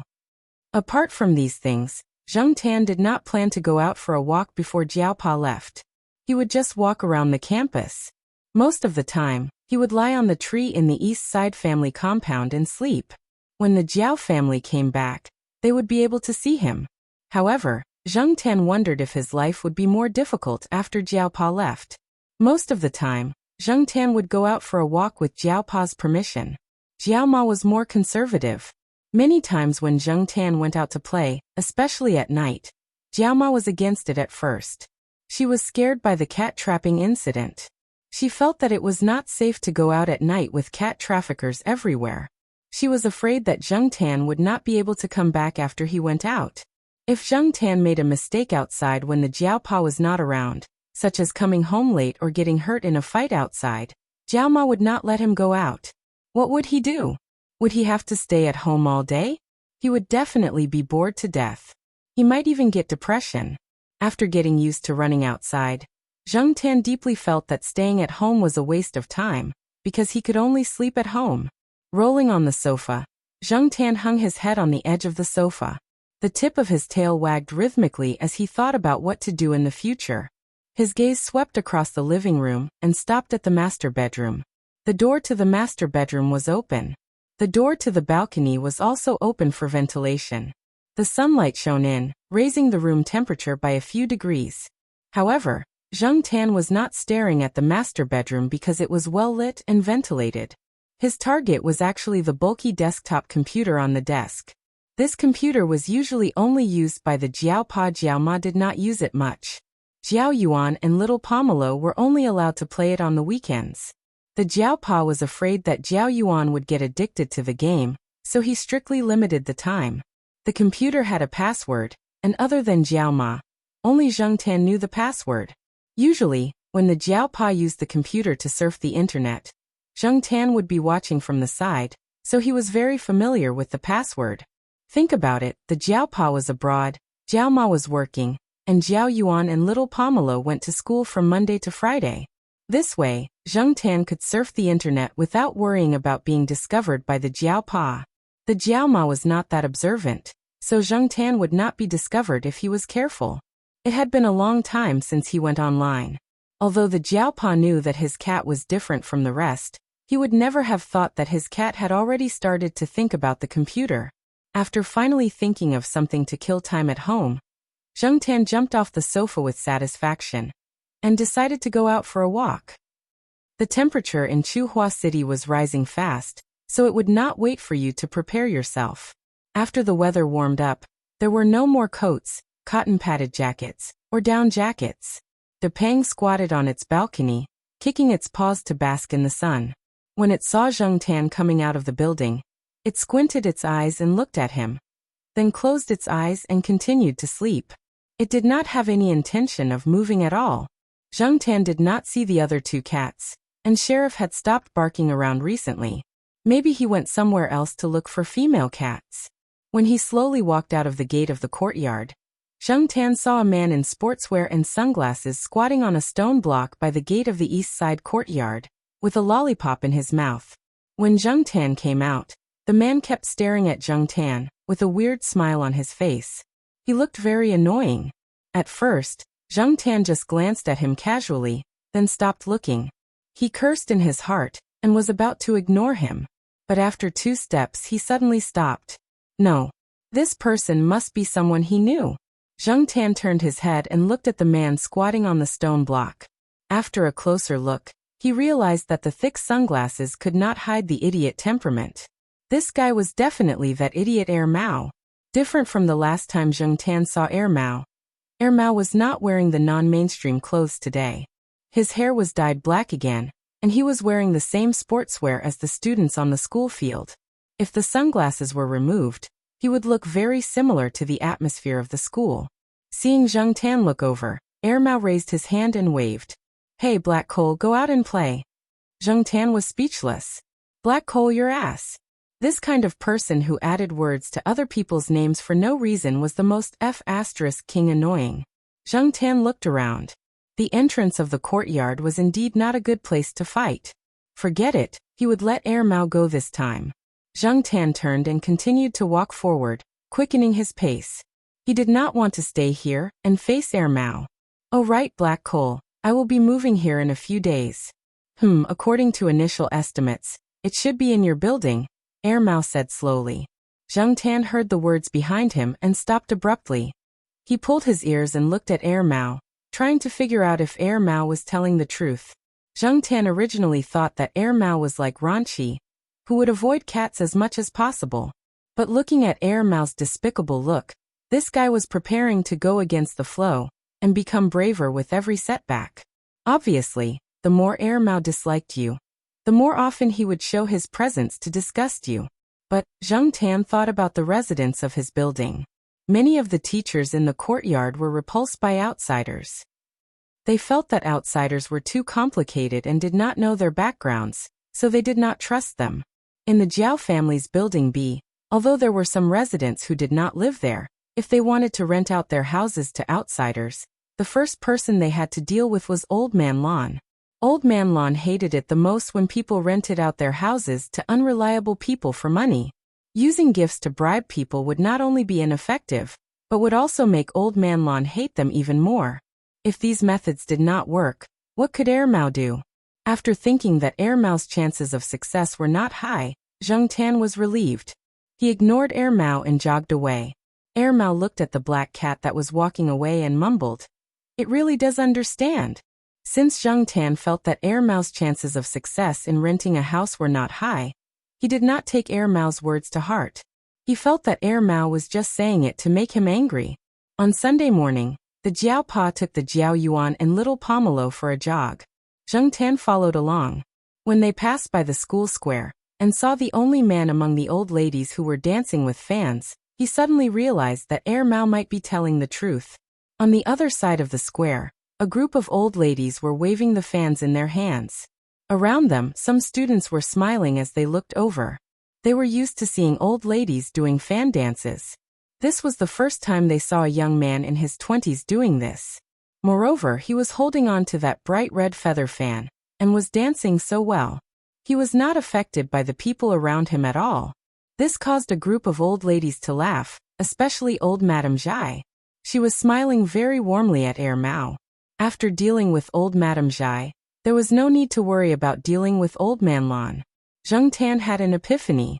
It turned out that Air Mao was a friend of middle-aged and old ladies. It had to be said that Air Mao was really thick-skinned. The group of old ladies seemed to like this kind of shameless person. They felt that the young people nowadays were too shy and could not let go of their pride. As if to prove Zheng Tan's guess, 3 days later, when Zheng Tan passed by the small flower garden, he saw Air Mao working in it. "Teacher Lon, where should I put this pot of flowers?" Air Mao stood there holding the flower pot. Speaking of Old Man Lon, compared to the title of professor, he was sometimes more inclined to be called teacher. However, most people would call him Professor Lon, or Elder Lon to show their respect. Unfortunately, Old Man Lon did not necessarily appreciate it. Now that Air Mao had called him that, it was as if he was scratching an itch in his heart. "Put it there, next to the pot of rhododendron reflection." Old Man Lon pointed at a place. "What about the pot of Echo Mountain Red?" "Put it there." Looking at Air Mao helping to move the flower pot and dig the soil, Zheng Tan had to admit that Air Mao's goal was almost achieved. Because of this matter, Zheng Tan's mood was really not good recently. On the way back to the courtyard, Zheng Tan walked while thinking about how to mess up Air Mao's matter. Suddenly he heard a childish and crisp voice coming from diagonally in front of him. "Brother Hey." Chapter 163. Zheng Tan felt that his luck was really bad today. Nothing good happened when he went out. Ignoring the shouts, Zheng Tan was ready to continue running forward. He hoped that it would not. Wah! Sure enough, Zheng Tan stopped.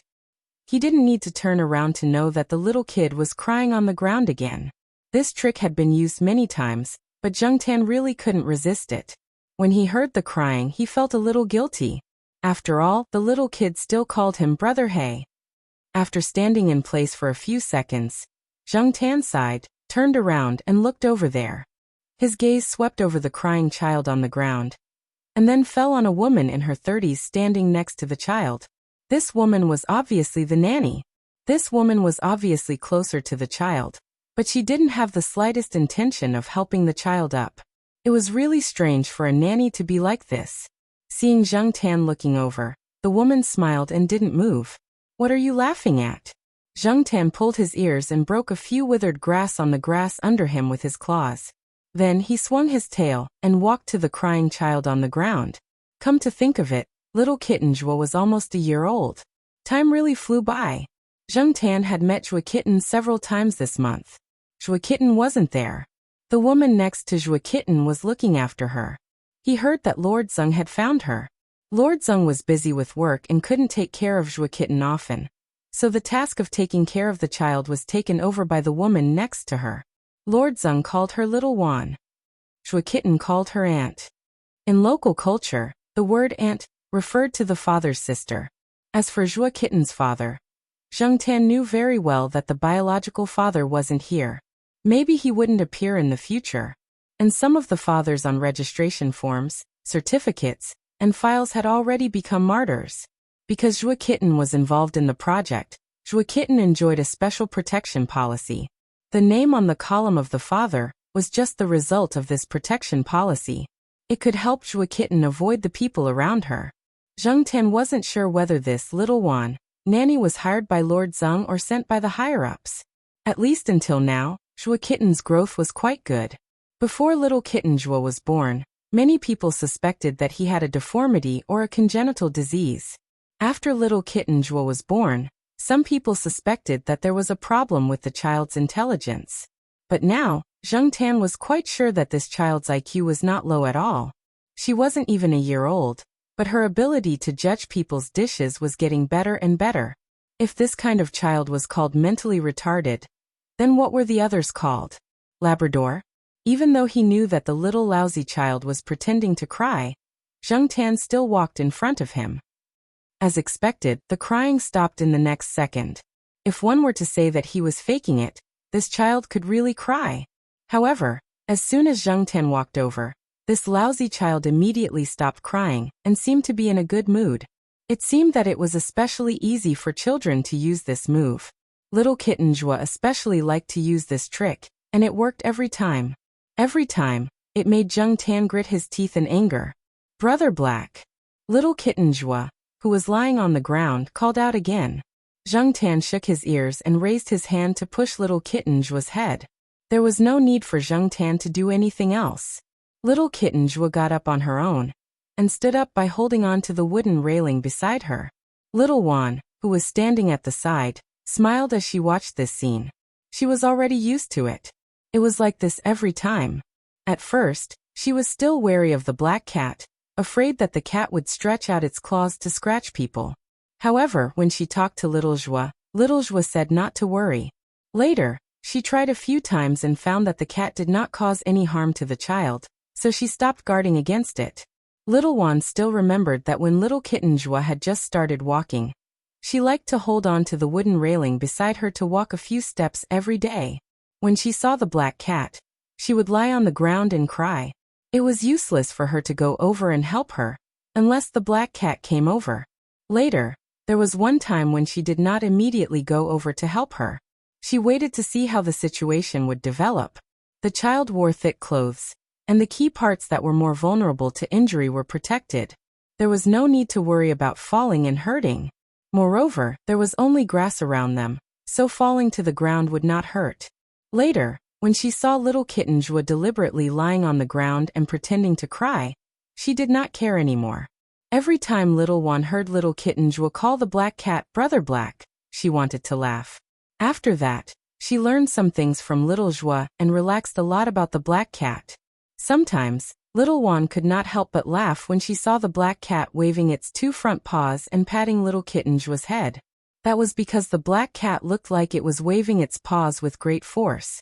In fact, when it landed, it was very light. It was almost just a slight bump, and it always kept its paws well. Seeing little kitten Joie get up, Zheng Tan did not want to continue wasting time with this little brat. It would be more comfortable to find a quiet place to sleep. After walking for about 10 meters, when they were about to turn a corner, Zheng Tan saw someone coming from that direction. His mood instantly became worse. Black coal, why are you here? Oh, this can't eat it? I just bought a mixed grain cake. Air Mao passed the half-eaten biscuit to Zheng Tan as a token gesture, then took it back and continued to gnaw on it. After helping Professor Lon move the flower pots at the small flower bed, Air Mao felt hungry. He ran to the small stalls and shops at the school gate to buy something to eat. In his hand was a bowl of packed tofu pudding, which he was going to give to Professor Lon later. He did not expect to run into this black cat on the small path. Zheng Tan stopped when he saw Air Mao, and in the time that Zheng Tan stopped, little kitten Joie also came over from behind holding onto the railing. As he walked, he called out, "Brother Black." Air Mao heard the child's voice and looked around. At this time, the students were all in class. Not many people were walking around, let alone on this small path. At this moment, there were only a few people around. Air Mao looked around but did not see anyone else. Who was the child calling? When little kitten Joie called out again, Air Mao almost spat out the mixed grain cake in his mouth. He had already followed the child's gaze and found the corresponding target. Brother Black? This cat. This was the first time he had seen a child call a cat brother. Air Mao got up and walked over to little kitten Joie. When he got close, little Juan stepped forward to block him. Although he was smiling, little Juan's eyes were obviously alert. Air Mao raised his hand to show that he understood. He stopped a step away and took out a lollipop from his pocket. It was the kind of lollipop that had a cartoon doll face. "Hey little kid, I have something good. Do you want it?" Air Mao waved the lollipop in his hand. Zheng Tan looked at him with disdain. What brother? He should be addressed as uncle. Little kitten Joie pushed little Juan and took small steps forward, reaching out to take it. Air Mao pulled back his hand, letting the lollipop go further away. Then he pointed at Zheng Tan, who was squatting beside him, and said to little kitten Joie, "You tell him that black charcoal is an idiot. Brother will give this to you. You can call him an idiot. Just call him an idiot." Little kitten Joie took a small step forward and continued to reach out, wanting to take the lollipop in Air Mao's hand. After Air Mao said it a few times, he realized that it had no effect at all. The child didn't care at all. Forget it. He's just a child. He can't even speak fluently. What does he know? Air Mao didn't want to continue talking nonsense with the child.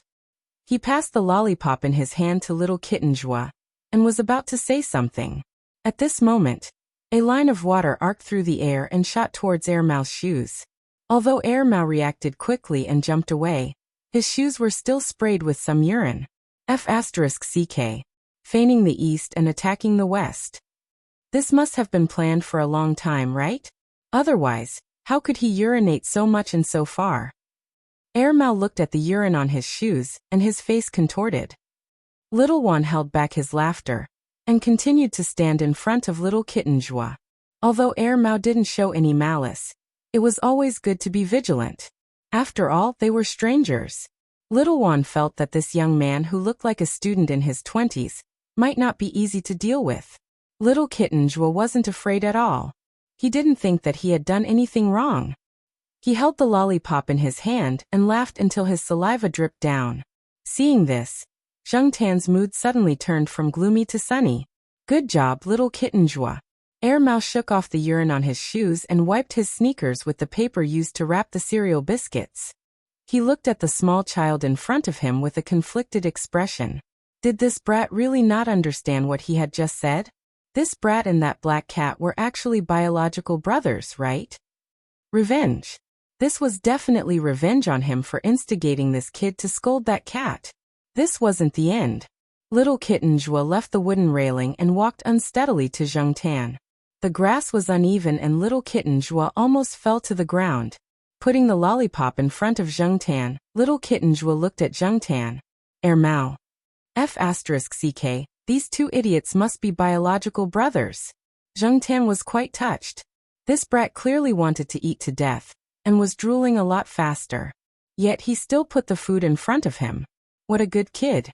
Zheng Tan raised his paw and pushed the lollipop to little kitten Jua's hand, and patted her on the head.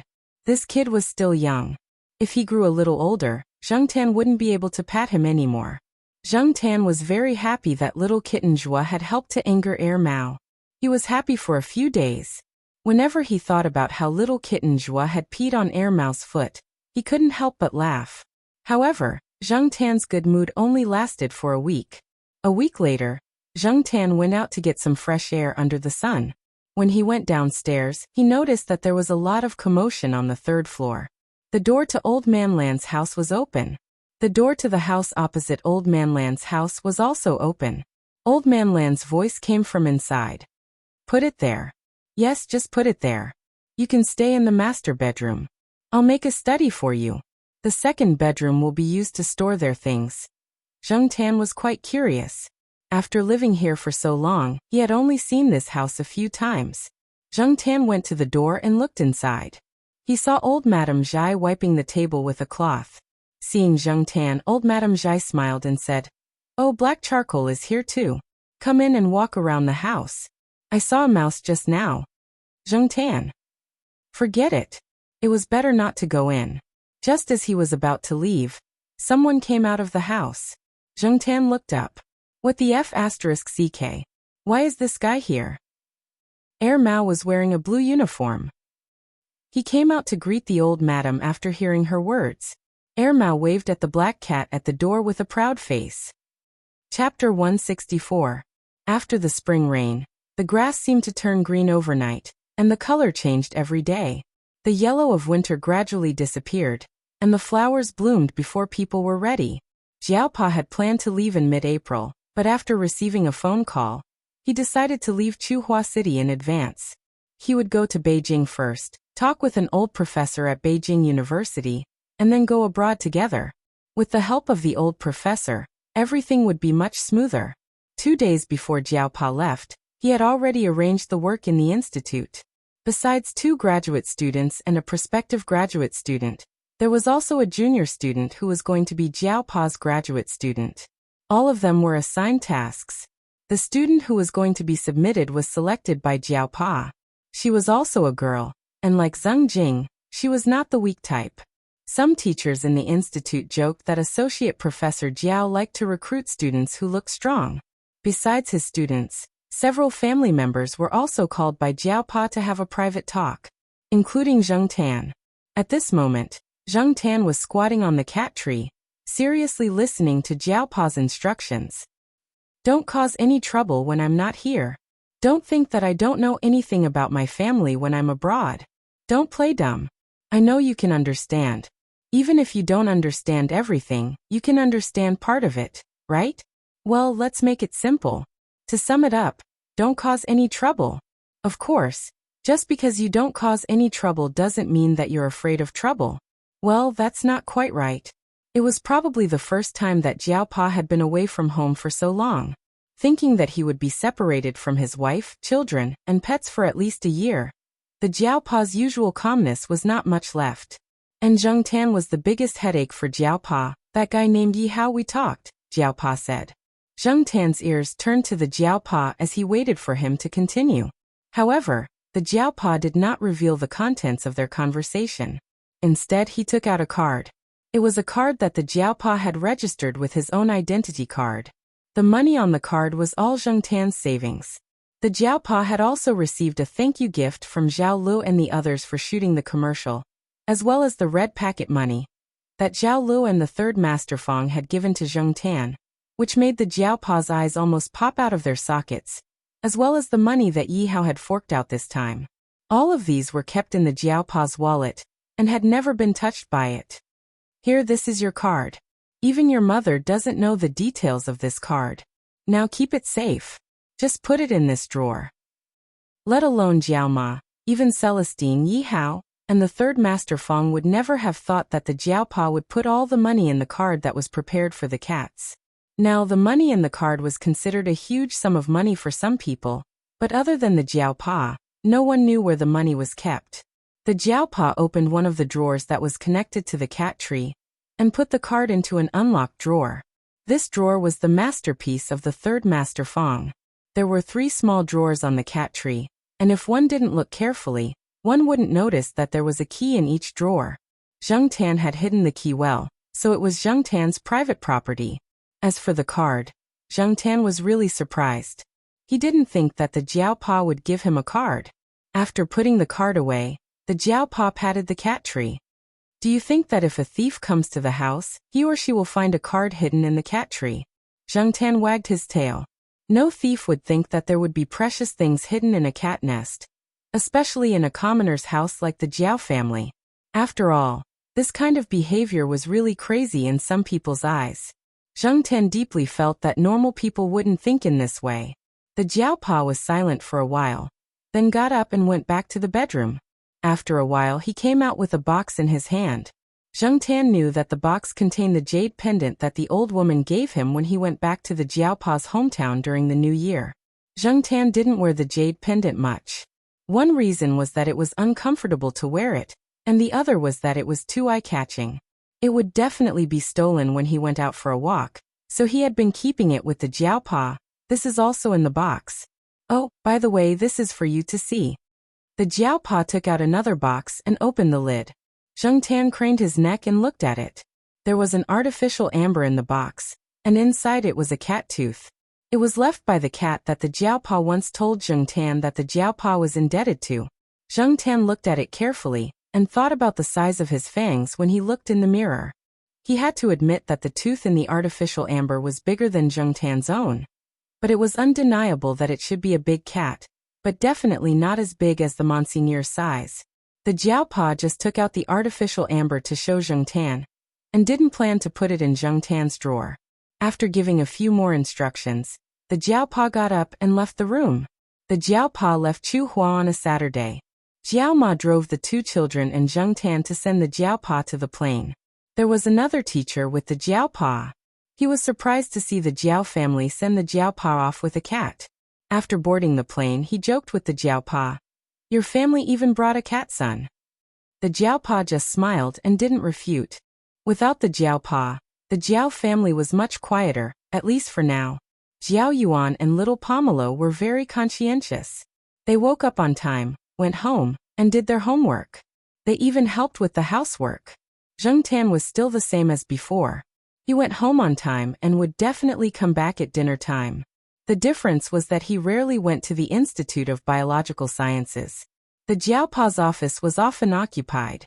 Xian and Su Chu didn't have a computer. Without the Jiao Pa, these 2 guys often used the computer in the office to watch TV series and browse casual forums.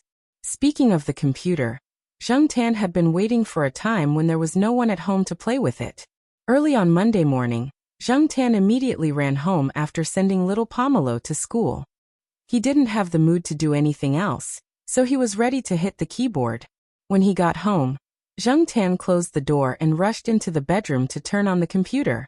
Jumping on the table and squatting in front of the computer, Zheng Tan waited for the computer to respond. It took a while to turn on the computer, but Zheng Tan wasn't in a hurry. He had time anyway. As for the mouse, Zheng Tan couldn't use one paw, so he used 2 paws. It looked like he was hugging the mouse. Since he became a cat, this was the first time Zheng Tan went online on his own. He was a little excited.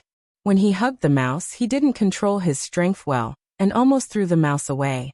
When it was time to enter the letters, Zheng Tan was too lazy to turn around and use his paws to press the letters. So he could only use his hind legs and tail. It was very awkward and strenuous. He typed the same word wrong several times, but he couldn't believe that the saying "practice makes perfect" would be carried forward by him. With some difficulty controlling the mouse and keyboard, Zheng Tan registered an account on a messaging app. Unfortunately, there was no one in the friend category. In fact, Zheng Tan wanted to look for his original self, but he couldn't remember the account number from back then. Looking at the interface of the messaging app, Zheng Tan was in a daze for a while. Shaking his head, he didn't know if he would have friends in the future. Speaking of which, he couldn't be seen in the light. He could only shout a few words in the virtual world of the internet to liven things up. Zheng Tan didn't dare to download games randomly. It wasn't the right time. He had been waiting to use the computer, but now that he was facing the computer, Zheng Tan didn't know what to do. Yes. Zheng Tan searched the pet forum that Xiaoguo often talked about. The two most active areas in the forum were the cat area and the dog area. In the city, there were the most people who raised these two kinds of pets. Clicking on the category of pet cats, Zheng Tan searched from top to bottom. After a few posts, he found a new picture advertisement that he had taken at Xiaoguo's pet center a few days ago. Zheng Tan looked at the comments below. Sure enough, the appearance of the animals that he had worked with was more likable than Zheng Tan's. What made Zheng Tan feel better was that there were some of his own fans in the forum, most of whom were old people in the forum. Especially when he saw someone saying, "Black Sea is the golden signboard." Zheng Tan was so happy that his tail was sticking up. To reply, he had to register a forum account. Zheng Tan held the mouse and stepped on the keyboard, following the instructions above to register step by step. However, the ID name was a laborious task. What should he call it? He looked at the other people's ID names. Love Cat is Wangkai, Nyonyo Diandian Cat, Miang Meow Under the Eaves, Xianyuan Meow, Domineering Cat, Meow Fox, Hellcat. Well, these names were either Meow or Me. At first glance, he knew that they were part of the cat community in the forum. After thinking about it, Zheng Tan typed one key after another. ID. Zheng Tan is a cat. After registering, Zheng Tan shamelessly replied in the post, "That black cat is so King handsome." After thinking about it, Zheng Tan added, "It's so cool." After browsing the web for a while, Zheng Tan erased some traces, turned off the computer, and went downstairs in a good mood. Although he could use the computer, Zheng Tan still liked to walk outside. Of course, if there was no one following behind him, Zheng Tan would be in a better mood. Air Mao slept until 9:30. At this time, the cafeteria was out of food. He went to the stall at the school gate to buy egg pancakes and a boxed lunch. The boxed lunch was saved for when he was hungry. Air Mao was not picky. Even if the food was cold, he could eat it directly. As soon as he entered the courtyard, Air Mao saw Zheng Tan walking out, so he immediately chewed on the egg pancake and followed behind with the boxed lunch that was almost cold. Air Mao was not close to Zheng Tan. It kept a distance of about 10 meters, but Zheng Tan did not succeed in getting rid of it a few times. After a few attempts, Zheng Tan decided to just ignore it. If Air Mao wanted to follow him, then so be it. He walked along the sidewalk. When he reached a wall, Zheng Tan jumped on the wall. Before the Jiaopa left, Zheng Tan stayed in the school. This was the first time he came out recently. This road was still the same as before, and no earth-shattering changes had taken place. When he walked past an intersection, Zheng Tan glanced into a small alley. He saw a black and white cat squatting on a tree of an unknown breed in the alley. What made Zheng Tan stop was not how special the cat looked. The cat was the same as Zheng Tan, an ordinary cat. There was nothing special about its appearance. What made Zheng Tan curious was, what was it looking at? The cat was squatting about 5 meters above the ground. It was staring at the window on the second floor of a house in front of the tree. Chapter 165. Perhaps sensing that Zheng Tan was looking at it, the cat squatting on the tree turned its head to look at the intersection. It looked like a stray cat. Its fur was stained, and there were a few scratches of different lengths above its eyes. The healed wounds left streaks of blood, which were especially eye-catching on its white fur. These wounds were probably from 2 days ago. Zheng Tan didn't know what had caused the cat's wounds, but if the longest wound had been 1 centimeter lower, the cat's left eye would have been destroyed. On the bright side, the cat was still considered lucky. The cat only glanced at the man, and the cat at the intersection. Perhaps it felt that there was no threat. So it continued to stare at the window on the second floor of the house. Air Mao, who was next to him, took the last bite of the egg pancake and smacked its lips. What is that cat looking at? Is there some kind of harmonious scene inside? Zheng Tan's ears twitched. He didn't want to bother with Air Mao, so he walked over. As Jung Tan walked closer, the cat looked at Jung Tan cautiously. Even if it wasn't staring at Jung Tan, its ears kept twitching slightly. It was quite alert. Jung Tan didn't climb up the tree. He walked over just to see what the cat was looking at. Jung Tan was disappointed. He didn't need to climb up the tree.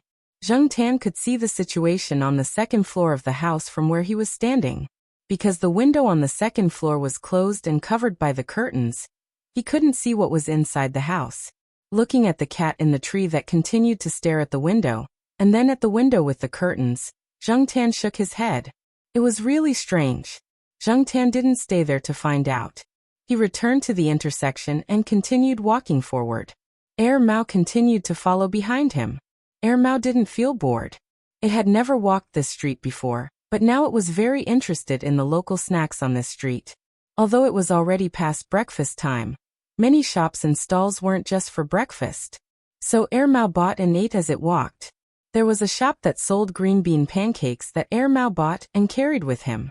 Some of the people on the street were already familiar with Jung Tan. Some of them even took the initiative to greet Jung Tan. Although they did not know Jung Tan's name, they would occasionally say a few words as if it was their own pet, or talk to the people next to them about the black cat, trying to guess whose pet it was. There were many alleys in the old neighborhood. There were many narrow alleys that could only allow 2 or 3 people to walk side by side. These alleys were also filled with all kinds of stories. Jung Tan had seen many of them after walking on this street for so long.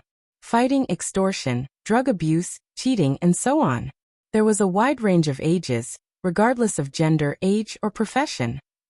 Perhaps this was also part of the culture of the alleys? Just like at this moment, Jung Tan's ears twitched as she looked at a narrow alley. There was a concave area in the alley that was used to store rubbish. 2 young men in their early 20s were standing there, talking to the person in the concave area. Jung Tan listened to the voices and intermittent conversation. He didn't want to meddle in their business. Just as he was about to leave, he saw Mao walk into the alley. Mao didn't walk further in. After taking 2 steps, he leaned against the wall next to him. He carried the things he bought on the way here with one hand and ate a green bean pancake with the other. Jung Tan jumped onto the wall, ready to see what Mao, this foodie, was going to do. Good Samaritan? The 2 young men had already gotten the money. They counted it and walked out of the alley. When they looked up, they saw a person standing at the entrance of the alley. They put the money in their trouser pockets, looked at each other, and continued to walk out with their hands ready to take out their weapons. Mao wiped the crumbs around his mouth with his thumb and walked in. One of the young men gathered his emotions and was about to say something. Before he could say anything, Mao was already in front of him. The next moment he fell down. He didn't even have time to see how the person in front of him did it. The other young man was about to take out his knife, but before the knife appeared, Jung Tan heard a soft crack sound. Before the person could finish screaming, his scream stopped abruptly. In just one move, Mao had only used one hand to knock out the 2 men in the blink of an eye. Jung Tan looked at the 2 men lying motionless on the ground and twitched his ears. They were indeed Celestine's juniors. They were really fast. The person who was standing in the concave area of the alley heard the noise and stretched his neck to look out. He happened to meet Mao's gaze, and then the child shrank his head back. He didn't dare to stand out at all. He was probably still praying that Mao wouldn't target him. He didn't want to be the companion of the 2 men lying on the ground. Mao only glanced at the garbage dump and didn't look at it anymore. Walking to the 2 men who were lying on the ground, Mao reached out and rummaged through their clothes and trouser pockets. The money he took out totaled up to 1,000 yuan. Then he put all of it into his own pocket, not even sparing a 50-cent coin. He even looked as if he had a clear conscience. Jung Tan was speechless. What the F***ck? Demon on demon. Alright, Jung Tan was just wondering if Mao would be righteous and return the money. As expected, he overestimated Mao's character. After putting the money away, Mao patted the dust off his jacket. He didn't look at the 2 men lying on the ground and the person in the garbage dump. He turned and left, leaving the student who had stuck his head out of the garbage dump to watch the situation in the alley. He stood there with a complicated expression and felt like crying, but no tears came out. After walking out of the alley, Ermau looked at the wall and saw the black cat on the wall looking at him with disdain. What? You don't like it? You think I should return the money to that little brat? Ermau snorted and said, that kind of brat is obviously not a good person. Maybe he forced the money out of children who were weaker than him. Although Ermau's character wasn't good, one had to admit that he was very good at judging people. Of course, maybe this was just Ermau's excuse for his behavior. Zheng Tan couldn't be bothered to take it seriously. He only had an impression of the student standing by the garbage dump. He had seen this person and his friends trying to stop Fu Lei. Unfortunately, Fu Lei was a tough nut to crack. The two of them teamed up to stop Fu Lei but failed. Instead, they were beaten up by Fu Lei. This kid's luck wasn't very good. Wasn't there a saying? Sooner or later, you'll have to pay for what you did? Ermau's mood didn't change much because of what had just happened. Just like before, Ermau looked at the shops and stalls with some curiosity. He went to buy whatever he liked. Zheng Tan walked all the way and passed by Jiao Yuan's school. He stood by the window and looked at it for a while. He was noticed by a few students sitting in the back row. Before the teacher on the podium got angry, Zheng Tan quickly left.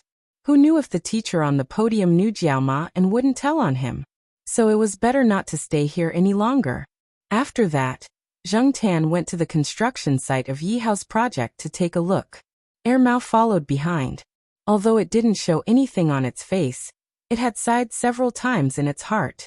Especially when it saw the way the people at the construction site looked at Zheng Tan. Ermau realized that this cat was really popular. It followed Zheng Tan to familiarize itself with the street. Seeing that Zheng Tan was walking back, Ermau didn't plan to stay outside any longer and followed him back.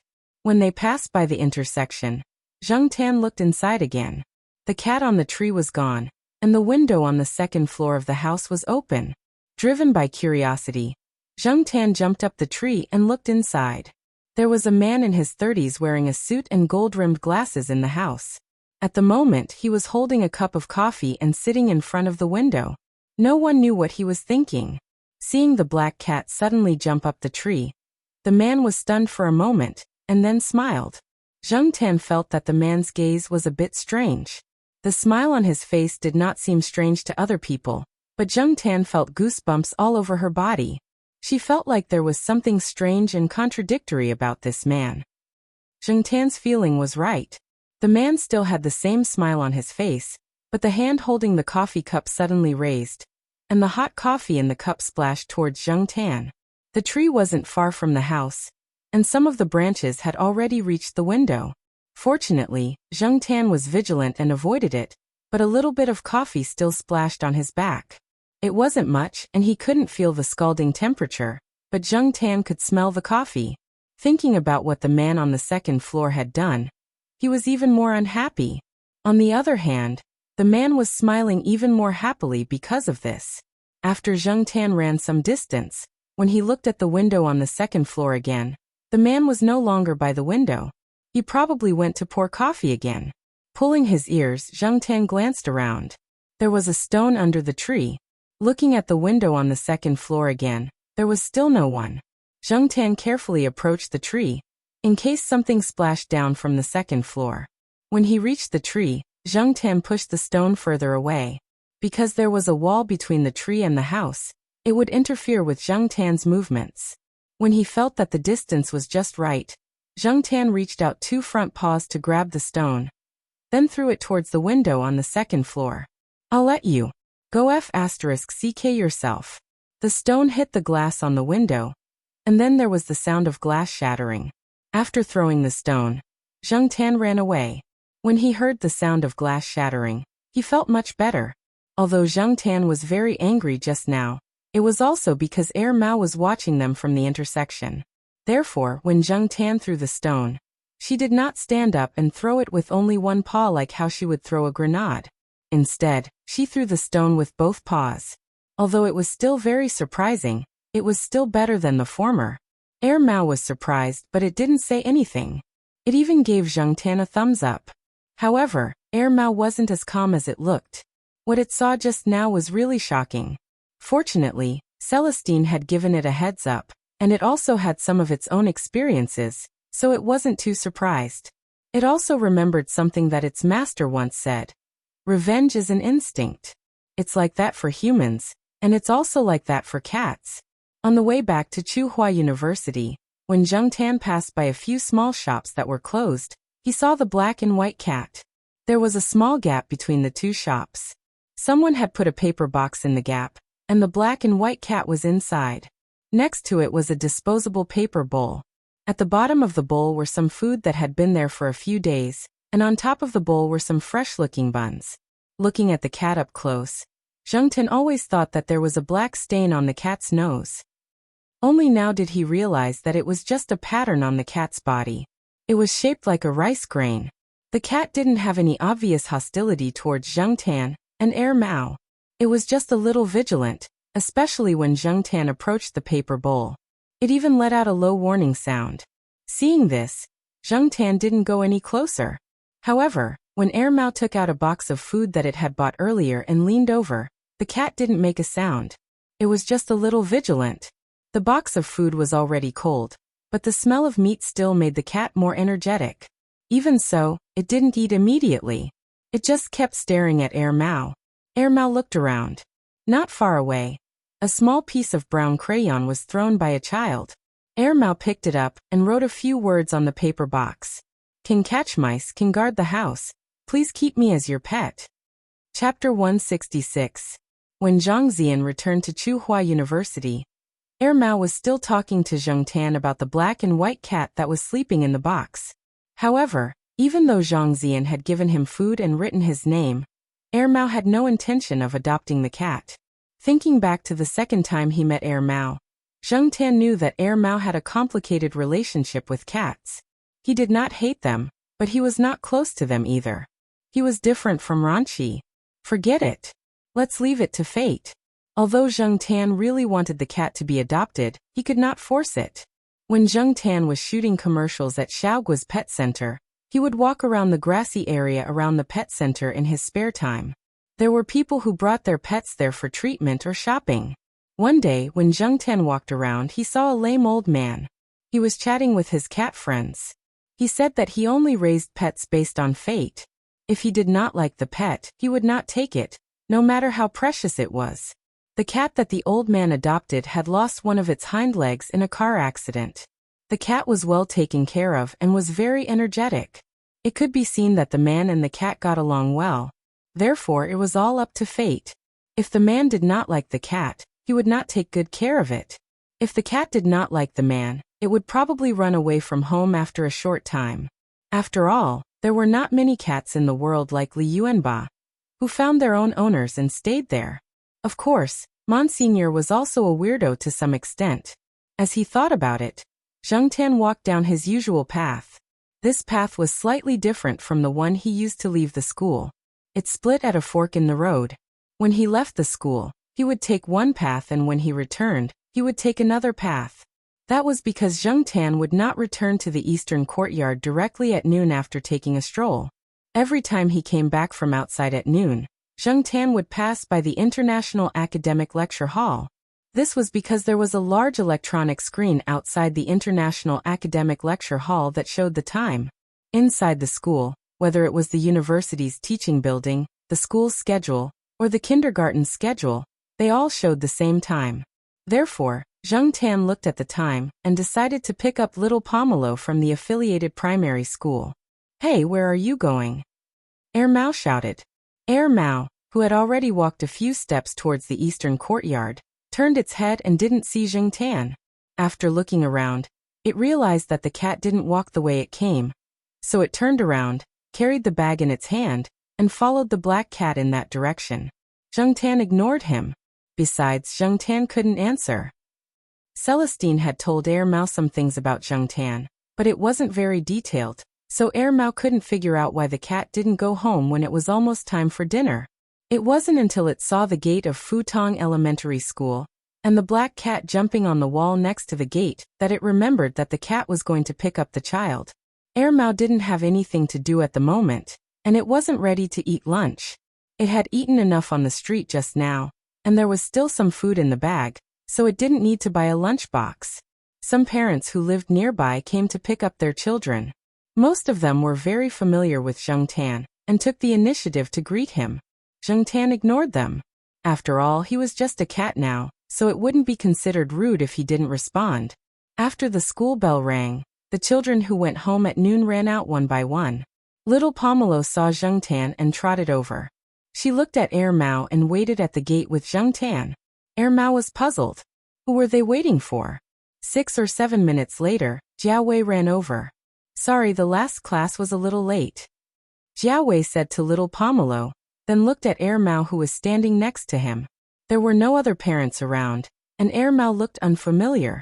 Since they didn't know each other, Jiao Wei didn't plan to take the initiative to talk. He took little Pomelo and walked out of the school gate. Hey, where are you going? Mao followed and asked. Jiao Wei looked at Mao in confusion. Who was this person? He looked at little Pomelo and saw that little Pomelo was also confused. It didn't look like it had seen someone familiar. You are? Jiao Wei asked. I live downstairs from her house on the 3rd floor. I just moved here. My surname is Wang. Mao introduced himself very seriously. He thought for a moment, then pointed at the black cat who was squatting on the wall and watching the show. I'm more familiar with this guy. Zheng Tan pulled his ear.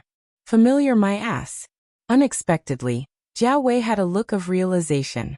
Oh, he said. So you know each other. Not to mention Jiao Wei, little Pomelo also lowered her guard around Mao. This made Mao even more surprised. He didn't expect that it would be so effective to build a relationship with a cat. This cat's reputation was greater than a human's. Jiao Wei also introduced himself briefly, then smiled at Mao and said, Brother Wang, let's go out together. Lunch is on me. Don't be shy. It's my own shop.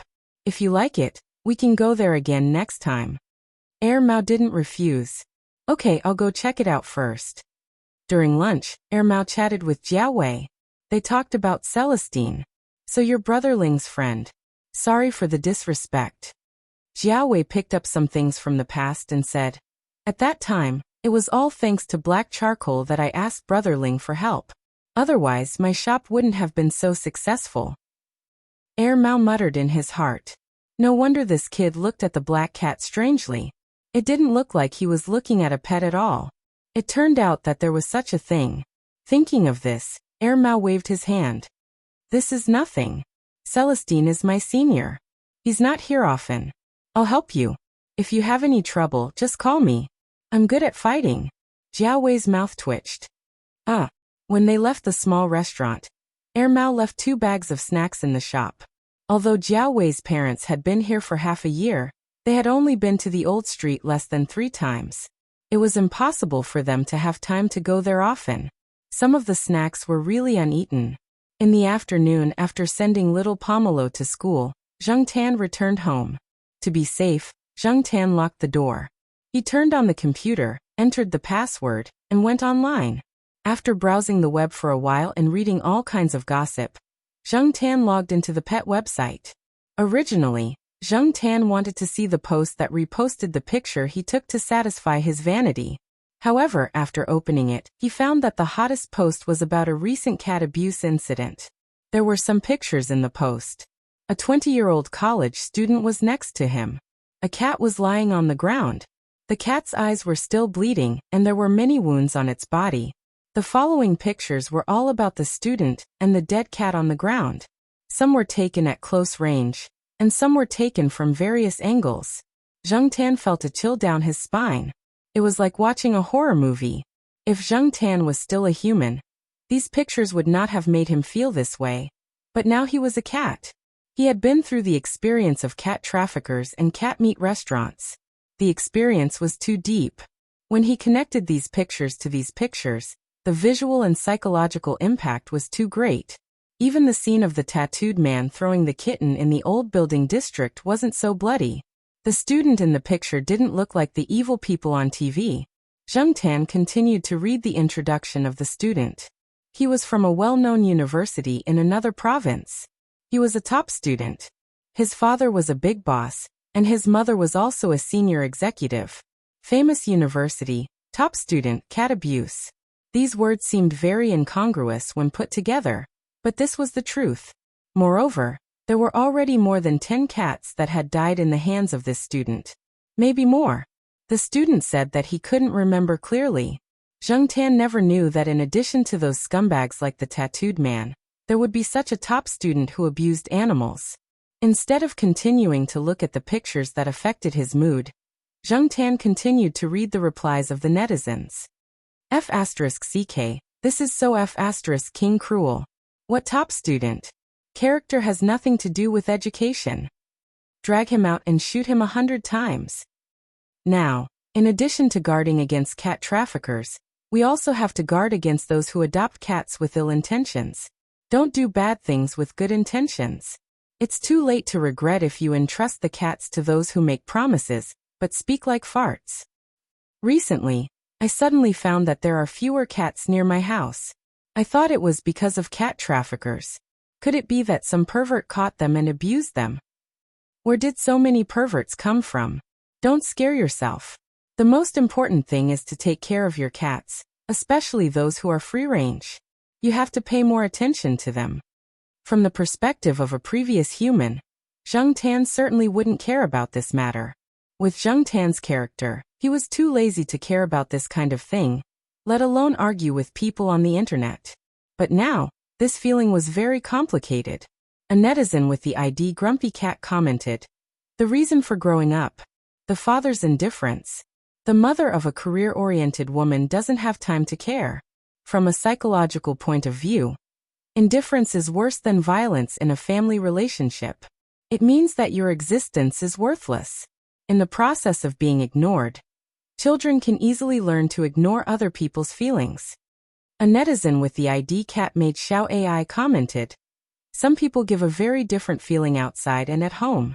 On the outside, they appear to be passive and obedient, but on the inside, they are full of hostility and aggression. In front of the leaders, they flatter and cater to them, but suppress their true feelings, so the inner conflicts and contradictions are very strong. When they use violence or other extreme means in the face of vulnerable groups, it doesn't simply mean that they are dissatisfied with the performance of the victims of violence or abuse, but it is a behavior that is caused by multiple layers of pressure and anger superimposed together." This was a relatively rational analysis. The more he read, the more intense the argument became. Zheng Tan turned 2 pages. Can't they accumulate some good karma? What's the point of talking about karma with animals? Karma has long been exhausted. Everyone calm down. Your cat's eyeballs were dug out and beaten to death. How can you bear it? Aren't these all stray cats? Stray cats can be killed indiscriminately? Doesn't it count as killing the innocent? He's not wrong. At least legally he's fine. Poor stray cat. We can't abuse people like we abuse cats. Since he has decided to repent, everyone should give him a chance, instead of creating pressure for him and leading social groups to exclude and scold him. This will destroy him. This is so F*King funny. Will he really change just because he says he will? There's a good saying, a dog can't change its habit of eating shit. Upstairs, you're slandering me. The post was quickly refreshed to 10 pages. Zheng Tan roughly looked at the posts on the next few pages. The posts that started the war of words were not so elegant. They even began to greet the ancestors. Some people were strongly condemning. Since the law could not punish, they used social morality and public opinion to put pressure. Another group of people felt that it was just cat abuse, not murder. Since the student admitted his mistake and decided to repent, everyone should forgive him. Why should they destroy a person for a few cats? Of course, in the cat area forum, there were more people in the front. Most of the people in the back were not actually from the cat area forum, but from other areas. Zheng Tan looked at the replies and thought of the black and white cat that was nestled in the paper box with injuries on its body. Perhaps it had also been abused, but it was luckier. At least it was still alive. In fact, Zheng Tan knew that no matter how much they quarreled now, the standards for humans and cats would always be different. This was inevitable. After a few years, the elite would still be the elite, and the abused cats would no longer be there. In terms of the racial concept, society was always more tolerant of people, especially those who were successful in their careers when they were young. In the end, they still lived in a gorgeous world where they were surrounded by stars. If Zheng Tan was still human, he would definitely not think so much. But now his heart was filled with panic. When he came back to his senses, Zheng Tan refreshed the web page and found that the number of replies to this post had already reached 15 pages. The war of words was still escalating. After thinking about it, Zheng Tan raised his paw and dragged the mouse. He clicked on the reply button and typed a sentence. Chapter 167. In the cat forum, there were many people who often joked about cats, so Zheng Tan's reply didn't make the other netizens feel anything special. Zheng Tan's reply was quickly drowned out by the quarreling replies. Even if someone saw this sentence while scrolling through the post, they wouldn't have much of an impression of this sentence that didn't seem to have much meaning. Zheng Tan didn't intend to get any opinions from other people. He turned off his computer and went to sleep on the balcony. A day later, when Zheng Tan opened the forum again, the post had been deleted. There were many other posts in the forum. After skimming through them, Zheng Tan wasn't in the mood to continue reading. Since it was still early, he was going to see the black and white cat. Today, without Air Mao, Zheng Tan felt much more at ease. When he passed by the box, Zheng Tan didn't see the black and white cat. Air Mao's lunch box had been finished, and there were some leftovers in the paper bowl in front of the box. There were many fish bones in the rice, and because of the weather, there was a rancid smell in the paper bowl. After looking around carefully and confirming that the black and white cat wasn't there, Zheng Tan ran towards the alley. In the alley, the black and white cat wasn't on the tree. The window on the second floor of the house next to it was still closed. There didn't seem to be anything special. As he approached the house, Zheng Tan pricked up his ears and listened. He didn't hear any sound from the house, and there was no sound of people talking. It looked like the houses in the neighborhood. At this time, people who were working or going to school weren't at home, so it was much quieter. Only the chirping of the sparrows could be heard. Zheng Tan didn't find anything, so he prepared to jump down the tree and leave. After taking 2 steps, Zheng Tan suddenly looked back at the sparrows jumping on the wall not far away. There were too many of them. Upon closer inspection, Zheng Tan realized that the number of sparrows in the area had increased without him noticing. Sparrows were very common in the city, especially in the area around the school where there was a large green forest. Zheng Tan had been walking on this street for more than half a year. He didn't know this street like the back of his hand, but he knew some things very well. For example, there were originally a lot of cats around here, and they were basically free range. The result of more cats was fewer birds. Zheng Tan had seen the cats around here catch sparrows several times before. He hadn't seen so many sparrows around here before. Now these sparrows looked quite leisurely. When Zheng Tan came out for walks, he didn't see many cats. Winter was over and there were a lot of active cats at Tsinghua University at night. The residents around here might also think that since the new year had just passed, they were probably taken away by cat trappers. After all, cats used to go missing during the new year. Others didn't know, but Zheng Tan knew that ever since he was taken away by cat traffickers, Celestine, Yi Hao, and the third Master Fong had all intervened. Although it wasn't that there were no cat trappers in Tsinghua, it was much less than in the past few years. Was it such a coincidence that cat traffickers made their move around here? Zheng Tan recalled the replies he saw when he was browsing the forum. There were many possibilities why there were suddenly fewer cats around, but Zheng Tan didn't want it to be the one he guessed. He looked up at the house. Why did the black and white cat keep staring at that house? Was it curious? Or was it hatred? Unable to think of an answer, Zheng Tan decided to find it himself. Jumping on the wall, Zheng Tan looked at the layout of the house. The side of the house faced the wall, and the door was closed. The house had a small yard, probably only 7 or 8 square meters. Nearly 2/3 of the yard was a flower bed that was higher than the ground. There weren't many flowers in the flower bed, and the soil in many places had been turned over. The only place that hadn't been moved was the 2-meter-tall tree in the middle of the yard. It was of an unknown species. However, the branches of the tree were bare, and there were no signs of sprouting. There was no green at all, and he didn't know if it was dead or alive. The back door of the house was closed, and there was a very strange smell in the small yard. Zheng Tan sniffed. He couldn't tell what it was, but it didn't feel good. Jumping down from the wall, he didn't land on the flower bed. This flower bed always gave Zheng Tan a creepy feeling.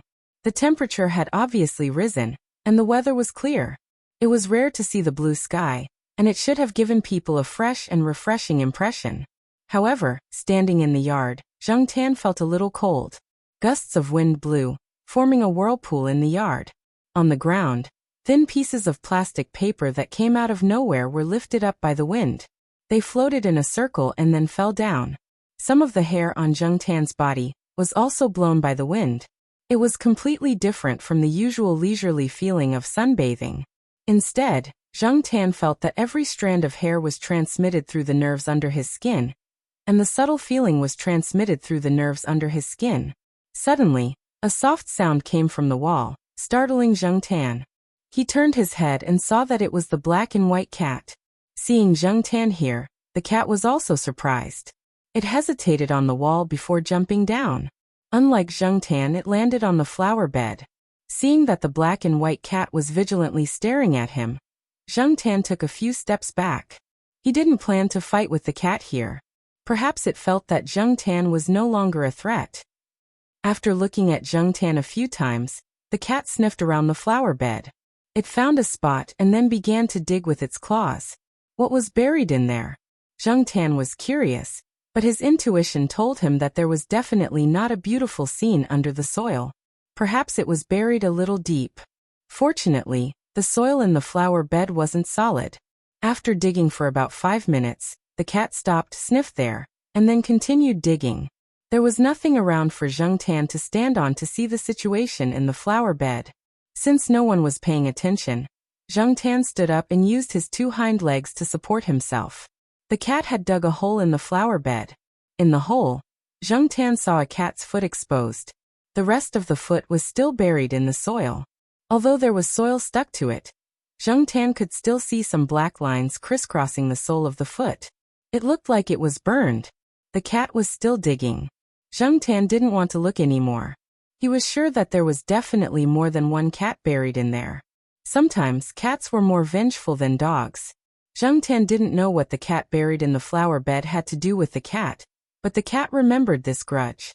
Otherwise, it wouldn't have squatted on the tree for so long. At that time, Zheng Tan couldn't see the cat's eyes when it squatted on the tree and stared at the house. It could be hatred, or it could be something else. Without looking at the flower bed, Zheng Tan jumped onto the window at the back door of the house. The window was still closed. Inside was the kitchen. Zheng Tan stood on the windowsill. Looking through the transparent glass window, he saw something on the ground inside. Zheng Tan was very familiar with this thing. Every time he saw this thing, Zheng Tan was quite angry. F***ck, a cat cage. Whenever she saw the cat trap, Zheng Tan would recall the unpleasant experience she had in the past. A cat cage wasn't difficult to make. Anyone who was familiar with rat cages could make one themselves. However, suddenly seeing a cat cage in a clean kitchen made him feel a little out of place. Why would such a thing exist in a seemingly elite family? All of this made Zheng Tan certain that the guy with the lousy coffee was really not a good person. In the backyard, the windows were closed very well. The ventilation area was blocked by barbed wire. Other than this, the windows on the first floor were basically all protected by anti-theft nets. Zheng Tan couldn't find a place to enter. Since there was no chance on the first floor, he would look for it on the second floor.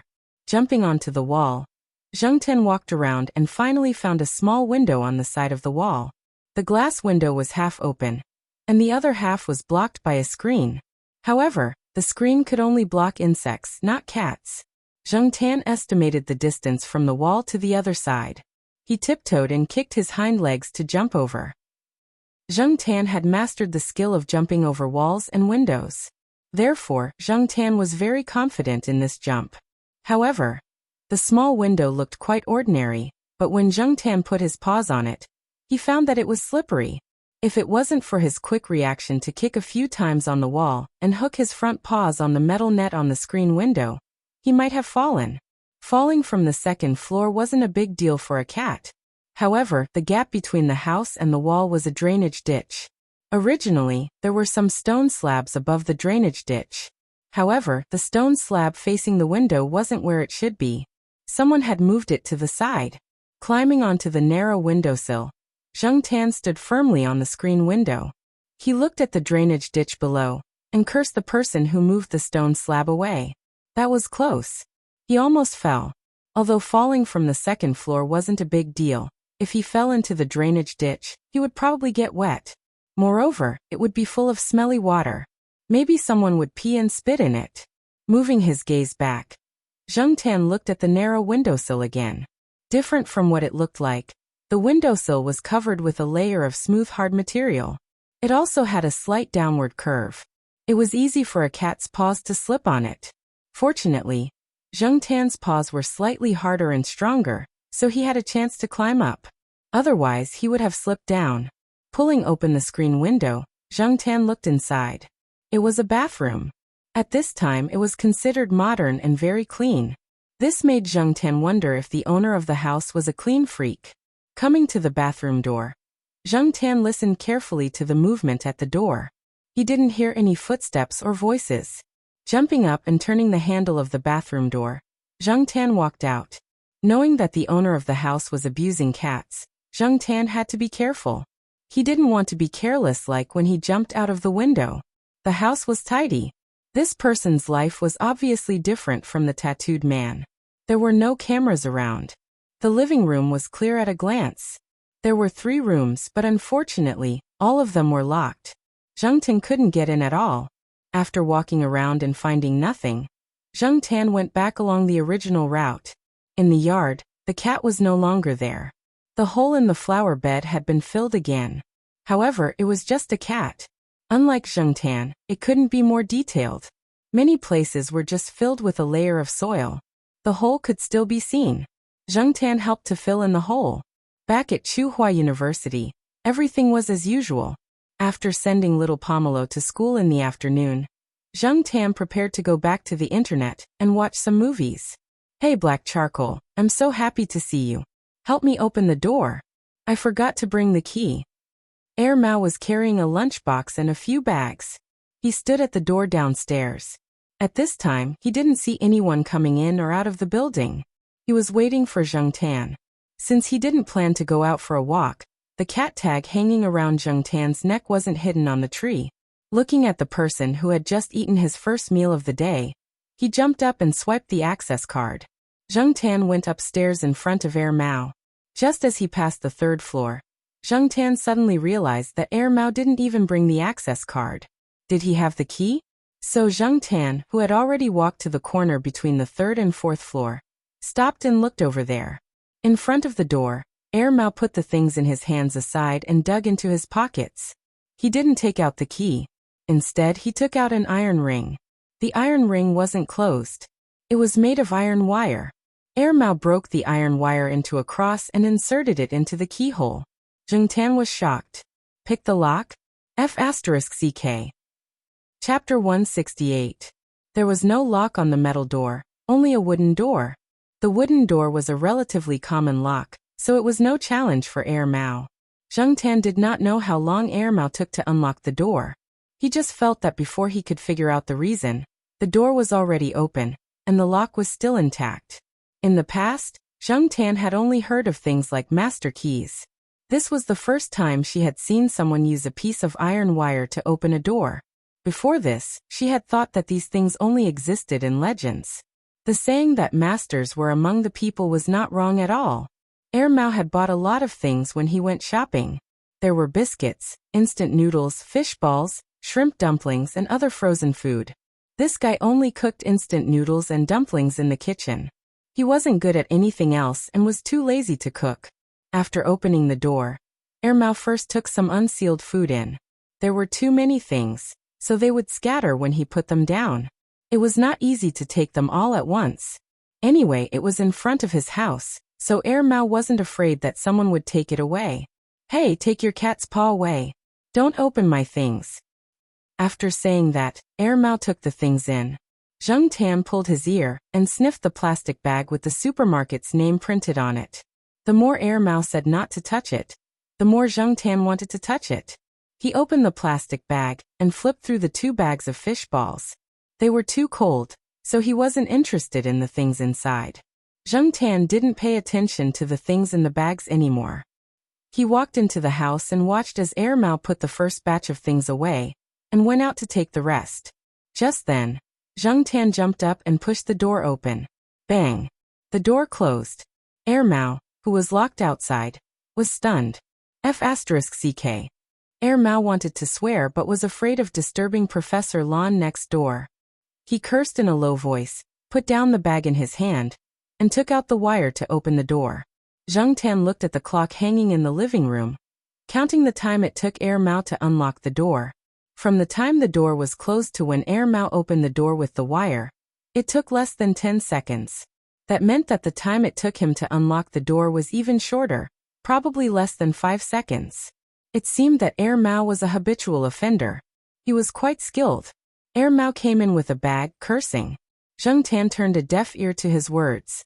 Zheng Tan really wanted to learn the skill of picking locks, but cat claws were too weak and inflexible, so the difficulty of picking locks was quite high.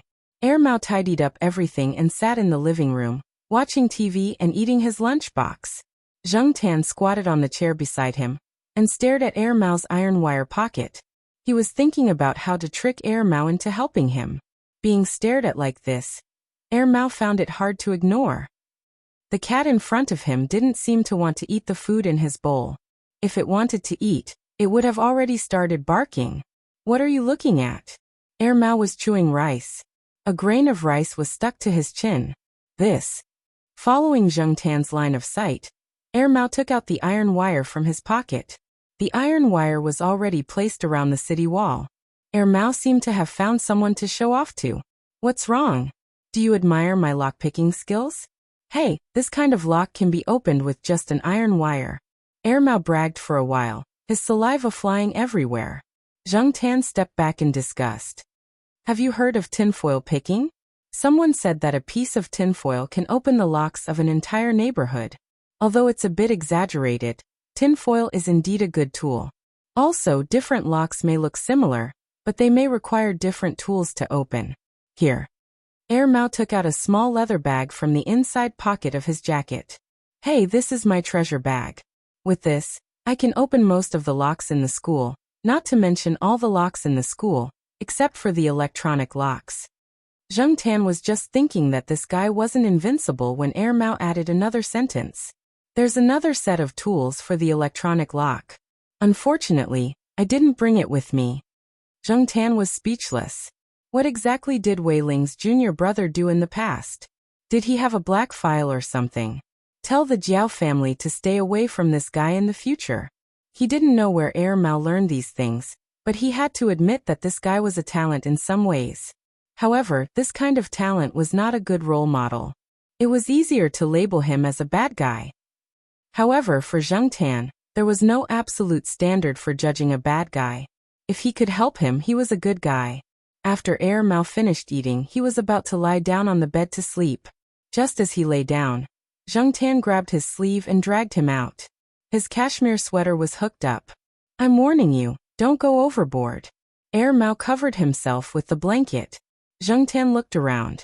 There was an empty mineral water bottle on the ground. There was no cap. Kaka kaka kaka kaka. The sound of plastic bottles being stepped on could be heard. Zheng Tan stood on the plastic bottle and jumped up and down. The sound was as loud as it could be. F***ck. Air Mao lifted the blanket and looked at Zheng Tan with a bad expression. Then he realized that the black cat was staring at his jacket. He took out the iron ring from his pocket and threw it at Zheng Tan. Air Mao was about to lie down on the bed and continue to sleep. Just as he climbed onto the bed, Air Mao's hand that was scratching his hair suddenly paused. He thought of something and turned to the black cat that was squatting beside the plastic bottle. You want to open the lock? Zheng Tan stared at him. He thought to himself, should I nod now? If yes, wave your tail vertically.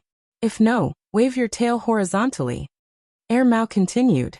Zheng Tan wagged his tail vertically. However, he felt that Air Mao's words were too smooth. It was as if he often said these words. As if it was a matter of course. This was not normal. Normal people would not say these words to a cat directly. He was not familiar with Zheng Tan. If it was Jiao Pa, Celestine or Fong San, it would be understandable. After receiving an affirmative answer, Air Mouse sat up straight and was suddenly energized. Whose door are we going to open? It better not be someone from this compound. Otherwise, it will be awkward the next time we meet. Oh, it better be a little challenging. Otherwise, it will be boring. Zheng Tan. F***ck, this guy is so enthusiastic. Air Mao quickly put on his clothes. Before leaving, he twirled his hair in front of the mirror and styled himself. He rubbed his hands. Okay, let's go. Zheng Tan led the way in front, and Air Mao followed behind. He did not know if Zheng Tan was overthinking, but he felt that Air Mao seemed to be especially energetic at this time. It was more energetic than the previous few times he had seen it. When they passed by the carton, the black and white cat was squatting next to it and eating. Sensing Zheng Tan and Air Mao's approach, the cat raised its head and glanced at them before continuing to eat. After the temperature rose, some of the food became rancid easily. However, it was different from the morning. The bowl was filled with fresh food again. It was still leftovers, but it was still relatively fresh. The fish head was picked and eaten, followed by the rice. The fish bones were thrown aside. Zheng Tan did not continue to disturb it, and left after taking a look. He brought Air Mao to the tree in the small alley.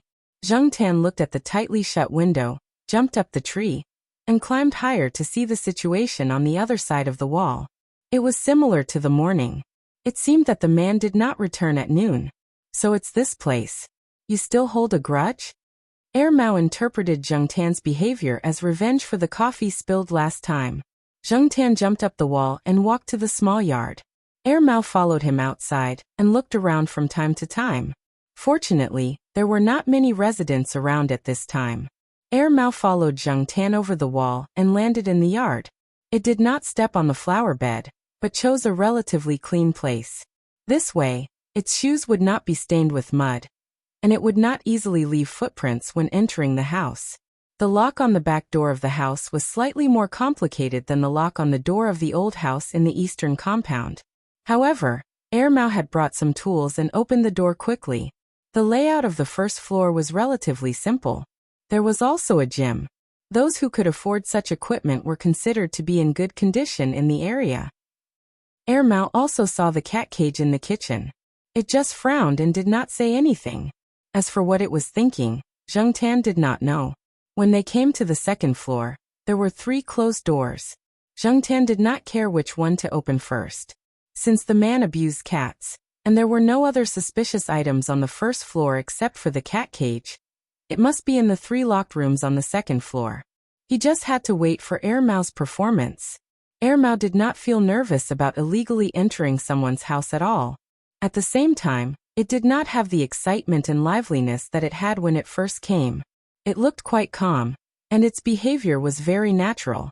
Air Mao did not immediately take out the tools to open the door. Instead, it walked around the second floor and looked at the doors one by one. This should be the bedroom. This is the study. As for this, I don't know. Let's open this first. The lock of this room is also more complicated. It should give us a surprise. Zheng Tan did not know how Air Mao determined which room was used for what, but it seemed to be quite professional. Although the lock of this room was a little complicated, it did not take too long for Air Mao to come prepared. After fixing the lock, Air Mao pushed the door open a gap and looked inside. The door was a little thick. Zheng Tan felt that it could be used as a security door outside, but it was just a door to a room here. After making sure that there was no one inside, Air Mao opened the door and walked in. The sound insulation in the room should be very good. The chirping of the sparrows outside could not be heard at all. The room could be seen at a glance. There was a desk on one side, and there were some simple decorations on the desk. And on the opposite side of this office desk was... Air Mao walked over and pulled open the cloth curtain, revealing the object that was blocking it.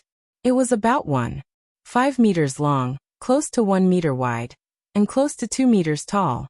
One side was transparent, and there was a layer of tempered glass facing the desk. The person sitting at the desk could clearly see the inside of the object.